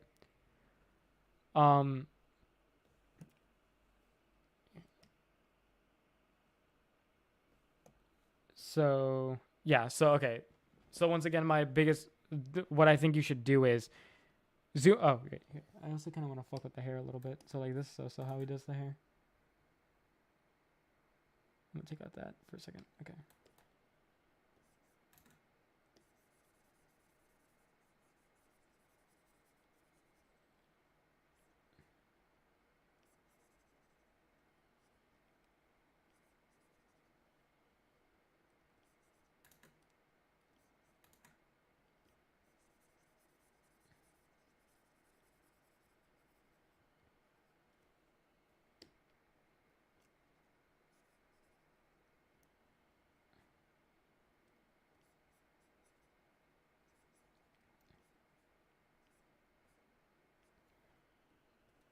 Yeah, well, you can obviously do a better job than me, but yeah, you just want to stay zoomed out, focus on the bigger picture.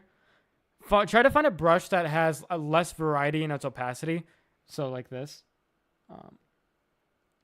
So like try to maybe set the minimum value to something higher so that you get a more consistent color out of your brush, and yeah, I feel like that. I feel like you're capable of being able to draw like this. It's just those two problems that you have, is the over detailing, how to fix it, zoom out when you draw, and then focus on like bigger chunks of color. So like you want bigger chunks of color, because like when I look at your art, it feels like all these like colors are blending into each other. But for this guy, all the colors are kind of just like separated in chunks. Okay. We will probably do one more. It's getting close to 4 hours. It's almost already going to be 4 hours. I'm getting a little tired, so we're going to do one more. Hey, I'm drunk. I love your video. Okay, thanks. Hey, thanks, bro. All right, 1 through 70. Who's going to be the lucky last one?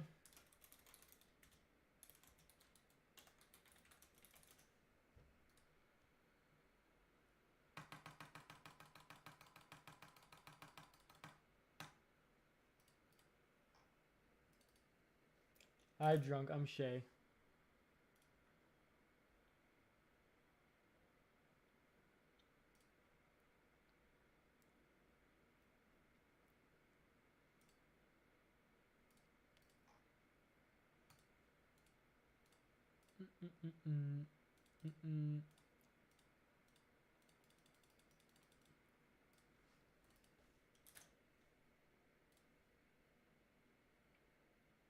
All right, I'm probably just gonna pick this last drawing just to try to find something that I haven't talked about.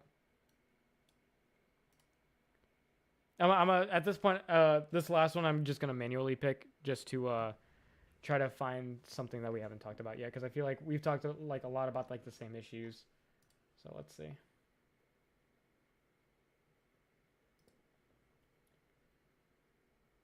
I'm gonna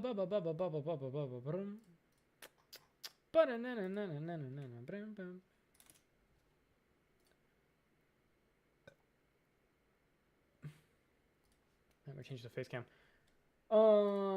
My dick hurt. My dick hurt. Mama, wiener hurt. Mummy, mama, mummy. Okay, I'm just gonna go through these. How are you guys liking the stream, by the way? Was it like out of 1 out of 10? I want to know whether you guys like this stream a lot or not. Somebody said earlier that I still haven't reached 200 viewers yet. I'm thinking that people, well, okay, so the good thing about streaming a lot is that I get to have like more chances of experimenting with videos, since I only post like 1 time a month, even. I don't get to experiment as much, so it's better that I get to experiment daily. So my idea is that maybe to hit 200 viewers again. I think people like it when I watch. When I title the stream "Drawing Hot Women" and I draw a woman, I think that's like when I peak. But we'll see. I like listening to you, to be honest. You're pretty chill. Thank you. I'm glad you like listening to me. What did I say on stream? Dick? That my dick hurt? Probably. Thank you, 10. You did amazing. Thank you. I mean, on YouTube streaming. Is this the first time you found me? -1 out of 10. Gandhi logic. Is that a Civilization reference? Is that when his shit overflows and then it goes back to like max? Critiquing a hot woman art. That would probably be a good title. 3 days I found you, lol. Will there be a VOD of the stream? Yes. From now on, I will be leaving my streams up. Yeah, I never played the game though. Bro just referenced something he never fucking played. Alright, let's go to one of the single digits, see what we find.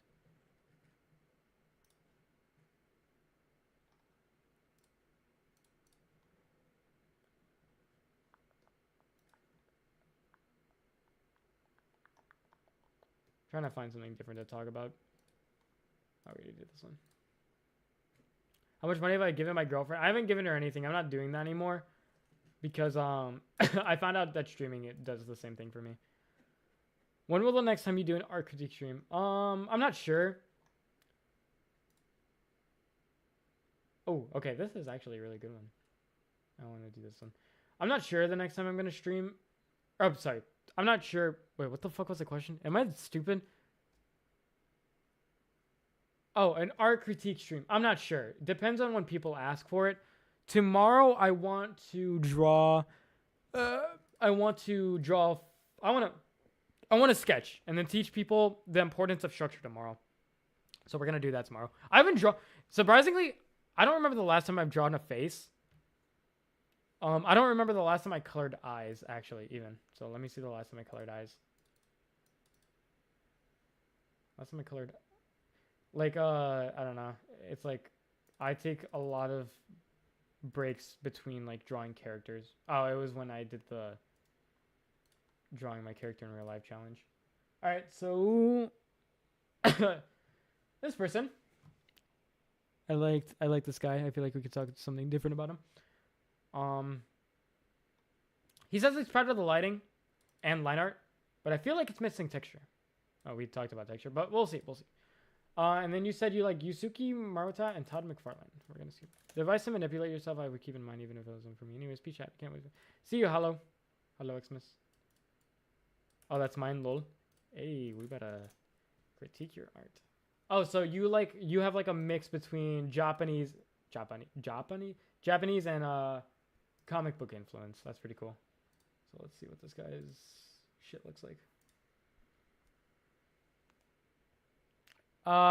This is gonna be the last critique, so I'm probably not gonna be accepting responses anymore.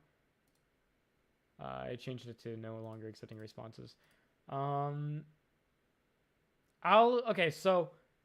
leave the responses. Just be sure next time I do this to not resubmit a response. I'm gonna leave the responses. I'm not gonna delete them. I'm just gonna leave them. And next time you'll be able to respond is the next time I stream. So we'll see.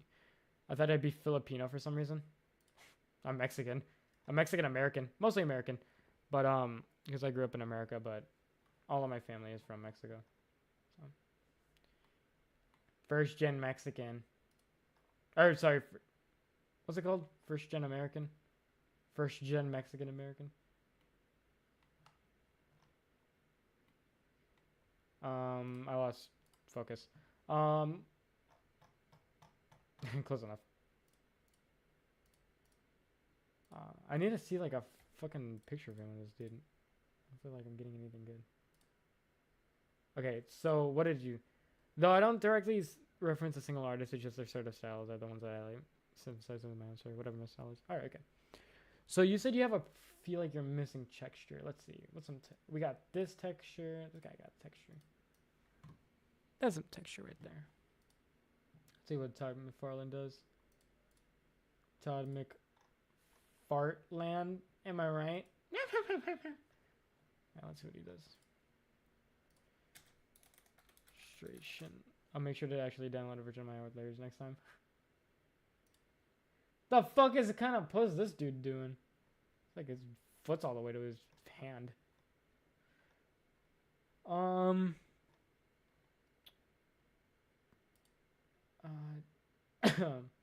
I need to find an example of this guy like adding texture on his clothing. There's not a lot. Oh, that's AI. Oh, this is all fucking AI. Oh, it's over. Minus AI. Or before 2022. Oh, I put 2002. Not even 2002. 202.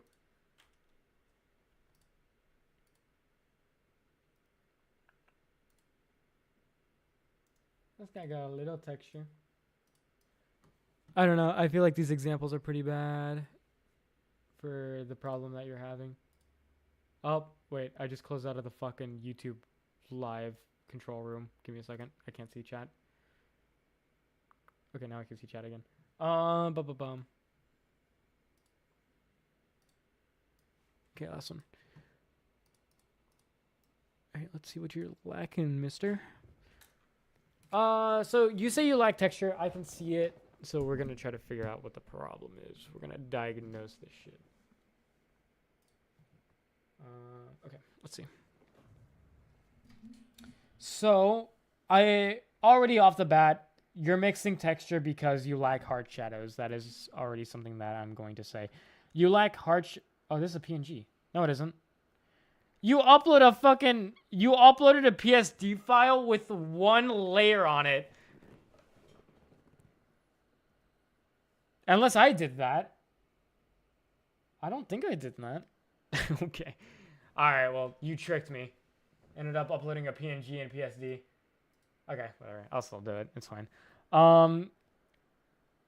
We're going to be... I'm going to end up talking about the same things, which kind of sucks, but for you, it'll be very valuable. So, once again, sorry. No, it's just because the reason I needed PSD files was to see all your individual layers so that I could edit them, but this seems to only have one layer.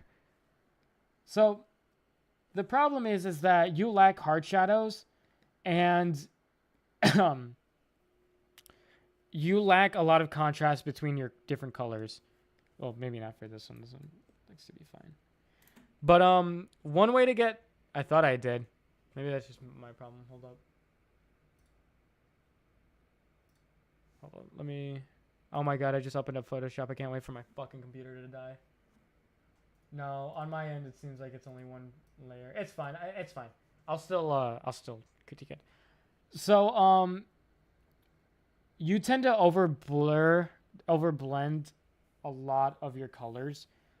So, like, a really good example that I feel like you overblended it, but it looks like it looks like it could have been really good, is on your hand, actually. No, ones used to be switched. Yeah, that's fine. So let's look at your hand. Your hand, if it was a lot sharper and less blurred, I feel like it actually could have looked like very, very strong. So let's instead color this as if it were hard shaded.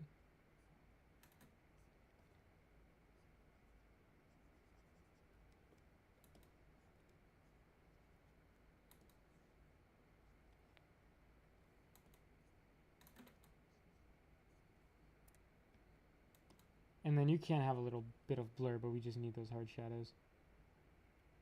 So, like, having those hard shadows just makes the straw like makes the form more apparent. You have a problem with patience when it comes to rendering, so just sort of.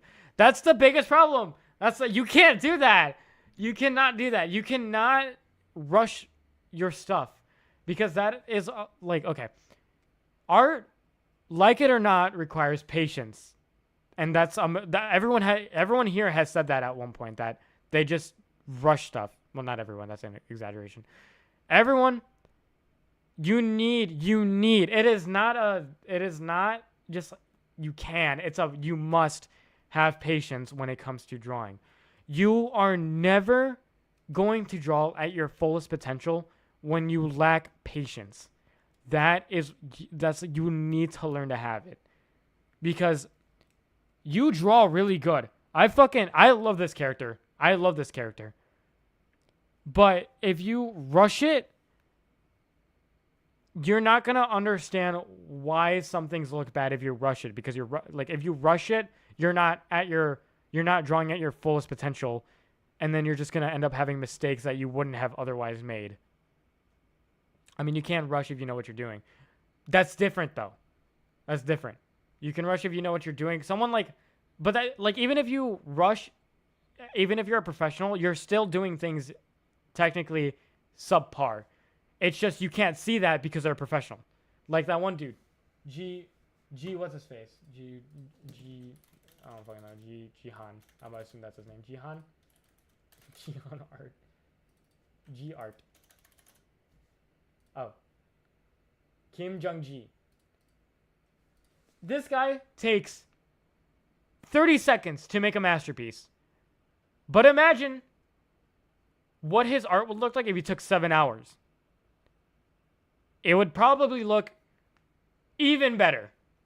All right? Because when he's an expert, but if he takes 30 minutes, I doubt that he's drawing at his max potential, even if it looks super good. So you can rush, but you're not at your max potential. But so one thing you need to learn is just to have patience. Take your time on stuff. There's a good balance between taking your time on stuff and over detailing, of course. You gotta learn that it's like diminishing returns, okay? Put enough time into it, but not so much time that you're just not changing anything about it. Yeah, I don't know why I rush. It's really annoying. I love the process, but I think I just learned to do things fast. I guess I need more just to practice rendering more. Yeah, you do. I would suggest maybe an exercise is to copy an art, like a piece of art that you like, with the intent of trying to get it to look exact. Because I feel like that's gonna help you be more disciplined with not rushing things, because obviously if you rush, it's not gonna look exact. I don't know. Okay, that's a technique that I do. I like to copy stuff to practice, and I feel like practicing with the intent of learning patience helps a lot because it helps you understand the bigger picture and adding details that matter, but also not over detailing. But yeah, the reason you lack texture is 1, patience, of course, and 2, you're not adding a lot of hard shadows. You're blending a lot. So pants usually do not have soft shadows. So pants usually have hard shadows because they're very wrinkly. Shit like that, like this. There's not a lot of soft shadows that come into pants. Okay, well, I'm just making shit up. I'm not even doing this that well, but maybe I can find a piece of art that does a better job at explaining it than I do. Let's see my references folder, see if I have anything. A girl with pants, or maybe. Do any of these characters wear jeans, bro? None of them do. Maybe I have a better example. SD jeans. Yeah, fucking jeans, bro. No jeans. No pants. Okay. Here, because this texture of this character is kind of like what you're trying to achieve. It's a little bit too soft too, though. That's weird. Even my favorite artist is doing it too soft. Let's see, what's a better example? Maybe some bitches who wear jeans, bruh. Okay, here. That's probably good. That shit is so fucking low res. You can't even. Is this higher res? It's the same fucking picture. You still got Paint Tool Sai on your PC? Yeah, I do. Birch, give me a fucking. How have you drawn no characters with jeans, little bro?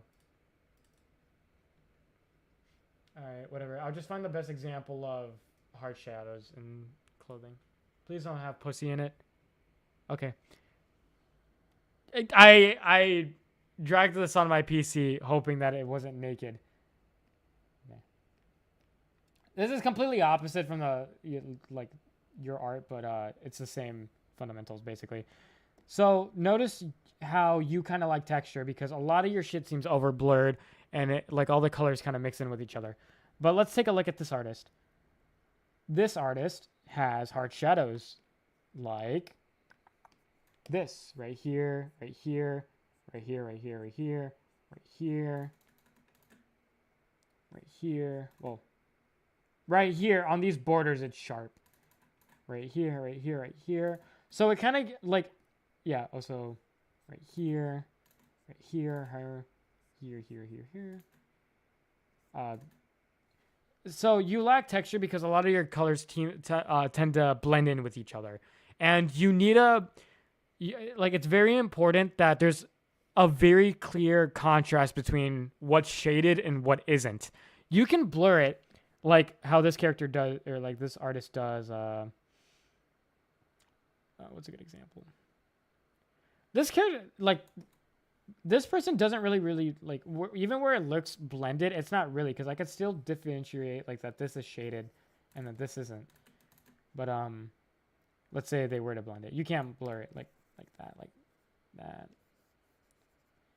But yeah, it's very important that the viewer can understand what is shaded and what isn't because that's kind of like that gives off texture too. So if everything's blended together like this part is, it's gonna look like it's kind of just it's not clothing. It just doesn't look like clothing. Let's see with their skin as well. We can see that. Let's look at the way her hand is shaded. Her hand is shaded, like you can clearly tell that this part's shaded because it's hard shadow, and then this part isn't shaded. This part's shaded. This part's shaded. This is clearly not shaded. And the colors don't really mix in with each other, aside from like the fingertips that have like a gradient of pink. So when you zoom out, you can clearly see the sharpness of the shadows. But yeah. So I've said it a lot before, and I'll say it again. Hard shadow is very important to have that contrast between what's not shaded and what is shaded so that the viewer gets a better visualization of what the form looks like and what the texture looks like. So for you, the texture is going to be wrinkles. So like this artist shows wrinkles very well through hard shadows. I feel like even the wrinkles that you have now, they look really good as long as they were like maybe sharper. They would look better and not so blended. Oh my god, how are you still alive? I took the fattest nap. How long has it been? I didn't even know you took a fucking nap. I'm still streaming. I'm still going strong. Okay. That's probably the last critique I'm gonna do. I'm fucking tired at this point. How many viewers did we peak? We peaked at 108, which is crazy. That's the most so far this week. So tomorrow I'm going to be probably sketching my own full art character, doing like the drawing the hottest woman title, and then maybe I'll do a stupid ass thumbnail. I'll show tomorrow how much structure matters, and hopefully that'll get people to watch the stream. Yeah, thank you. That was some great advice. I'm glad. Hopefully everyone who I've critiqued was satisfied with their critique, and everyone who didn't get like their shit critiqued, hopefully took something away from any of the people that I critiqued. But yeah, so this was my first critique stream, like my first real critique stream. Every other time I've done it before, it's just kind of but this is my real first critique stream. I'll do some more in the future. I'm probably gonna change the way I do it. Maybe I won't try to draw examples that much, but like compare it with like artists that you guys give me. because it's kind of hard to replicate a technique on the spot, and then I have to do that for like 20 different artists. Did you erase your past stream VODs? I could assume you swore more than that. I did. I'm just going to keep the ones that I've started from this week and then on out. Just the daily streams. I'm just going to keep those on. So, yeah. Thank you for the donations. Let me say your names again. Not Very Gouda and Lenny and Jenga. Thank you so much for the donations. I appreciate it so much. And thank you guys for joining me. Tomorrow, once again, hopefully, maybe we can peak 200 viewers. It's a dream, but we'll see. Thank you guys. I'll see you all in the next stream. Sorry, that was supposed to be a peace sign.